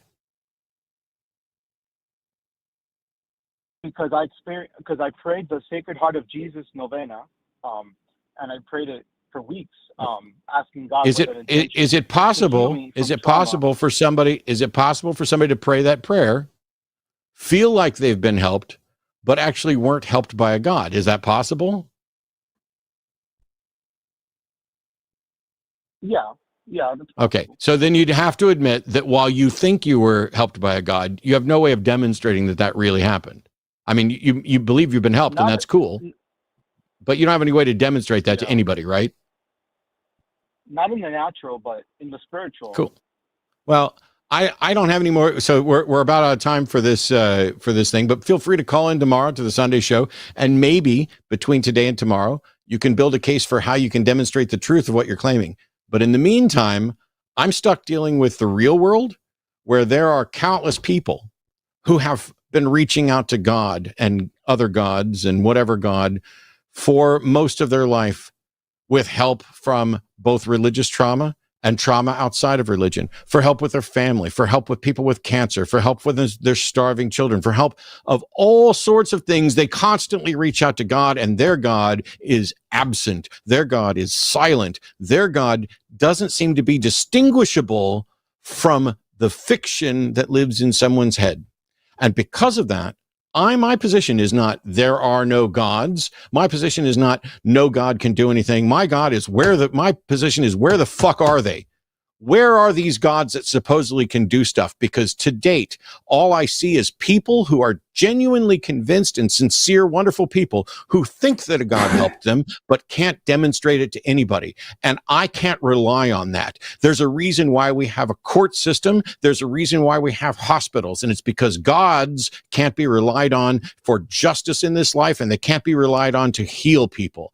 The people at Recovering from Religion are doing God's work, because God won't. I think that's our new motto. There you go. I like that. I hope Gail's listening. That's our new motto. It could be. I'll have to put that before the board this week. Say that again. I think it's worth repeating. The people at Recovering from Religion are doing God's work because God won't. There you go. Soundbite it.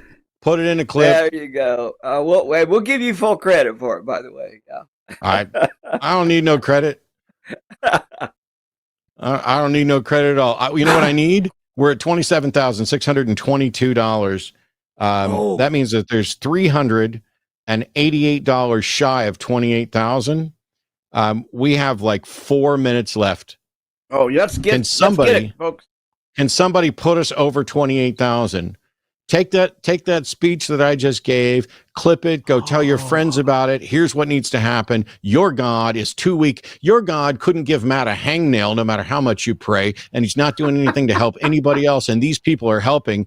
Get that $348 or $58, whatever it is, in now, because we're almost done. I don't have the schedule in front of me, so I'm going to bring in the lovely and talented, wonderful, gorgeous, sweet, sexy producer lady to tell us who's up next. Shannon Q. I was wondering what question you were going to ask me. Up next, we have Shannon Q and Paula Gia. They are connecting right now. So do your little wrap up, and we will get them in here. Those guys are awesome. Daryl, I want to give you I the really last word to this. Well, I really wanted to be on with Shannon, but I had to accept you as my second choice. Thank you. Nobody else wants to work with me. That's completely understandable. I'll thank you, everyone, for all the donations. Thank you for your support.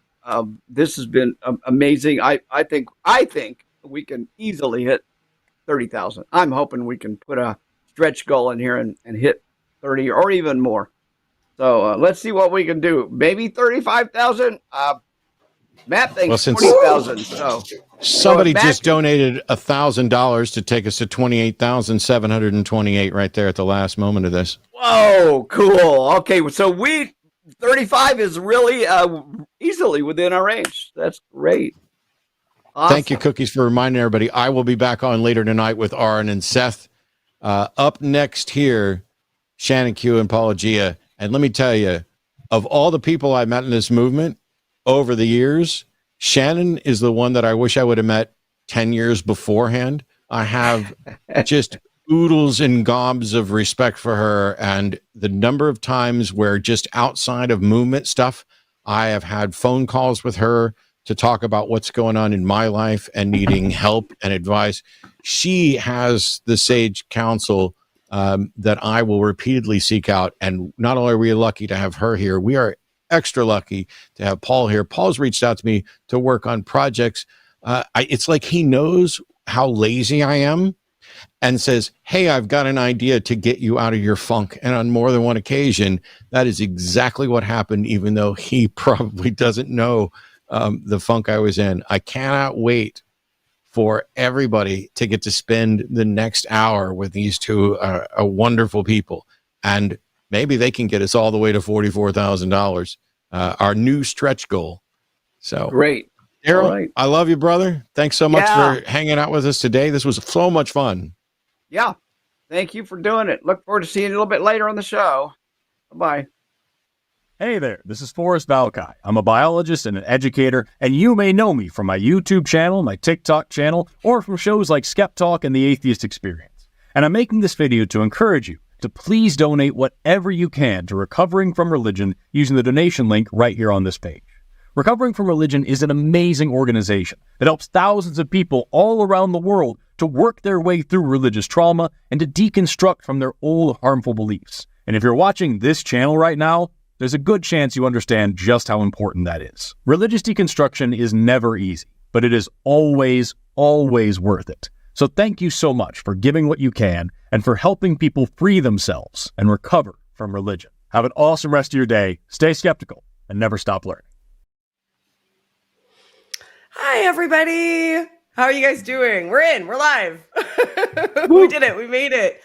And we made it just after we reached the goal. I'm so excited. Between what the nice things Matt said and watching the goal get reached in real time, I'm like super emotional right now. Exactly. How are you doing, Paul? How are you? I'm doing You feel well, good? and we of course, as we came on, our dog decided to find something to bark at. So this timing is precarious, but we'll see how it goes. Yes, other people and or dogs and or the wind blew in or around the proximity of our house. That's so sorry correct. that periodically there may be Anyway. some dog borks. Well, But no, I'm it's been super. It's been an exciting couple hours on the show here. Wow. Right? Oh my gosh. It's so like listening to Daryl talk about the people, like exemplars of some of the people that Recovering from Religion has helped is just so poignant to me. It's so clear that there's an imperative for this type of work. Like there's a call for it and a need for it. Before I even met anybody, I think, in this movement, with the exception of maybe like you and a couple of other people, I had become familiar with Recovering from Religion. And every video I'd ever posted on my channel, since the very first video I posted right up until today, the links for the Secular Therapy Project, Recovering from Religion, and the Clergy Project are in every single video I have ever put on my channel, because it is the most important work. All of us who are activists, a strong component of the reason that we are activists is because either we have these types of deconversion stories and trauma surrounding religious adherence and all of the baggage that comes with it, and we're all working on actively deconstructing that, or, and I suppose concurrently, like also becoming like a public face of something like this gives somebody some sort of semblance of solidarity. So we hear a lot of these stories and it's heavy. Like people reach out pretty consistently, like through these call-in shows, through emails, through DMs, on Twitter, on Facebook, with the most sad and horrendous stories of what going through religious adherence and coming out of religious belief have meant for them and their lives and their mental health. And there's just not enough resources. There's just not enough resources. And so even if you can donate $1, every single one of those dollars counts and is going towards work that is so desperately needed in this community and in the world. So yeah, thanks. Are Sorry you about ready the for your diatribe. challenge? My challenge? Oh no, I'm not ready. Okay, what's the challenge? I don't know if you saw the previous hours, but every hour there's been a donation challenge because we had somebody lined up for each segment to donate up to $1,000 for a specific challenge. So the challenge for y'all is by 15 after the hour, so 13 minutes from now, it originally was going to be for every donation of $10 or more, for every individual donations, counting the number of donations, you would get a donation of $10. So in other words, if there were 100 individual donations, that would max out the $1,000. Because we hit the goal already of $25,000. That goal has been made easier, and the number of it only has to be an individual donation of $5 or more. So if you donate $5 right now, your donation becomes worth $15. And if we do 100 donations of at least $5 or more, an entire $1,000 will be donated. Okay. But it has to be by 8:15, 12 minutes from now. So we have 12 minutes. So the real question is, how much do people like us? Because we're going to take on the first one. I'm absolutely going to take the first one. Here's what I suggest. If, okay, one possibility was, if you are on Team Coffee Table, that if you think that there should be a coffee table in my living room, then you donate $5. And if you think that there should be no coffee table, you donate $10. I think we're going to see a lot of $5 donations. And I'm looking forward to watching you watch all the $5 donations roll across the screen and to just internalize what that means for you. All I need is is the validation of one. You just need one. You just need one example. You have what if there's a 1 in a million chance. It's entirely worth believing it. Believing that It doesn't even need to be someone who donates, just someone to validate. So how about you? And then after I'm you watching donate, it scroll put in five. Yeah, we're up to 15 so far. So 15 $5 donations, which means we've already secured another 150 of that $1,000. Now we're at 16. I'm just going to keep counting. But you did get your first $10 one. Crystal. There you go. So team no coffee table. Thank Crystal you. Team anti clutter. I'm taking names. I am taking names. It doesn't mean team that there's minimalist. Oh my gosh. It doesn't mean that there's going to be clutter. It just means that you have a place to set things in the space where you're most likely going to have things in your hand. There exists no coffee table $5 without clutter. Validate me. All coffee tables eventually get clutter. Not all coffee tables. Oh, that's an invalid syllogism. Bullshit. No, absolutely not. There's no way. There are coffee tables on Earth that don't have clutter. You consider literally anything clutter. If I set a cup on it while I was using it, you would consider that clutter. But you put yours on the floor. So the same things that you're putting on the floor, you can put on a coffee table temporarily. On the coffee table, they stay there. No, that's the problem, is they don't become temporary. They stay there. Suddenly they're Do things stay on the dining room table? Yes, actually. Yeah, your dog leash is currently what's on the dining room table. What else? I didn't say what. What else is on the dining room table? So you're the problem. In winter, there's other things, so I don't know if we need to get too far down. There's not. I hang a jacket off the back of the chair in winter. That's it. That is not on the table. That's on a chair. Should we get rid of all our chairs so that I can't hang jackets on them? We can just sit on the floor with your drinks. So if you are anti-clutter, donate 10. Five. If you're pro-clutter, if you're a pro-clutter person, just donate the 5. I think your camera might be pro-clutter because it's refusing to autofocus on you. Uh-oh. We lost power, and I think some of Paul's camera settings went with the power.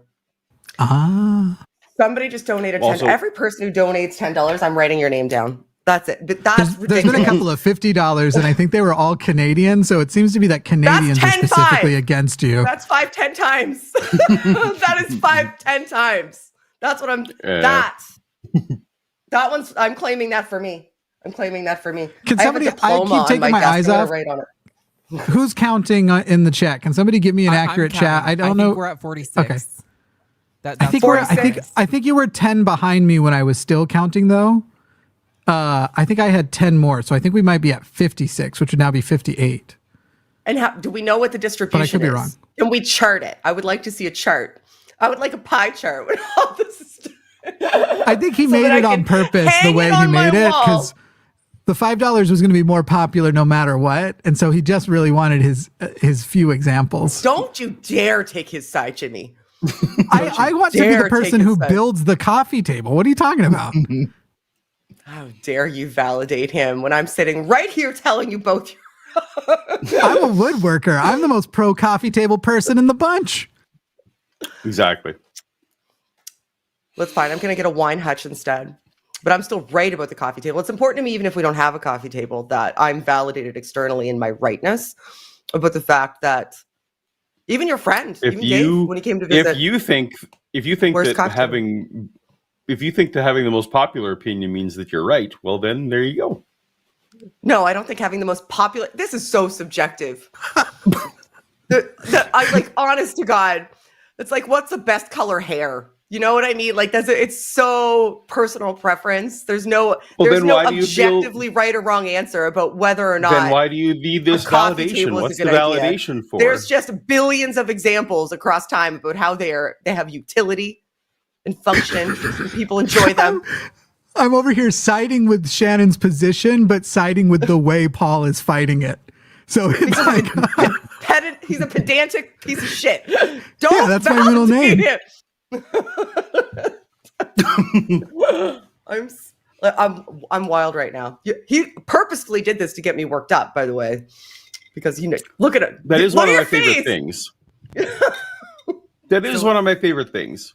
I count 58. So if Jimmy's right, it's 68, and there's not that many more to go. Although we still need to get those in because there's only 6 minutes left. Oh, so we only got 6 more minutes, everybody. So yeah, flood that shit. Maybe $5. Do it. Yeah, thank you, Jimmy. Thank you. I appreciate it. What's your best argument for why we shouldn't have a coffee table that isn't like sometimes? And also, when you're saying it's going to collect clutter, that feels like a personal condemnation, by the way, because you're basically saying either you can't control yourself or I can't control myself. It's one of those two. That we're incapable of putting things where they go. So we are definitely motivated to not have clutter on the table. That was so vague. It's vague as fuck. Well, vague as fuck. I'm not saying you're incapable. I'm just saying we're definitely motivated. You're not saying I'm incapable. So you think that you'd be fine. You would never clutter a thing, even temporarily. No, I also have. This is why I would say all coffee tables, even in just for me. That's why I couldn't have one even when I was by myself. But, yeah, I wasn't trying to disparage your capability. I just don't think you're. I don't think you're motivated. So. You don't think I'm motivated to pick things up and put them where they go? When it comes, I think we're differently I can save motivated. you. He worries that you will think the coffee table is the place that those things go. He's afraid that I'm going to put something decorative on it and say that goes on the coffee table. A doily. No, I don't. I'm not doily people. I'm not doily people. So how about that recovering from religion, everybody? You started it. I count 75. We've got 4 minutes 75. left. And we've got 25 to go. So let's get them in, people. We need 25? 25 at least people. $5 donations right now. Get it.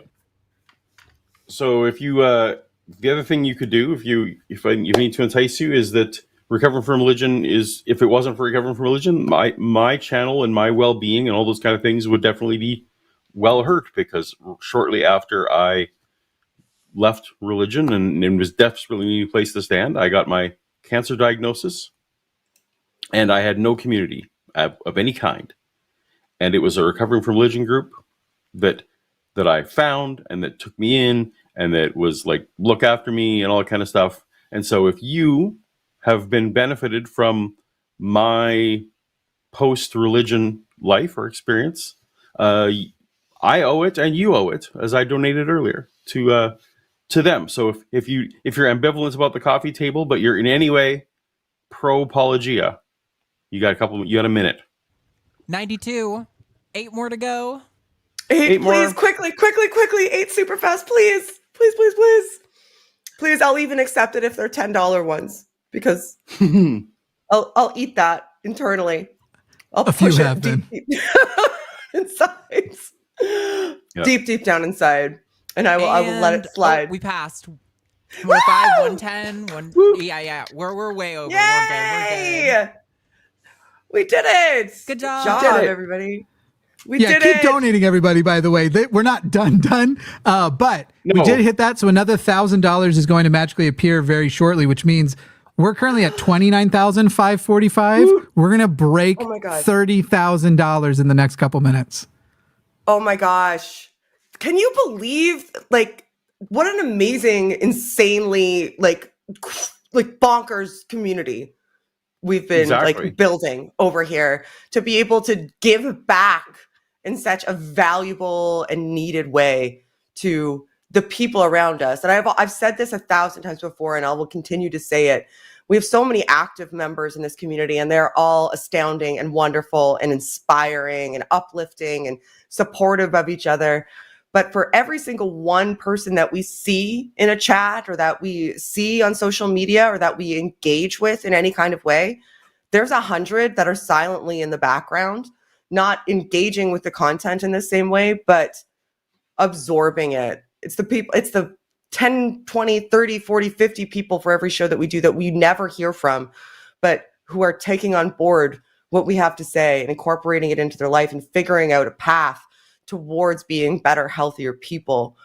All of those people, I think about them constantly. And many of those people are the type of people that need the support infrastructure that is being built by recovering from religion. So I'm speechless. I'm just I'm awash with a lot of emotions about it right now, especially since it's so personal to you, despite your coffee table opinions. I mostly like you. So I'm happy you're okay. Well, I appreciate. Yeah, no, it's okay. Yeah. I've got a thing that's happening that's developing right now.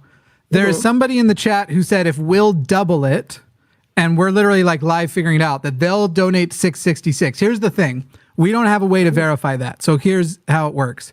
You donate the $666 and we have approval to do the exact same challenge we just did again, another $5 100 times challenge, then being matched with another $1,000. So if the person in chat who said they would donate $666 donates that $666, we'll literally do that challenge another time, meaning we'll be adding an additional $2,000, not just the $1,000 from the first one, but another $1,000. But that $666 has to come in first. You have to put your money where your mouth is. Okay, so if we see that $666 come through, then we do another challenge. Exactly. Yes. The exact same challenge, another up to $1,000 if 100 people send at least $105 or more donations come in. Okay. All right. Well, just let me know when we need to kick that off. What were you about to say, Paul? I don't remember. You're about to say you don't remember. You get distracted. Yeah. I know that your journey through recovery, how did you, if you don't mind me asking publicly, how did you come across them? Did you come across them through YouTube? Were you actively searching?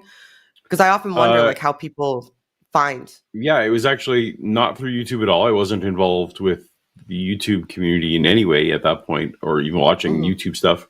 I had no idea because I'd been in the church obviously for decades, and that was my entire social group, as many people I know who come to relate, all my business partners, all my family, I didn't have anyone in my life who wasn't religious. And I was I don't know. I've heard of Meetup. I'd heard of the Meetup website at the time. Right. And I was just typed in atheist. I don't know. I didn't know what to write. Type. And there was I found there was a few groups that met in Calgary, where I was living, that they were there was a debate club that I went to one meeting, and there was other things, and they whatever, it just wasn't quite working. But at one of the skeptics at the pub meets, which was cool and great, then they announced that they were actually starting a club based on the recovering from religion stuff. So it was fortuitous that then I knew to now go to that other meeting, and then I was there, I think, actually at the first meeting of the group, and I went from there. But no, it was incredibly helpful, and it was very weird to hear people from all different flavors of Christianity. There were people I wouldn't have never considered Christians when I was a Christian there, but that's fine. Because, all Christians think no one else is. But to hear just the same kind of stories told in different ways, but it's all the same, and not all the same, but you'd hear the same themes and the same recurring types of trauma within the spectrum of everyone actually having a very individual story. And it was fascinating. And of course it's like any group, you need to, when you go to the in-person type things, you're not obligated to go to the in-person. They have lots of ways to help you that don't put you that far out. But for me, it is actually what I needed. What I desperately needed was to see face to face that someone else understood what was happening to me, because I thought I was the only person in the world that it was happening to. Yeah. And that is a lonely place to be. And so when I look back at it, more than advice that was given to me or resources and tools, and although, that was poured upon me as well, and people involved in that group all the way up until moving here, we're helping, volunteering to clean up my yard and help me move, right? It was just like, that's the kind of friends that these people became. But just for some of us, what we needed was just that validation of where we were, and that our feelings and our thoughts were okay and within the realm of normal. And so, I will never be able to repay or that soft place to land that I desperately needed was provided that way. And so I just can't ever repay that. So I will always be here for whatever I can do to help.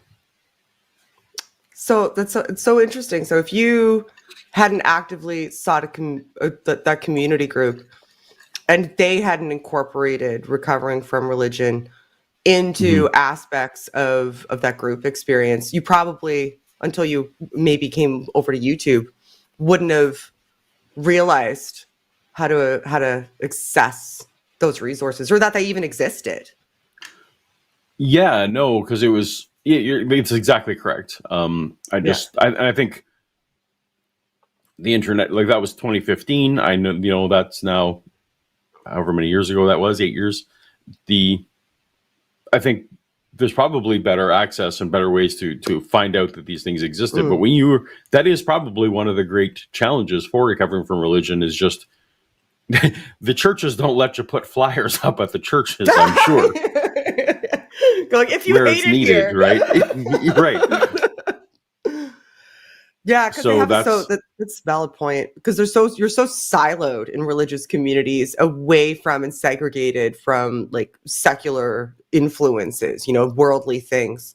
And that is such a part of the problem, because you do feel like an island. You do feel like you're the only person in the world. You do feel like there's something wrong with you for having these feelings. Like, there's like a sense of like deviance and loss and grief, because you are so entrenched in a community where they basically tell you this is the way that everyone on earth thinks. This is the right way to think. And that's for crazy. Sure. Oh my goodness. Hey, just to let you know, we hit $30,000. We hit $30,000. We hit $30,000. Can you believe it? Can you believe it? Think of all of the good work that's going to be done with that. Like, every single one of those dollars represents a human being that is going to get a support system provided to them, that is going to be connected with a therapist, that is going to be on a group chat with a volunteer, learning for the first time that they aren't alone, learning for the first time that there are resources available and there is community for them. Every single one of those dollars represents a human being finding out that there is a better path and that they are not alone on it, and that they are going to be okay, and showing them the resources that are available to them to make that happen. It is so desperately needed. Yeah, with Jimmy. And we hit it before we still haven't. We're right now. They're waiting to send the 1,000 to see if they're sending the 2,000. So we actually passed 30 without the $1,000 extra yet. Oh wow! We're waiting to find out if it's going to be 2,000 because we're waiting to see if the person in chat is figuring out the donation. So, it's that's amazing. Yeah, if that's 666, if that person or if anybody else wants to pick it up, I'm positive that as far as getting the things organized, if somebody else wants to donate the 666 while we wait to see, I imagine the person's just figuring it out. And then sometimes when you're donating something like 666, then you got to do the fraud thing. But the person who offered is somebody we've seen on the line. I don't think they were somebody who's messing around and they said that they're going to do it. So if that 666 comes through, we'll do that second challenge. And then I'm not even kidding. I'm just waiting for the challenges to end because I have been sick and not sleeping. As soon as it's done, I'm finally going to rest. And so I'm like, come on, get it in. The rest of the show will proceed without my contribution. Not that Matt, Aron, and Seth will need anything like an additional voice ever. Those three people together could do 8 hours without a silence. Are you aware you just turned into a cartoon briefly there, Paul? Yes, I am aware. Yeah, I'm trying to fix my focus on the camera, but anyway, and that's my emergency dog switch when I need to do a dog thing. Then I go, yeah. Then I become this, and I can do a talking cartoon. Yeah. Oh my gosh! Am I hosting with real life Paulogia? Wow, I'm so lucky. That's disconcerting. It's very disconcerting because his little mouth goes. Well, he does. I'm waiting to see if we take this call. This better not awaken anything in me. Oh, sorry, it was about the cartoon Paul, thing. Something awakens in you, Jimmy. Get over it. We all know. Stop trying to make excuses. There's been nobody more open about wanting to steal my boyfriend than Jimmy Snow for the record. It's been relentless. It's a known fact. Goodness. Yeah, I see him. I'm waiting to see if we have somebody on the line who I'm sure Paul would be interested to talk to. But I'm waiting to see if the challenge comes through before we take it. But I'm not going to wait too long. There's somebody on the line who wants to take your side in this argument, Paul. Oh wow. Okay. Mm-hmm. Although from Denver. With me. From Denver. From where I'm from. Fuck you, Colin. All right. Well, now that we told Colin to go fuck himself, we're going to take Colin in. We're going to talk to Colin. And if the challenge comes through, we can just go through with it. Hi, Colin. Why are you wrong? Well, where I'm wrong is I grew up with like Disney Smart House and all that extra, like, let's just Murphy bed everything so you can have the minimalist space. And so with that, I definitely lean a lot more towards the nice, large, open central area. And then you can have side tables or whatever that you need for setting we can't down. This is why you're wrong. We have an L-shaped couch. We can't have side tables. We can't have side tables. You wouldn't be able to you wouldn't be able to walk around it. And also they're not accessible everywhere you sit.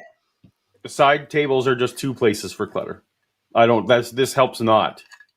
See what my life is like, Colin? See what my life. Ask me whether or not there's any paintings on my wall. I understand you're on my side, but no. No, side tables wouldn't quite work. I'm also thinking more of like cabinets and extra space things and shelves. But also, well, places where things are hidden are good. Yeah, that's good. Yeah. So we can jam stuff into drawers and cabinets. We just can't have a table. We can't have anything functionally useful in the space where we would use it. That word's visible. Those are not. That's a false dichotomy, Shannon. Things can be functional. Things can be functionally useful and away. And away. Okay. Fair enough. I have a suggestion. Yeah. I'm going to work with an engineer, and it'll exist in two parts. And the top will have a spring-loaded mechanism where every night at midnight, if there's anything left on that table, even a child, it will be the spring activates and it will spring everything against something Shannon loves. I don't have any. There's nothing on the walls. There's nothing on the floor. Our living room is a couch and a dog bed, and one corner table that the only reason that made it in is because it was my grandmother's, and a chair for the same reason. And let's say the wall then. Oh, against the wine shelf that you're getting, right? It throws everything at the wine shelf, which endangers the wine, meaning zero clutter can be left at midnight. Otherwise, it's goodbye wine o'clock. Oh, then that's fine. We'll just take our stuff off the table and put it in the kitchen. Problem solved. It's just a fun idea as a project. You know what? You're so lucky I'm in a different room. Every time I look at your face. You have to be able to change the time, because what if you have a late wine night and forget, midnight, there goes my wine. If I have a late wine night, the chances are I'm roaming around in the yard outside for the most part. So there will be a 2-minute nuclear facility alarm that plays leading up to midnight. Like that, those bwomp, bwomp, bwomp, bwomp for the 2 minutes leading up to midnight. That will play loud so you get adequate warning. Yeah. Or maybe you can just disintegrate the things that are on there. While we're Futuramaing it. That's even better. Do that. Like set up like coils underneath it or something, and then right at midnight it just goes poof, and everything that's on it. Yeah, I can't wait for your MacBook to just go up in flames. I can't wait, because that's 100% what would still be on there that anybody gives a shit about. You've never seen me put that on. Never seen me put that on a coffee table. Because Colin, we gotta let you go. Table. Colin, we gotta let you go because we have work to do. Yeah. No, you're good. Okay. Thank you. Y'all for everything, and thank you for your contribution. Thanks. Shout out for donations. So you have till Thank you, Colin. You have till 8:45 to get 100 new donations of $5 or more. When that is accomplished, the total that's going to be added is $1,000. And then another $1,000 for matching the challenge, because the 666 did just come through from. Thank you so much. I'm not David. Thank you very, very much. So we need from here. You only have until 8:45. I'm going to now step away because Arden can handle counting perfectly fine. I just fucking need to rest so bad. Go to bed, but Jimmy. Do not let me down. 100 donations of at least $5 starting now until 8:45, a quarter till. And another $1,000. So you have the power to add $2,000 to the total plus whatever the donations add up to. Get it. Thank you. Amazing. Okay, so should we do the same thing again? Do you think that we should, or people must be fatigued about our coffee table feel like argument, people right? maybe they were able to. They probably were able to weigh into the level of passion for coffee tables. Probably. Nobody's as passionate as you and I are about coffee tables. That is true. Well, how about $5 for I get a wine hutch next week? $10 I get to put paintings on the wall. That's not so much a controversy, because you're getting to have that. So. That is non-negotiable. I'll give you the coffee table, but the wine hutch is coming. How about for $5 I get to put a painting on the wall? Just a painting. One painting on the big empty wall. This isn't. We're not generating they're obligations. voting for being on my side. They're saying we agree that Shannon deserves to have art to appreciate while she's drinking wine from her wine hutch in her living room, lamenting the fact that she has nowhere to set her wine while she sits on the couch, except for this IKEA tray that I have to sit next to me. It's a sign of solidarity from everybody in the chat that I deserve. Okay. I deserve art. That's fair enough. And what would $10 be? What's your proposal for $10? What is it? What shouldn't I get to do, or what should you get to do? You should. I can't wait to hear this. Do it. Be candid. It's for a good cause. No. If I didn't leave you for that fucking Arnold Schwarzenegger impression you did on your live channel, I'm not going to leave you over a fundraiser. Because I almost walked out. I almost walked out of this house when you did that Arnold Schwarzenegger impression. It was like, I'm done. I suppose if Well, I suppose, to counter, if you'd like to see Shannon angry, I suppose if we get enough $10 donations, then I will read some Bible verses as Arnold Schwarzenegger. No. I mean, fuck, damn it. It's a good cause. Oh my God. So are you going to, how many $10 donations to read Bible verses as Arnold Schwarzenegger? I can't believe that I'm encouraging this because this is going to be so cringe and I'm not happy that it's happening. Yeah, Okay. no, I'm not. So let's put that up front. I'm very bad at it. I'm incredibly terrible at it. But committed. You're fully committed. We're at 30. I don't know if that makes it better. Well, how many more do we need, Arden?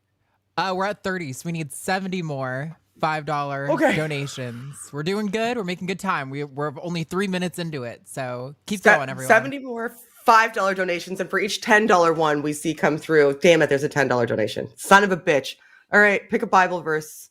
This is going to suck, and I'm sorry, everyone. What did you say? As an Arnold Schwarzenegger. I thought that's what you said. But we agreed that every single one gets a Bible verse? Is that what's happening? Well, I don't know that we agreed on that. How many do you think before Bible verse? How many $10 donations? There's 2. Do we need, maybe for every 10, we get some? For every 10? There's 3. Okay, so we're up to 3. I see the $5 donations. I mean, I know 4. We're at 4, 5. 4 more $10 donations, and unfortunately we all get to listen to Arnold Schwarzenegger read a Bible verse. All right, so we're doing Bible verses instead of I was going to maybe find the thing he was talking about where there's no heaven, but I thought you said Bible verse. That's what you said. I did. But yeah, that's there's so a 20, that's so that counts as 2. So. We're at 8 because I'm counting 20 as 2. 2 more. I'm trying to think of what passage we would like. Oh, I think 1 Corinthians 13 would be lovely. And while he's reading, send a bunch more $5 ones so that we can get that match, guys. Let's get freedom from religion, or recovering from religion. I keep doing that. Recovering from religion, all of the funds that they need to. There's another one. We're at 10. Are you going to do it as? Are you doing it as Paula G, or are you looking at something right now? Keep it going, guys. I'm going to start counting again. So counter's starting back at 1 for 10. Okay. Are you ready? Oh, Aron Ra has a suggestion. Numbers 31, 17 through 18. 1, 2, 3, 4. Well, I'm going to start in 1 Corinthians 13, and we'll see how it goes. Okay. 6. Okay, I got to get my... You go, I'll count. I'm not psyched up for Arnold. Okay. If I speak in the tongue of men and of angels, but have not love, I am only a resounding gong or a clanging cymbal. If I have the gift of prophecy, but can fathom all mysteries and all knowledge, and if I have faith that can move mountains, but I do not have love, I am nothing. I'd say I stray into weirdly Scottish and also German more. Anyway.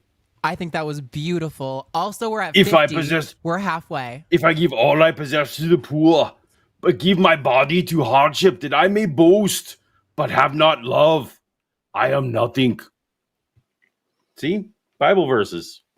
I puked in my mouth. We're at 6 $10 donations, by the way. I've been counting. I've never been less attractive. I get it. No, you're very, very attractive. Just it's a lot to watch somebody do an impersonation. I don't know. Maybe there's just something about you need. There? We're at 50. We were at 50, so we must be we're close to 57 right now. So yeah, we're doing good. Close to 60. So we need another 43. Right, well, I'll keep. So what was the passage Aron wanted? Oh, I'll scroll back up. It was Numbers something. It was Numbers. Shit. Numbers 31, 17 through 18. Keep going those $5 donations. We're at 6 more. We need 4 more $10 donations for another Bible verse.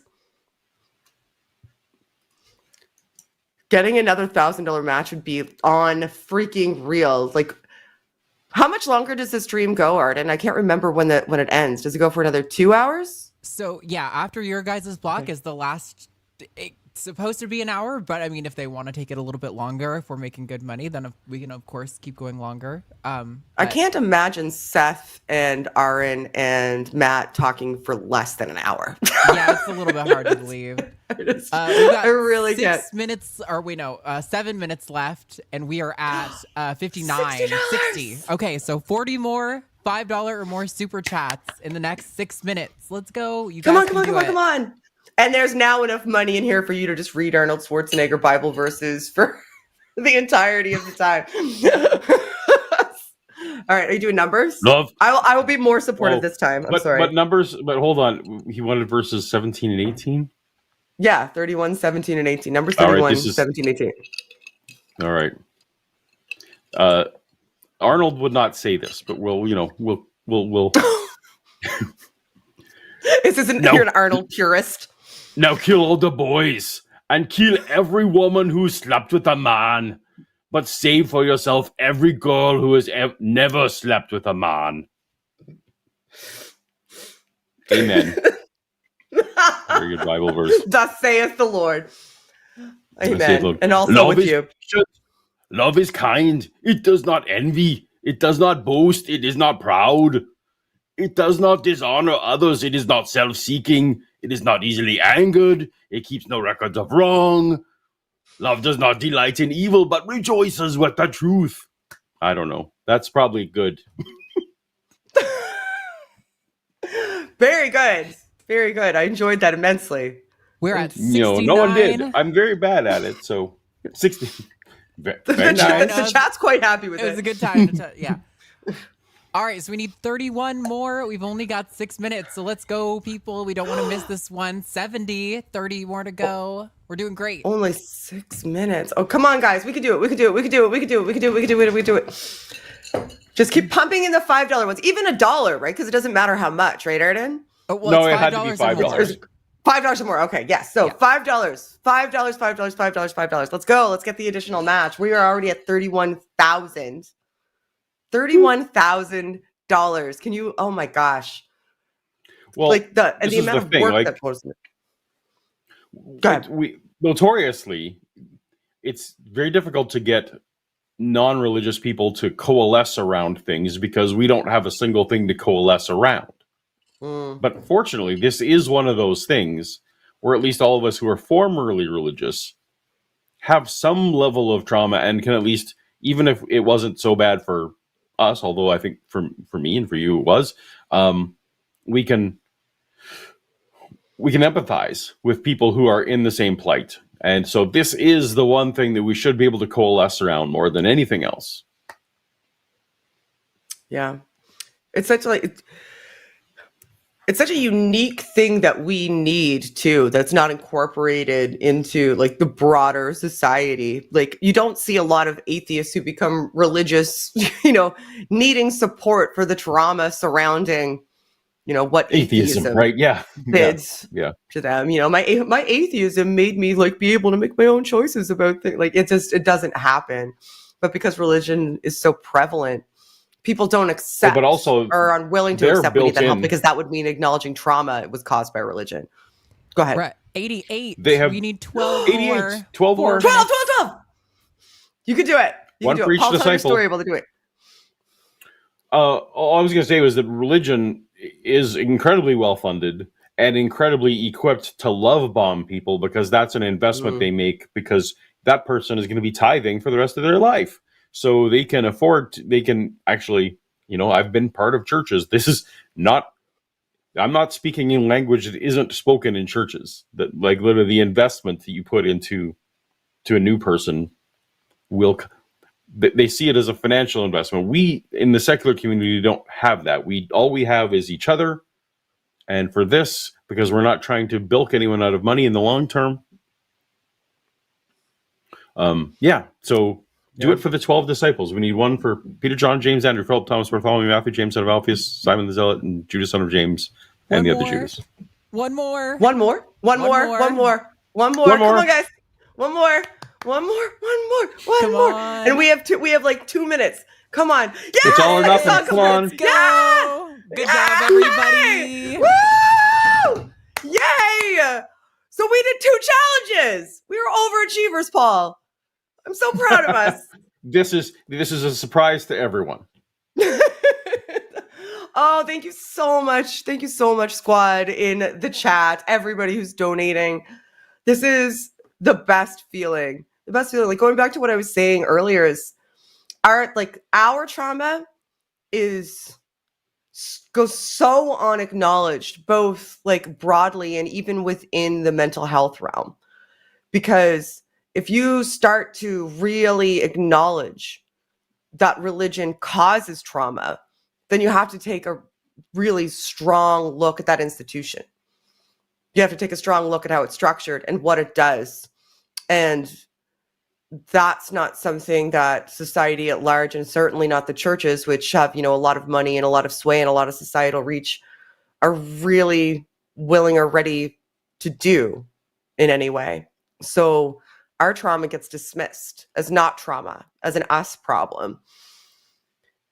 And there aren't many organizations doing this work. There aren't many trauma-informed, especially religious trauma-informed counselors and therapists around. But where they are around, Recovering from Religion finds them and adds them to the network and figures out how to connect them with the people who really need to have that support system. They figure out how to get volunteers with boots on the ground who have the same or similar experiences to people, to connect with them, who are trauma informed and acknowledge. Sometimes all you even need is just an acknowledgement that, this is valid. Like, you get gaslit so much that your trauma isn't trauma. It's you being selfish. It's you, not recognizing. I just saw the $2,000 donation go through. We're at $34,000 now.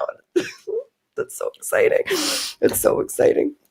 Yeah, the work is so valuable. Or the church will literally say it's demons, or that it's you are causing whatever depression or other feelings you're having. You're bringing upon yourself from the rejection, right? So, and also the weird thing that uniquely, the whole fear of hell that seems to, for some reason, linger. That's, for so many people, it seems like that is the last thing to go.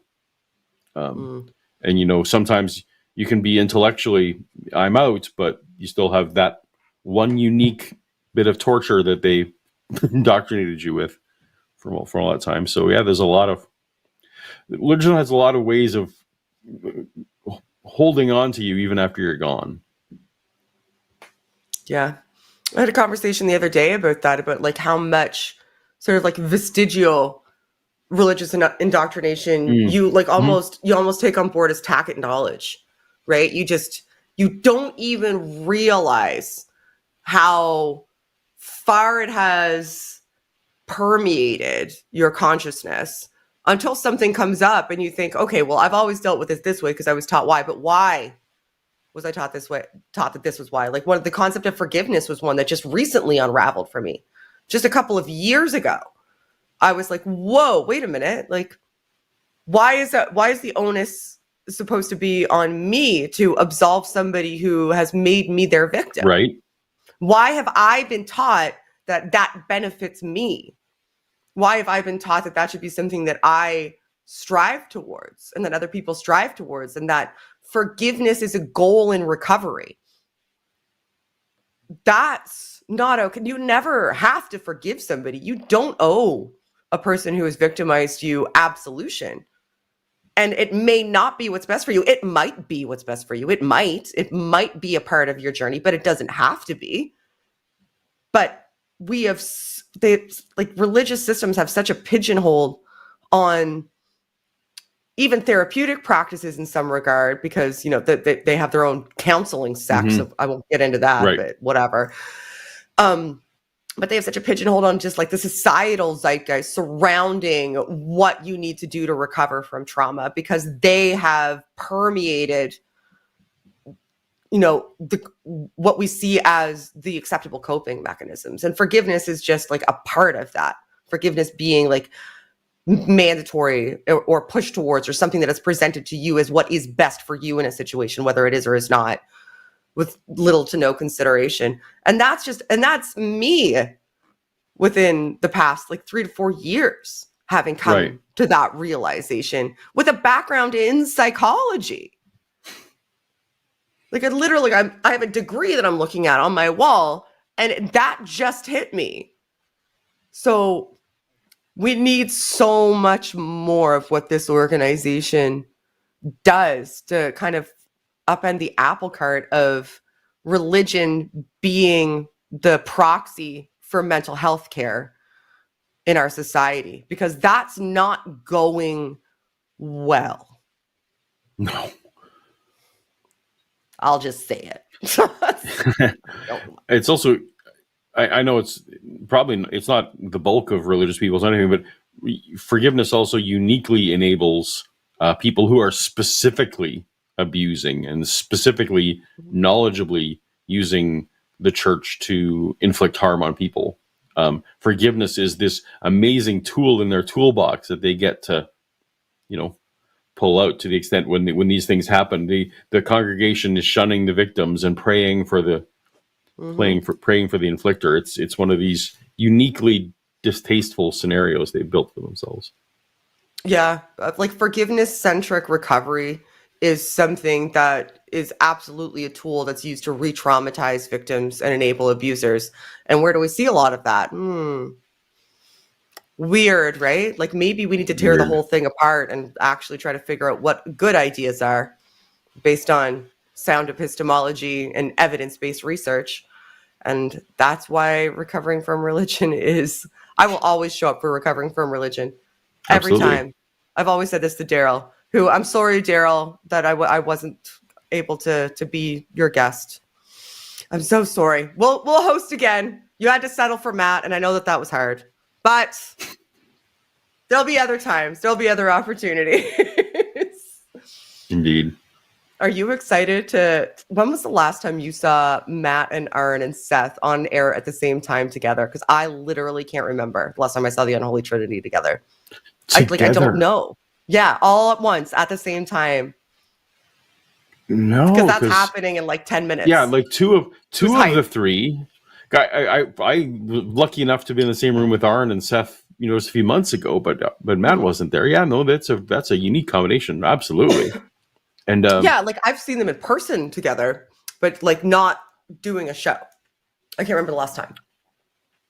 I hope that angers a lot of people. Oh yeah, wouldn't that be great? Yeah. I hope it doesn't. Could you imagine what type of person would be angry about a fundraiser like this? I know that people are. Like I saw on Twitter that Recovering from Religion had me tagged in a tweet on Twitter, and a bunch of religious people were like, "Oh, you're panhandling for mental health care support." Yeah. Now, what does that say about you guys? That we're all volunteering our time. All of us here today are volunteering our time on a Saturday evening in the summer to show up because it's important to help not get money for ourselves, but get money for a registered nonprofit organization that is doing work to help support large swaths of people. And religious people come in and say, "Oh, you're panhandling. Oh, this is just like a church sermon." Is it?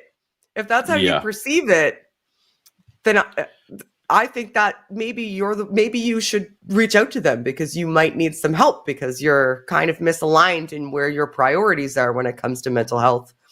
If you see this as panhandling. And, there's no offering plate in the secular movement. So we, where there's no crown in heaven for anyone who, for the generous 30,000 we've got so far. And we're looking forward to more. 34. None of these people, none of that, despite what Jesus said a couple hours ago. I know Jesus was handing out blessings for people, but there's no crowns in heaven for any of this. I feel like this is the purest kind of giving, much more pure than throwing your tithe in the offering plate just so you can get yourself a nicer location once you get to heaven, which is also a weird thing. This whole hierarchy of how you are in heaven seems to be so at odds with the notion that you can't sin. Yes. Yeah, you and I have had conversations about that. Yeah. About what it means if especially for the conceptualization of free will, because if you have free will in heaven and retain whatever it is to be yourself, but also you are literally incapable of sin, what's preventing you from doing that isn't also butting up against that like internal concept that religious people need in order to Right. hold on to sin of free will? But also Jesus literally, tries to give enticements and let us know that they're in heaven. There's going to be a hierarchy. Well, what's the point of having a hierarchy if there's no level of jealousy? Like hierarchy in capitalism, as far as it works, and that's a whole topic for another day. But as far as it works because you are envious of someone. Like, I want that car or I want that house. What's the point of having a bigger mansion in heaven? Right. If there's no aspirational desires. If it's not, or to make yourself feel important that you did better things on earth, right? Like, so I don't know. Right, which would be pride. That's literally pride. So I don't understand why the crowns and the mansions and anyway. So I did not realize that actually. Go ahead. Sorry. No, that's just a weird thing for me to bring up.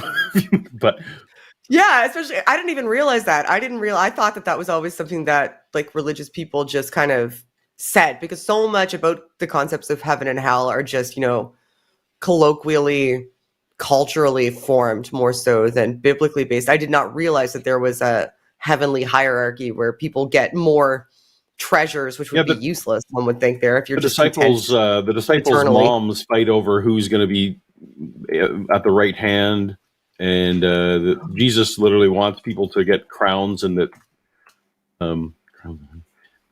so it's a whole. I mean, obviously your mileage may vary depending on which flavor of Christianity you were in, but certainly the ones I was in took the verses to mean that you're supposed to be, you're storing up treasures in heaven, right? Every good deed you do here is storing up treasures, with the implication that I'll be able to compare my treasure box with your treasure box, or But if you're up there and you're in a general state of contentment, is it to motivate you to be different on earth so that you can, because when you're still on earth, you might be motivated towards reward, even though when you get it in heaven, you don't actually give a shit anymore. Would that be a counter-apologetic for that? So then Jesus is just, either he's making false promises now, then you won't actually give them, or it's a...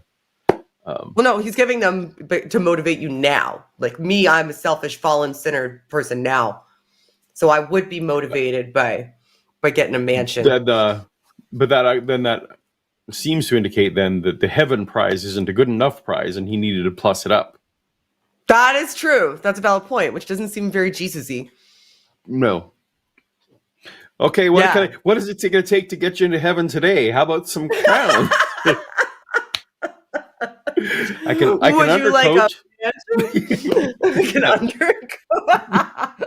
That's right. Listen, I don't do this for anybody else, but for you.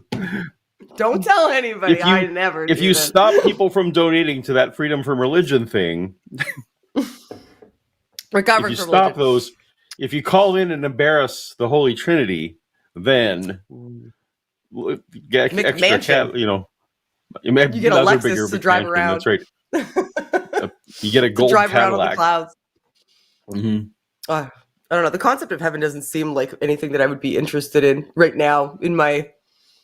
It's so funny because it motivated me before, but the more like you delve into it, like just with anything with religion, I think once you like critically analyze it, you start going, oh, yeah, that would actually suck, because my life for fucking eternity is just a forever worship. Like that's what I get.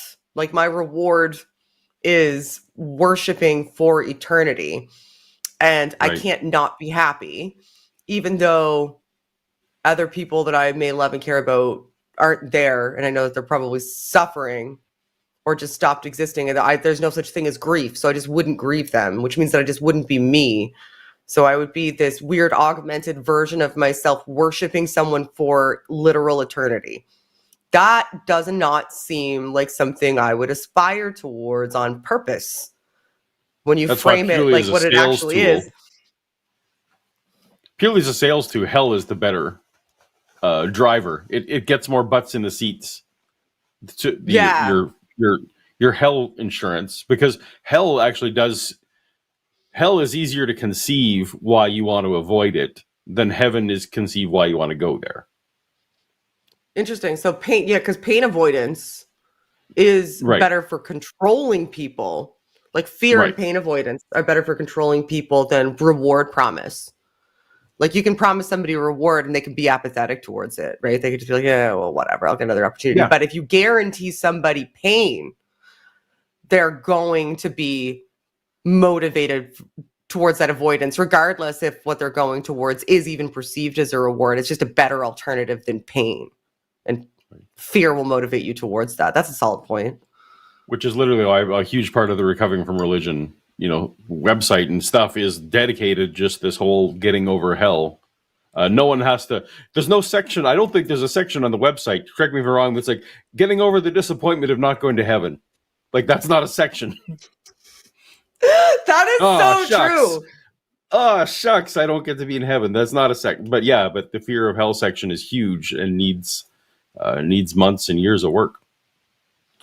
Well, yeah, because your brain encodes like fear-based trauma, like at a visceral, like survival level, right? So like that goes deep in you, like really, really deep in you, because anytime that you're like spiking your cortisol levels and getting your like anytime your brain goes into like a sort of like fight or flight response, you start to like seriously lay down pathways of avoidance that are motivated by that fear. But the problem with religion is that fear is daily. It's an onslaught. It is nonstop. It's not that, you touched a stove, it's hot, now you know to avoid it. You know that at any point in time, you could be touching that stove. Like you're like just, a stove could just pop out of, that's what it's like. It's like, right. It's like a stove could just pop out of nowhere and touch you at any time if you don't do the right things in the right order, in the right way, that's like perpetually. That's always on the brink of happening to you. That's the state that it puts you in. So mentally, you're not going to just lose that. You're not going to go, oh shit, okay, this doesn't make sense. And then the fear is going to absolve because it's been literally physically implanted in you. And I should shut up because I am talking over what is going to be the part of the show I want to see, which is the Unholy Trinity. Well, we don't. We can't give them a long intro, but these are some of our favorite people. Thank you for hanging out with us. We love you guys. Carry it home. Bring it home. Hi, I'm Jesus H. Christ, and I make content on YouTube, as you might already know. And my focus really is just to make sure that you all don't take yourselves too seriously. Like, seriously. Especially with religion. Come on. So, thank you, for your support. I do appreciate it. Please, donate if you can. And if you are unable to, well, you can consider volunteering. It would be the Jesus thing to do. Thank you for your support. Love you. Stay blessed and don't do anything I wouldn't do. Amen.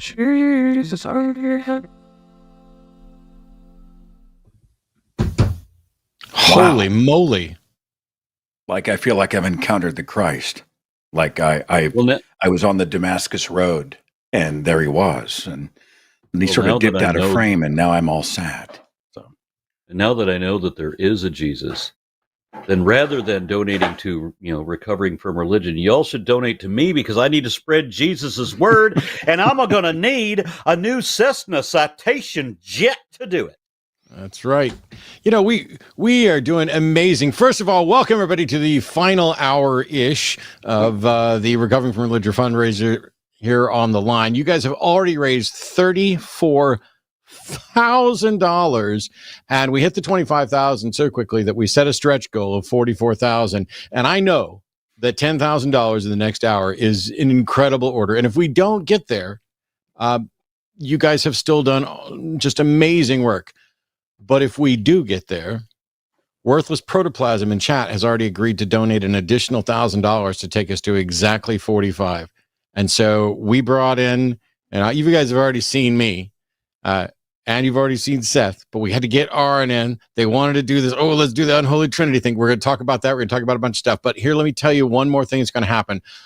If I can get the lovely and talented producer to make me big screen solo fancy pants thing, I have something awesome to show you guys, and that is this painting. It is a 16 by 20 inch acrylic on canvas that is varnished and includes UV reactive paint. It was painted by one of Gail Jordan's wonderful, talented, gorgeous daughters, Glenda, who I heart, and it is just glorious. We have hit our goal. This painting will be given away before the end of this hour. I'm going to tell you how this is going to work. At 9:05 Central, 42 minutes from now, we are going to shut down the phone lines temporarily for about 5 minutes. At about 10 minutes to the hour, we're going to announce, if you want to win the painting, call in now, is what we'll say. And we will have 10 lines open, and the winner will be on line number 6. That's going to happen at 10 minutes to the hour.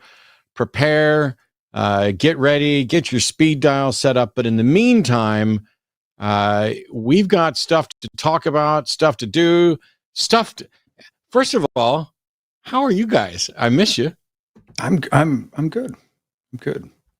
If I may, I was telling Owen earlier that I was trying to think of something that I might be able to offer the audience that might, provide some added value. And I've been taking painting and drawing lessons. I'm not very good, and so I've been taking classes to try to develop. I mean, they say it's never too late, right? I'm a middle-aged man, and I thought I really want to try something new, and so I thought, well, I went ahead and painted. You guys know I have my dogs Linus and Gracie, so I went ahead and I drew them, and I thought, well, if anybody wanted, I autographed them, and maybe they would bring some money. So that took me about 2 weeks, and I think it looks a lot like him.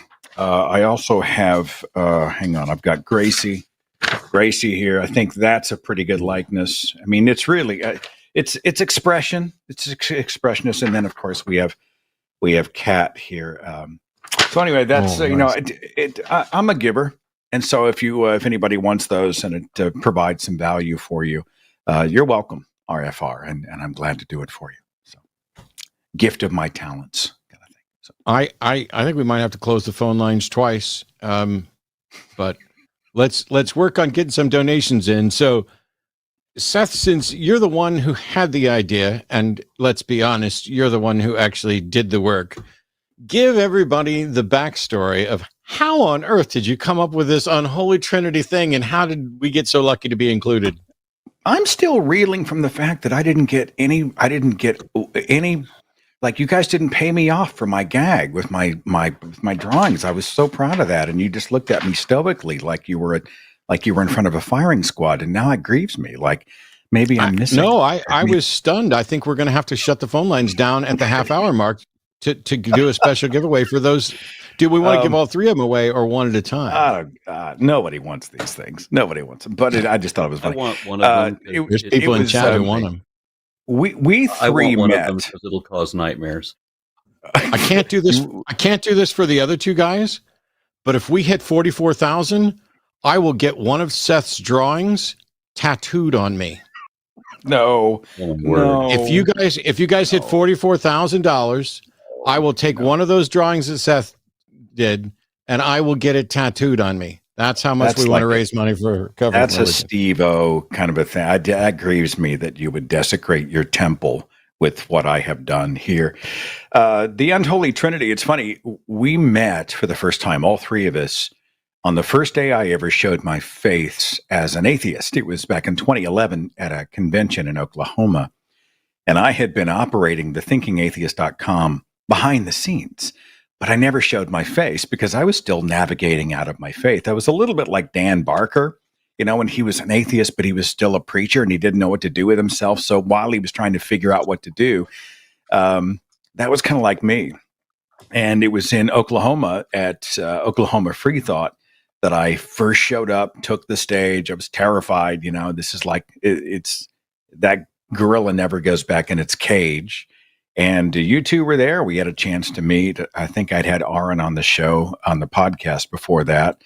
And we all just hit it off. And I thought, wouldn't it be fun if we could all just like go do a speaking thing together as buddies and call it the Unholy Trinity. I had no idea it was going to freaking take off. We did 3 cities in the States. We did 3 cities in Australia. We did a reunion in Canada. And I think we did one in my hometown of Tulsa over the past like 9-10 years, something like that. So that's the story. It's not an official thing. It's just 3 guys who like each other, thought it'd be funny, and it just sort of stuck. It's weird.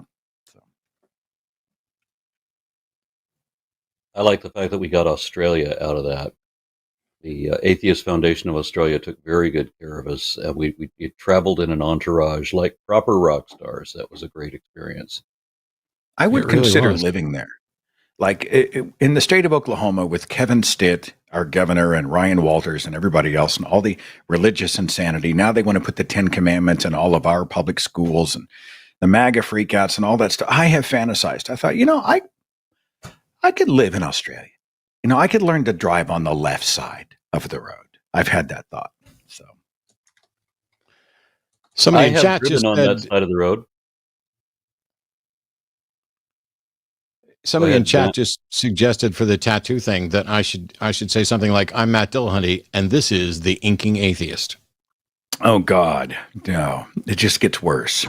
Is that I'm dad so humor? glad. We may be getting into dad humor, Yeah, but well, it's definitely good to see you guys. I'm sorry, I have to know something, Aron. What? The rodent that you have is not going to get fed to one of your snakes, right? This rodent, my wife had one snake that would not eat frozen thawed, that was still taking live. So at some point, the python got big enough that it had to have something larger than a pinky. So she's begrudgingly feeding it live, and so she gives this one fuzzy.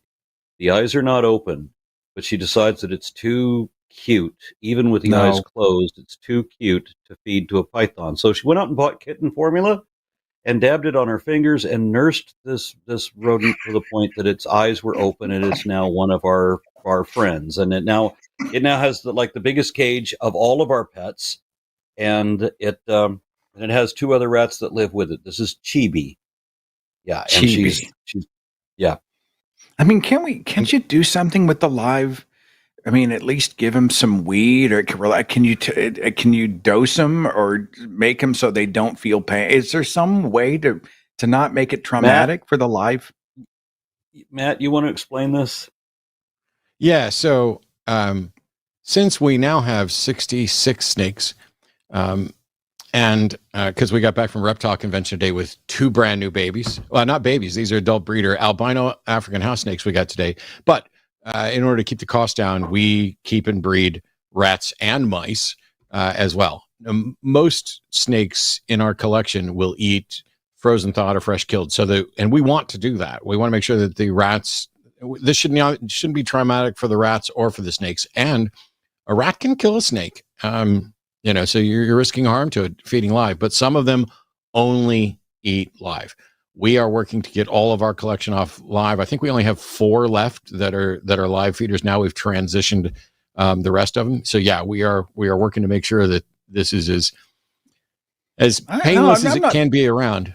I'm But not we love the challenging rats. I'm not challenging your moral center. I'm just saying I'm such a big baby. Like, can't you pull the frozen out and just lather them up with some Heinz 57? Heinz 57. You haven't we heard his have explanation yet. we have scent actually that you can. So like if something will only eat a mouse, you can take a rat and give it mouse scent, and you can put frog scent on stuff and all those things. But yes, I have a sweet little euthanasia chamber that we use for that. But the nice thing is that Arden, it took Arden 5 damn minutes with the rats before they were one of her favorite things and had named one. And one of them is like her rat boyfriend. And when she goes out there in the garage and says hi to him. He comes running up, and it's just so now the rats are going to be treated better than anything. Originally, they were just food. Now we're actually, if you want a rat pet, I can get you beautiful. We raise some of the most beautiful rats around. Happy to hook you up. That'd be a tough sell with Natalie. I mean, we love animals, but that'd be a tough sell with my wife. Yeah, I've got one of Matt's rats, and that's what should be the business name for the rodents. Matt's rats. Matt's rats. So what do we? I'm sorry, Matt. Go ahead, brother. Go ahead. Matt didn't tell you about the chamber. Yes, I'm not going to go into detail on that today. It's a nice way of keeping things less gruesome. But yeah, I rebuke you in the name of Jesus, Aron. Thank you for starting us down that path. So we started up Unholy Trinity. The three of us. We did a couple events here in the United States before we were lucky enough to go to Australia, and then we stopped because it wasn't supposed to be a forever thing, and plus it's nice to stay friends. And I had a great time all those trips. As a matter of fact, last night we were in a hotel in San Antonio, and I have this little power strip. It's a 3-outlet power strip with 4 USB ports that has universal plugs for everywhere in the world. But I've taken it with me everywhere. It's in my go bag, and it's still got the original box and the original instructions. And I opened it at the hotel in San Antonio. I was like, oh man, Seth got this for me when we were going to Australia. So I would have a power strip that worked down there, because I'm the guy that would have got to Australia without it. And so it's still there. It still works. And so I messaged him last night to thank him again. I've decided I want to adopt the customs procedures, the ways of doing things from other countries, like the way they do electricity. You know, they've got the flip on it. And we just got a bidet, which is nice. Apparently something the rest of the world has been doing. This is our first, so that's been a new experience. And I'm becoming cultured, slowly becoming culture in the ways of how the rest of the world. I'm sorry. My wife and I also decided that we needed to get a bidet. It was a necessity because we like to eat insanely spicy stuff. I mean, do I need that angle, Aron? You know, do I have to hear the stories of what happens on the Hershey Highway? When it comes to bidets, the angle is incredibly important. And look, I swear to you, it's warm water. I cannot believe I'm having this conversation. It's warm water. You can adjust the trajectory and the water pressure based on your needs, and you can save that preset on a little remote. My toilet has a remote control. This is all Natalie's idea. So this is one of Matt's rats. Oh, there we go. One of our cute ones. I bought a bidet for each of the toilets in my house at the beginning of COVID, when the toilet paper shortage was going on. And I love it. I don't ever want to poop where there's not a bidet ever again.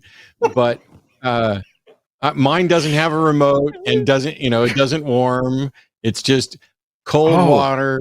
Whoa. But don't you just love like using 2 sheets of toilet paper and then standing up and walking away feeling like you just showered? You lost me at cold. I mean, that's a violation. You can't do that to a body. I need it cold. Because you eat so much spicy food. What is that jar that you carry in your jacket or your pocket that is just a spice that you put on everything? What is that stuff? Oh, you have it with you? He's got it in his pocket. I can't see it on your screen because the way you're divided. Move it right in front of your face. Okay. Red tail. Trinidad scorpion. Oh my God. Now, I know you guys, and Aron's in there, got all of his reptiles and a rat walking around. Cool. I did not expect him to actually carry that in his pocket while he's just sitting around the house. Do you just like sit around? It's like, if you're bored, do you just dip a finger in there and just like rub it on your gums like it's cocaine or something? He puts it in beer. He puts it in. Do you put it in coffee? Because I often eat here, so I have more Trinidad Scorpion In front of your case the face, first because bubble it's runs cut out. off. In It's front of your Trinidad Scorpion face. stuff, so he's got spare. Oh, okay. All right. I got a spare one. Yeah. Near my desk, I have a bunch of magic stuff, some rubber bands, some isopropyl alcohol, a Galton board, which came in really handy when Forrest referenced a Galton board during a show. I don't have spices on my person right now or in the vicinity. I have a Blistex. I have some small screwdrivers, and I have a mug that says "Science doesn't give a fuck what you believe," and that's what I have to offer the conversation. That's I saw exactly- this online. Natalie was like, because she's a peacemaker, and I've been kind of going through it anyway, and I'm going through another round with a religious parent and blah blah blah, and I'm just kind of at that moment, like, science just doesn't give a fuck what you believe. Just, you know what I'm saying? You can protest all you want. But that's been my mindset, for better or for worse. So the mug validates me. I just keep it with me always. I also want to say I that. also have my mug. Ooh, that's a good mug. Ooh. That mug also doesn't give a fuck what you believe or anything else. I just love the fact that you've got a cup that says that, because I'm pretty sure when we first met, you were much less free to toss around an F-bomb, and I was much more free to toss around F-bombs. And I think there's been a merging towards a middle ground, although I'll still drop one at the drop of a hat. It's interesting how much Seth has grown since we've known him. I think we're all in a state of evolution, if you'll pardon the word. But a lot of people didn't realize I swear a lot in my personal life, but as far as the website and community, I really tried to keep those kind of PG-13.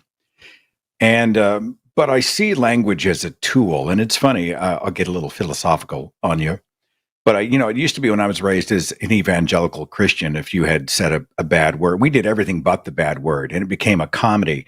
I bet Matt had some of this growing up, right? Where you're like, oh my gosh, holy cow. And my grandfather, instead of saying the F word, he would say feathers. Everybody said everything, but you knew what they wanted to say. Yes. And I came to the realization that language, if you see it as a tool, supposedly the worst words can actually be a bonding thing. Like, you can say, what the fuck? But you can be laughing about it with a friend. What the fuck is wrong with you? And then it becomes a bonding moment, and it's the way you use it. It's the art of using it. But you can also use a rated G word. Ugly, you're worthless, I hate you. Those are all totally G-rated words, and you can use those and destroy somebody. And so over the course of my time as a broadcaster, especially as an atheist activist, I started to really get into how language is used. And you'll see that in my speeches. It's usually PG, PG, PG, and then every blue moon or so, every 15 minutes, I like to throw a zinger out for punctuation. But yeah, I guess it's true. Maybe I'm also getting crankier as I get older. I guess that happens. Could be. Yeah. That thing about language, I remember that. I remember, so gosh, darn, shoot, fudge, frack, frick. And I was like, what is it about the actual word? Because it's not like the Bible says don't say fuck. I mean, it's, first of all, it's not in English, but and if the prohibitions against it were about, both your internal soul and your mindset and glorifying the Lord and all this stuff, do they think God doesn't know that you wanted to say fuck shit instead of, fudge shoot? And it always struck me as very childish, as kind of like, let's protect the children, but we all know what we really mean. And let's act offended and shocked when somebody actually says what they really mean.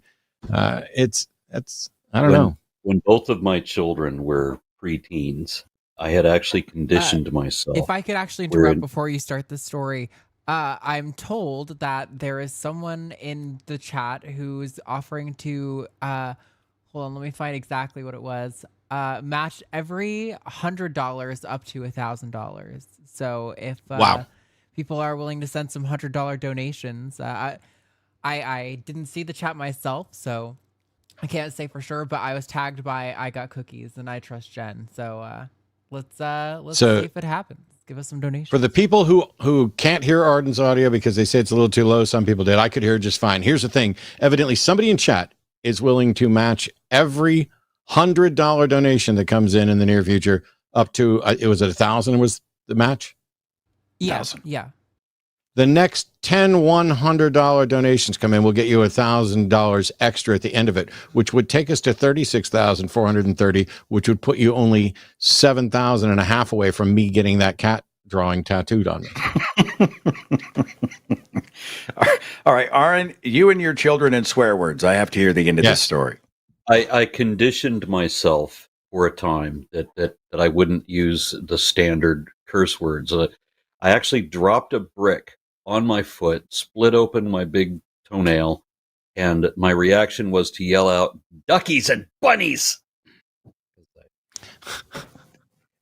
No. No. No, that's the kind of stuff that like we saw 13-year-old girls do in Eastwood Junior High when I was in Baptist school. You Son went of to a Eastwood biscuit as eater. well? I went to private Christian schools. Yeah. And the guys were almost as bad. We were warned about darn. Darn is just a substitute for damn. But Matt's right. I mean, where is it written? The one that I really had trouble getting over, and I do it now a little bit for punctuation, but also probably equally as a liberation exercise, is using the Lord's name in vain. Like when something happens, I'll just be like, Jesus Christ. And it used to be hard for me to do that because I had been hardwired to believe I had broken a commandment and I had blasphemed God and he was going to judge me. I mean, it's just hardwired. It was branded onto me. And God damn, it was the same way. And, it took me a while to get over that. And I actually used God damn it in a text to my mother the other day. Wow.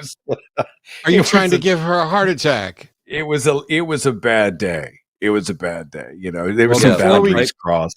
So before we get to that bad day, I gotta cover this because the matching donations are from Ray Lawler. Right off the bat, there was a $200 donation that was anonymous, and Ray said they don't have to be $100 donations; they can be any donations. So all donations up to the next $1,000, Ray's going to match, and then anonymous donated $5, and then Ray donated $200, which Ray now has to. I think you got to match your own $200, Ray. I mean, I think Ray's going to have to match his own $200. Oh my God, there's another one. So Ray donated another $100. Oh, maybe he's individually matching every donation that comes in. Oh, I see how it's going to work. All right, it's like infinite regress. I almost got my you, Ray. brain cannot process what is going on in the donation. $35,000 we've just raised so far, and continuing forward. Ray, you're awesome, as is everybody who's donating alongside that.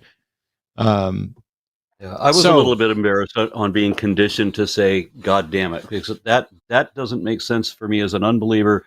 That didn't make sense for me when I was a believer. Why the hell do I still say that? But every time I get frustrated with something, every time something, you when you try 15 times to fix something and it still falls down, it's God damn it.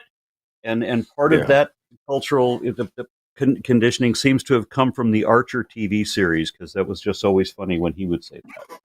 Hey, Aron, can you kick your camera a couple inches toward your right shoulder? You're a little bit off camera with the 3-way split. Is there a way to bump your webcam a little bit? Now you're centered, but whenever you were over left, I was losing part of your face, and you looked like a Warhol photograph. So, all right. Maybe if we just get into just the right position together.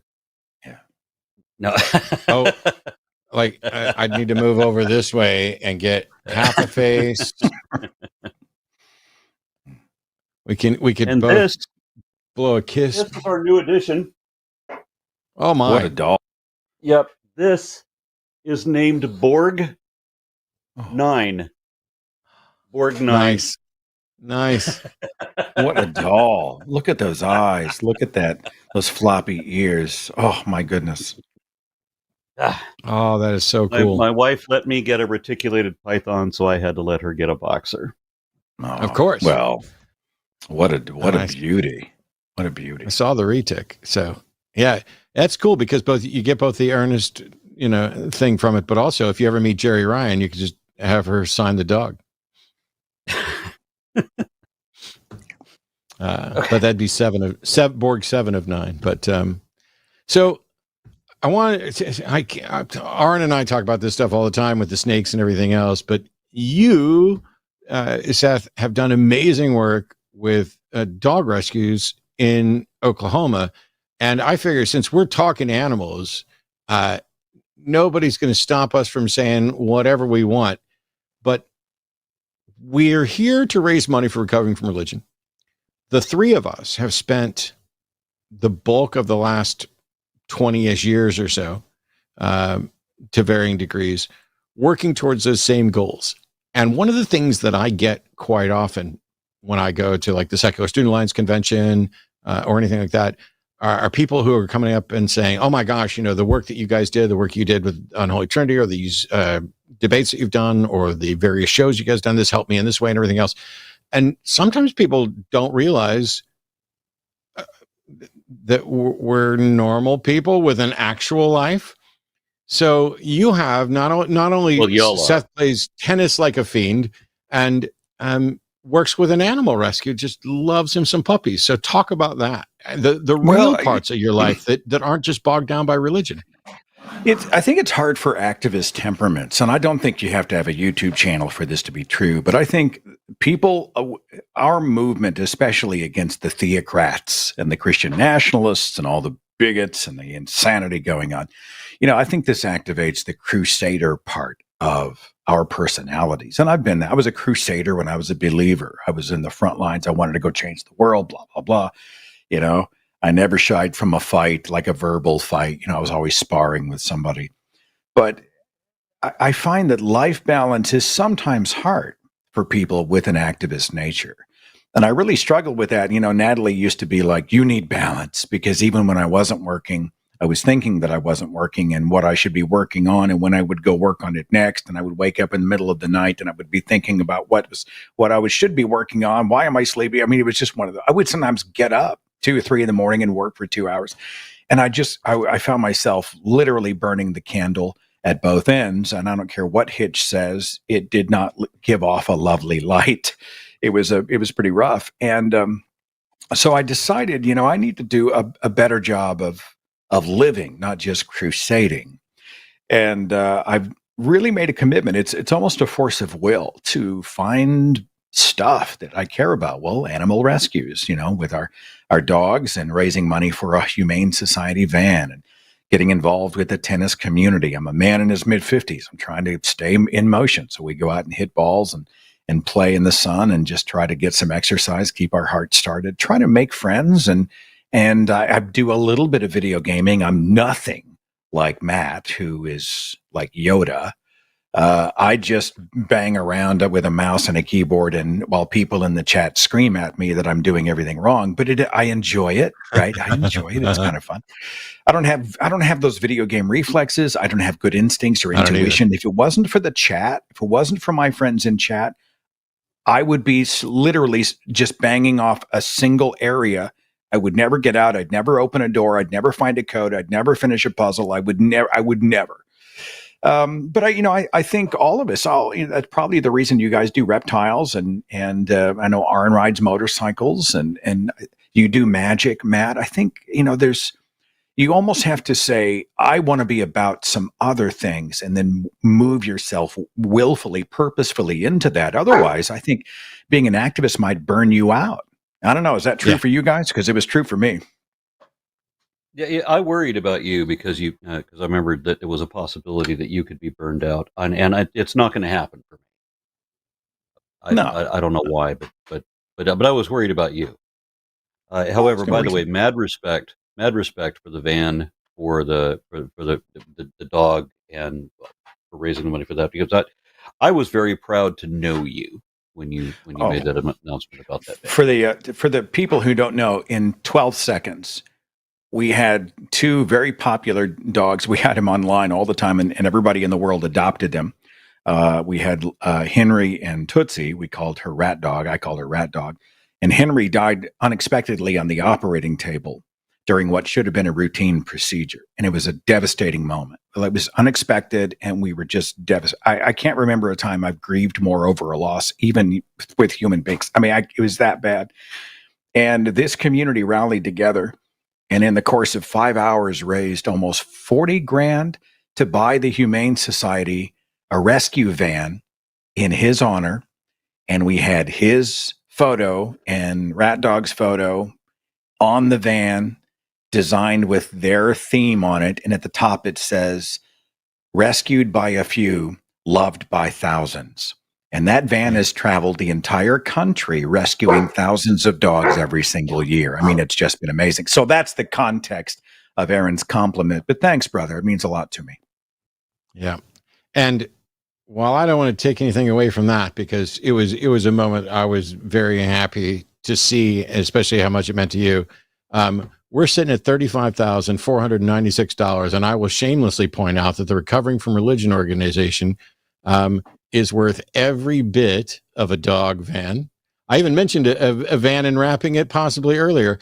And if we get to the 44,000, not only will we get 1,000 added onto it, but I will, no bullshit, get that cat drawing tattooed on me. I'll get a smaller version. I'm not going to make it a full back tattoo, but I will absolutely do that. Hey, how could it possibly hurt me? Why you would look at that? I'm tempted to get it tattooed on me right fucking now, but I need something to hold up. I want Recovering from Religion to get $45,000, and it won't be the first time. I got the Out Campaign A tattooed on my arm. The second Dawkins announced the campaign. I mean, my God. I'm not saying this because I don't think we'll get to 44,000. I'm saying it because I genuinely want us to get there. Because do you know how fucking cool it will be for the rest of my life to have Seth's cat drawing tattooed on me?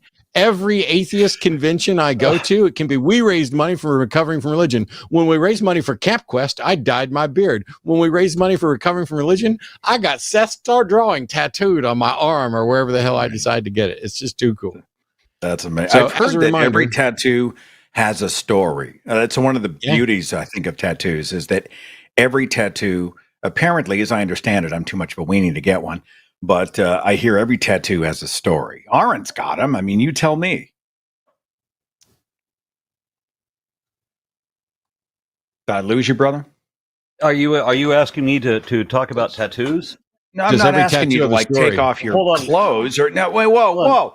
Let me show you my calf. Oh, okay. Moo. It's a calf. What is it? It's a calf. On his calf. Oh, okay. Is a calf on his calf.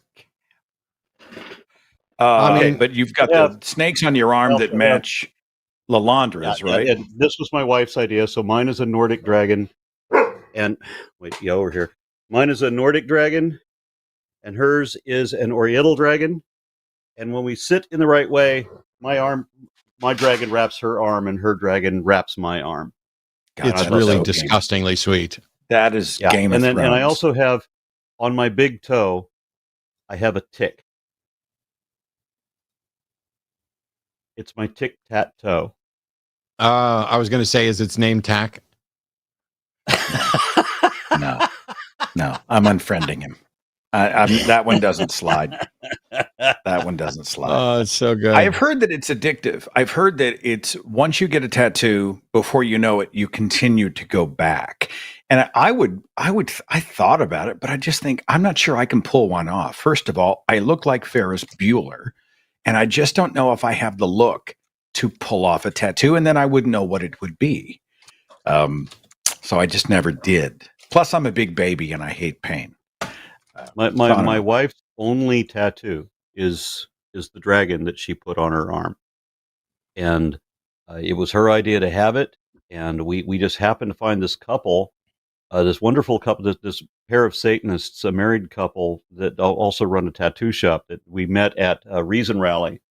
They were just like this beautiful, very obviously satanic couple, but gorgeous people at the same time, approached us and said, "We want to tattoo you."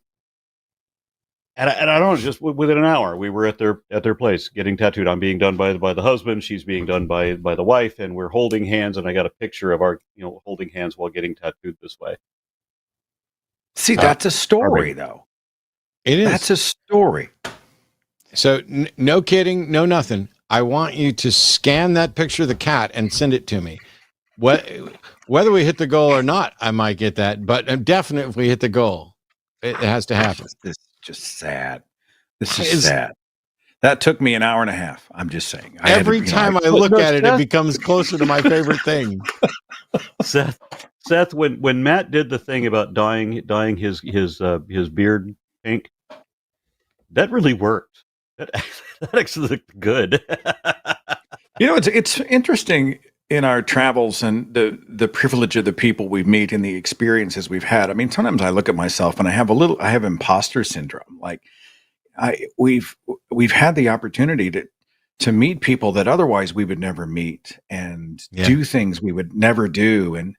And I have had moments where I'm like, how the hell did I get, like, I don't, I'm not a great mind. I'm not a PhD. I'm the idiot who can't get out of the room in the game on Twitch. I'm just a schlub who's trying to find his way. And to have people, especially I think familially, who have brought me into their lives. And this sounds totally like a Hallmark movie, but when I'm at a convention, I'm going on a tour stop, I'm hanging out with people, I bumped into somebody at freaking TSA going through an airport. Hey, listen to your show, love your stuff. Holy shit, the guy was just standing there in a TSA uniform. And I think, how did I get there? And I've made it a pledge to never take that for granted and to always tell everybody how much it means. I think this has filled a huge hole in my own life, and it's really given me so much joy. And it's been something I could have never really dreamed of, and it's a real honor. So anyway, sorry to be sappy, but I just had that thought. You want to talk about an imposter syndrome? I would go to conferences, and if Victor Stenger was there, the particle physicist, oh God, he would find me in the audience, and they would come sit with me, and he referred to me to other people. He would say, "This is my friend," and that's outstanding. And there was a conference that we went to where I follow Victor Stenger on the stage, and I am between Victor Stenger and Daniel Dennett, who is also a very sweet guy at that event. We went like cruising around together, hung out for a couple of hours together. It was a wonderful time. He's a great guy. But I'm having to think, how the hell did I end up on stage between Victor Stenger and Daniel? Who the hell am I? They like me at conferences because I'm just loud. They'll have the science person. Here's a philosopher. Here's an expert in history. Here's somebody else. And now that everybody's starting to doze a little bit, Seth comes out with some tambourines and says, "Hello, Phoenix!" Woo! And they like that. It's kind of a substance. Don't sell yourself short. Oh, whatever. Yeah. I'm not fishing. You do a good show. You do a really. You want to talk? You want to talk imposter syndrome? Aron's at conventions getting to sit with Victor Stenger and Daniel Dennett. When Vic was doing that book, God, the Failed Hypothesis, he came to Austin, and I had him on the Nonprofits podcast, I believe it was, which I was doing from my one room apartment. Now, technically, it was a 3-bedroom apartment, but it was 2 efficiency apartments and one bedroom that had all been joined together. So I had a bedroom. So my bedroom, my bed is right here. Then there's a couch. And then I put a card table in front of that, and the TV was on that wall, and my computer desk was in this corner. Vic Stenger walked in, sits down at the card table, microphone in front of the two of us, in my little teeny shitty apartment to do a podcast. And you could see when he walked in that he was like, is this even legit? So is this going to be a snuff video? Where's my agent? I was expecting a book tour with book signings, and somehow or another I'm in this guy's shitty little apartment sitting right across from his bed, which is fortunately made that day, because that wasn't always the case. It was so good. I miss Vic, and he was. We had really good conversations, and I loved his take on stuff. So thanks for reminding me. And also on the gaming front, I know I haven't been streaming lately, and most people know why, but I think it'd be really worthwhile to mention Dargendorp, who unfortunately died recently and was my main moderator and the keeper of the mat list, and an individual who I know admired recovering from religion and saw the value in it because of the difficulties that he had dealt. I miss him terribly. I'll be back streaming at some point. Right now, the biggest reason I'm streaming is because I've just been crazy busy, and I've been playing a little bit of Zelda Tears of the Kingdom, but I don't have my Switch hooked up to my Twitch stream, so I've been playing in the living room. We just crossed the $36,000 mark. You guys are amazing. We set a goal of 25,000. We're 11 over that. We are 8,000 away from me getting a new tattoo. And we are also 2 minutes from shutting down the phone lines.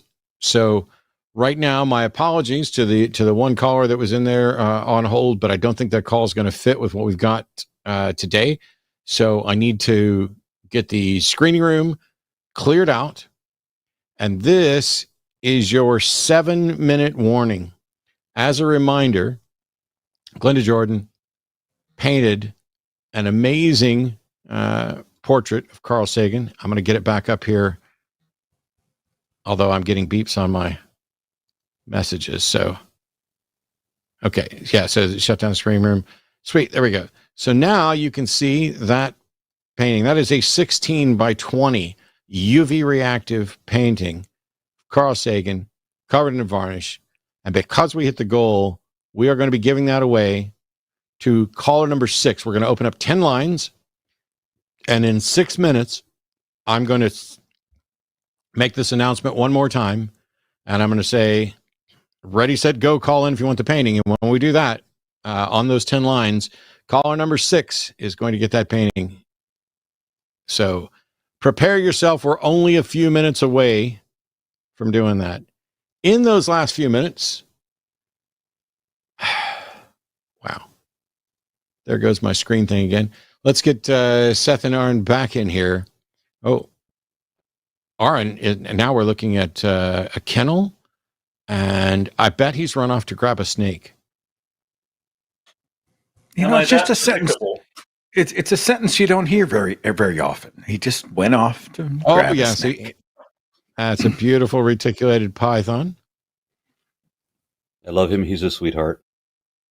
An example of, I think, how religion really breaks healthy perceptions about the world. There was a guy that I went to high school with back in my religious high school days. And nice fella, but Bible literalist, right? And he's one of those guys, you ever have somebody that you haven't seen for 25, 30 years, but you graduated from high school, and so they friend request you, and you go, okay. And then you're thinking, well, good luck. Welcome to my nightmare, right? We'll see how long they last. And he posts this, and I had to jump in. He posts this story. We went out back and we saw a garden snake or something. It was not a venomous snake. And we saw a garden snake, and I went to the garage and I went and got a hoe and I got my son, and we killed the snake together. And I felt this was a wonderful opportunity for me to talk about how Jesus had defeated the serpent who had tempted Adam and Eve in the garden, and how we conquer evil and whatnot. And I was reading that, and I jumped in. I was like, I'm sorry. You killed a harmless animal horribly because you wanted to create an object lesson for your child. I mean, he had no idea what to do with me. But haven't forgotten that story. And it's one of those ways where I think religious thinking, magical thinking, superstition, etc., really bend healthy perceptions of the world. And you start to do stuff you might not otherwise do. I used to be scared of snakes. Now I think they're fascinating and amazing and gorgeous. I just think they're awesome. I love it when you guys put them on screen. I can't wait till the next time you and Natalie get to come down and visit, because I mean, I've got 66 snakes right now, of a variety of different species. Yeah, but you've got a false water cobra and a retic. And by the way, what's the locality on that one? Do you know? All I know is that this is a mainland, and I did have the two. There's two mainland varieties blended in this one, but I can't remember off the top of my head which they were. He's beautiful. We got to see Arden got to hold a really beautiful. I think it may have been a Golden Child retic. Do you remember what it was, honey? No. That's all right. It was a busy, rush day. We managed to get an adult breeding pair of albino African house snakes and one red Dalmatian and one red super Dalmatian, even though that's not really the right label for it, crested geckos to breed to our boy Wormwood, who's about to come out of a recovery. He had this will warm your heart. We managed to get crested geckos kind of by accident, but we love reptiles, and we got a breeding colony of 3 lily whites and a male, and we have gotten some eggs from them. But the male, unfortunately, they have right at the base of the tail a hemipenal bulge, because like all reptiles, they have a hemipenis, and it sits there in a bulge, which you could look at like it was, a scrotum or something, but it's not quite what it is. And he got a wound on it before we got him, and that wound got infected. And Arden, the lovely and talented Arden, pulled maggots out of the wound that had been in there, debriding it and cleaning it. And we thought we were going to lose him, but she took amazingly good care of him. He is completely healed up. He is the friendliest. I mean, all the geckos are really friendly. He's the friendliest gecko. And we, despite the fact we were going to retire him as a breeder, we got him basically 2 girlfriends today. And next year we're going to see if he breeds. But he's a trooper. Reptiles have amazing ability to regenerate. They are incredibly efficient. I have one snake that hasn't eaten since November. It's not unusual for snakes to go on a hunger strike for a year or more on occasion. It's so amazing to just watch this entire category of animals that are reviled by many people that are just gorgeous and generally sweet. And I'm sorry to the person who was eating when I said maggots, but I'd be, I think, very grateful and friendly if someone had cured my hemipenal bulge. That's understandable to me. We'll send you a card. Sorry, I've never heard hemipenal bulge in my life. I had to write it down. I'm sorry. That's just awesome. That sounds like an indie band that I would buy a ticket to go see. Sunday. It's hemipenal bulge live at the Canes. I would be there. How these snakes have different attitudes. I mean, individually, right? Not just something that's bred into the species, which you can have, but I mean, some individuals can be very distinct in their behavior. I have a couple of false water cobras, as Matt mentioned, and they are both they're very cage defensive, quite dangerous when they're in the cage.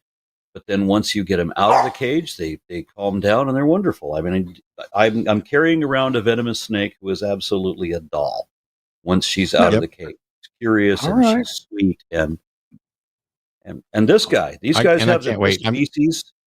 This species has a very bad reputation for being striking and potentially dangerous, but so far he's been an absolute peach. I love him. Okay. And I got an albino Darwin carpet python for my anniversary present, which unfortunately had a prolapsed rectum that we did. We're becoming veterinarians here, and I couldn't be happier about it. We just absolutely love doing it. But it is time right now. Everyone get ready. We are going to open up 10 lines. Get ready. If you would like the 16 by 20 acrylic painting with UV paints and varnish of Carl Sagan that's been donated by Gail Jordan's wonderful, beautiful, talented, super awesome daughter, call now. Whoever gets in on line number 6, we're going to put you on the air, and then we will put you on hold and get your details so that you can win that. And if you're on the crew for this show or whatever, obviously you're not eligible. The lines are starting to fill up. I know that there's a 30-second delay, so somebody called before they technically heard me on the thing. But get those last. Oh my God, all the lines are full. So that's 1, 2, 3, 4, 5, 6. Here we go. You are caller number 6. All right. Who are we talking to? This is Luke. Luke, congratulations. You are caller number 6. You are going to win that glorious acrylic painting of Carl Sagan. I'm going to put you back into the queue so that our call screener can get all of your contact information because we don't want to put it out publicly. But congratulations on winning, and thank you so much for participating all the way through this for the Recovering from Religion fundraiser. Absolutely. It's been a pleasure. Congratulations, Luke. It's amazing. All right. I have put Luke back into the queue. If we can get our call screener to get Luke's details, I'm also going to cut and paste Luke's phone number just in case there's a disconnect. I always enjoyed the biblical names when we do an atheist show. We got Matthew, we got Seth, we got Luke, Aron. Haven't seen it in the Bible, but it sounds rather biblical. It sounds Babylonian. My name is Icelandic. I'm sorry, I can't help you there. It's a geographical divide I can't quite cross, but it is interesting. People are like, "Oh, Seth, you're out of the Bible." Yes. Well, who is he? Well, he's the son of Eve that wasn't either dead or a fuck up. And that's all I got. You don't really hear a whole lot about Seth. He was the anointed one. He's the son that came after Cain and Abel, and then he just sort of went off. He just went on. So what I'll do is sometimes when I go to a convention, people will say, "Hey, would you autograph this Bible?" They'll bring a freaking Bible. And they like the atheist conference speakers to autograph it. I'll just go scroll over to Genesis chapter, I think it's in chapter 2 or 3, and I'll find Seth. And I'll circle it and say, "I'm on page 5." And then I will sign it and send it off to him. And that's kind of something fun. But it is interesting. Matt, do you ever get that for Matthew, or does anyone make that connection? I do, actually. When I sign Bibles, which happens from time to time, I always open up to the book of Matthew. And in almost every Bible, there's a cover page where it'll just say, like, the Gospel of Matthew, and there'll be some sort of introduction or whatever, and a big blank space there. And I tend to write the same thing almost every time, which goes something like, "If I had written this, it wouldn't suck." And then I sign my name. Which is funny because I haven't finished a book ever. So I believe that is true. I believe that. I go to the first page and write, "Don't you believe it?" I like it. It's interesting. People want us to sign a Bible. I don't know if they consider it just funny or a desecration or all the above, but I did my first one in 2011. I remember thinking, I'm signing a Bible, and I'm so shocked by how often people ask. It's actually kind of fun. I was happy to do it because sometimes people ask me to sign somebody else's book because I don't have one, and I'm usually very reluctant to sign another author's book. Only in a few rare occasions where it's like Hitchens' anthology, where they're just getting atheists to sign, all through it. Or I think there's 1 or 2 occasions where Seth and I were in the same place and they bought Seth's book and wanted us both to sign it. And with permission, I would scribble my thing in there as well. But let me wrap this up and thank you guys. Aron, by the way, I hope you can get down and float the Kamal River with us. If not this coming trip, then another time this summer. And Seth, you definitely need to come down and visit as well. We are going to get Dr. Daryl Ray and Gail Jordan in here to close out this wonderful fundraiser. Right now, the total, and by the way, it's going to run. I can vamp for a minute, honey. I can vamp for 93 minutes. Well, while we're vamping, I have to say this to you, Matt. You said you get asked to sign other people's Bibles. Someone actually asked me to sign my book and draw a picture of you. I want you to draw a picture of Matt Dillahunty. I don't know why, but I did. And I'll tell you, I can't draw. So it essentially looked like, I don't know if you can see it. That's oh my God. I mean, I don't know what I'm doing. These art classes are paying off. So let me say this. Right now, the total stands at $36,721 out of our $25,000 goal. But there's 6 days left on this fundraiser. Now, I haven't talked to Jimmy yet. I'm assuming that you set that up ahead of time so that we run through the whole week. I will honor that tattooing of that cat picture if we hit the $44,000 mark by the time that 6 days up, that drawing that Seth is holding up will be tattooed on me. You got 6 more days. So if you were holding off for payday or you hadn't hit the middle of that end of the month stuff and everything else, Recovering from Religion will always stand to benefit from your contributions. I can't, it's so much fun. It's so much fun hanging out with you guys. I wish we could do like 2 or 3 more hours. And I know some people were expecting us to, but I also love Arden, and she's been sitting in a chair since the beginning of this. By the way, just being a fucking brilliant trooper through all this. You guys managed, we got our food. I love when good things happen. And let me tell you, if there had been a Recovering from Religion available when I first detransitioned, I would have loved to have known about it, because while I didn't suffer a lot of the trauma during my deconversion that many other people did, I think I might have been a better person overall for being involved with the organization and doing what I could to help others, because my transition was in many ways easier than some of them, and in some ways more difficult. I'm like right in the middle of the road. I've got difficult times with my parents, but we're still talking, and we still, we kind of set the religious stuff aside. I didn't feel a great sense of loss of an afterlife or a God or any of that stuff, but I definitely lost friends and community and some family members, and religion drove a wedge between me and some people. I think if I would have had the opportunity to talk to other people who had been through it quickly and talk to people who were good counselors, that I might be even better at what I do today than I already am. And who wouldn't want to be better? So a huge thank you to you guys for participating in this. I can't wait till we're all in the same place again. Come down and visit whenever you want. And a huge thank you to everybody else who donated. I believe I should be getting a whisper in my ear momentarily that I have vamped long enough. And we will be bringing in Dr. Daryl Ray and Gail Jordan. Thank you guys so much for your donations. We'll see you later. Okay, Daryl. Hey, everyone. We just wanted to have a last minute to talk to everybody. And if you want to ask us any questions for just a few minutes, mainly we just want to say this, didn't just exceed our expectations, but blew them away. We're just so grateful for everything. Gail has been crying her eyes out, as I understand it. I will not admit to having any tears in my eyes, at least not too many of them. This was an emotional event, because I guess, we work. I think we forget just how many people are out there that are just about as passionate as we are for what we're doing. Anyway, Gail.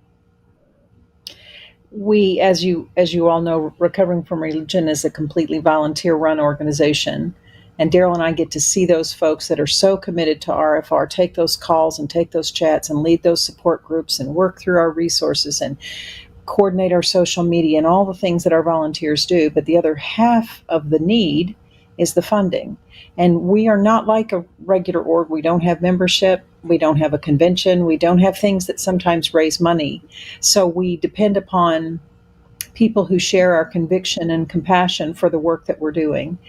And sometimes that's a lonely game, not because people don't understand, but just it's just when you are dependent upon those contributions to roll in. Sometimes we have to look at our budget for the year and the travel that we want to do and our ambassadors who are representing us and tabling at different cons, and we have to be real about, can we do this one? Can we do this one? Can we do this one? And a night like tonight, we run on such a lean budget because we're so careful with money, and our volunteers shoulder all of the responsibility of the projects that we offer to people, that when we have a night like this, every single one of these dollars matters in who we can reach and how we can reach them. And I am so grateful. These past few hours have been so moving, and to watch those donations roll in, and to watch the challenges, and to watch the $1 and the $2, and then the big ones, and all of that has meaning to us, and we are so grateful. I have to say, we're so grateful to Jimmy and to Arden for all of the work that they've done. But all of the hosts, all of our guests, Dave and Glenda kicking us off in the beginning, and Seth and Owen doing their part, and Jimmy and Jesus, Matt and Daryl, you two, Shannon and Paulogia, and of course ending it with the three big dogs, the Unholy Trinity, and then for everyone who moderates the chat, and for all of the RFR volunteers who were participating.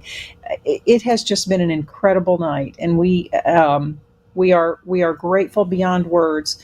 If you are interested in volunteering for Recovering from Religion, I hope we've said that enough in the chat. Just go to recoveringfromreligion.org, click on the volunteer tab. If you want to continue to partner with us financially, click on the donor tab. We would love to have you be part of us. Thank you from the bottom. I always like to say from the bottom of my brain. I am so grateful for every one of you, and for the love that you have shown tonight, and for the compassion that you have for the travelers who are working through this sometimes really very arduous journey. Thank you. And if you donated, like we said, we're thankful for that. We're loving it. We're going to be able to take that and use it for some very interesting things. Gail, about 3 or 4 years ago, just before the pandemic hit, came up with this brilliant idea that we should have ambassadors so that she and I don't have to do all the damn work. Because basically the outreach was Gail and I. And I think she finally figured out this is not sustainable. So she came up with this crazy idea of having ambassadors and getting a special training program and all. And she put it all together, and then the pandemic hit. But after the pandemic was over, we were able to put that program together a little bit and turn it over to Steve, who then just decided to, explode the whole damn program, so that now it's just become enormous. But there's a downside to that, and that is those ambassadors are going and tabling at little regional conferences, or they're going to go table at Pride. They're out there putting our brochures and our information in front of people that we know need it, and that takes money. So we have to pay a little fee to get a table at a Pride event, and then we have to have travel money to get the person there. And the more we can raise at this kind of event, the more we can get people, our ambassadors, out. And that's number one. And number two is, like last year, we did a billboard. I'm not sure we'll do another billboard or not. We haven't decided. But the fact is, it takes money to get our name out front and to let people know it exists. And right now, our treasurer and social media person, Shannon, is doing a great job of getting us strategically into social media places. And if you watched Matt and I's part of the program, we had a map. Well, that map is a part of what our marketing IT people are doing for us, and it's helping us understand where the needs are and how we can use those by targeting our resources. I mean, we can't just buy $1 million worth of Facebook ads, for example, but we might be able to buy, $20 worth of Facebook's ads in Louisville, Kentucky, because we know there's a need there, and we have virtually no therapists there, but we know we've got people who need our help. So it helps us to target. We're very, very limited resources. Anyway, finally, if you can find it to do this, it helps a lot if you can do recurring donations, because once a year we can't survive on just once a year fundraiser. We have to have those recurring donations.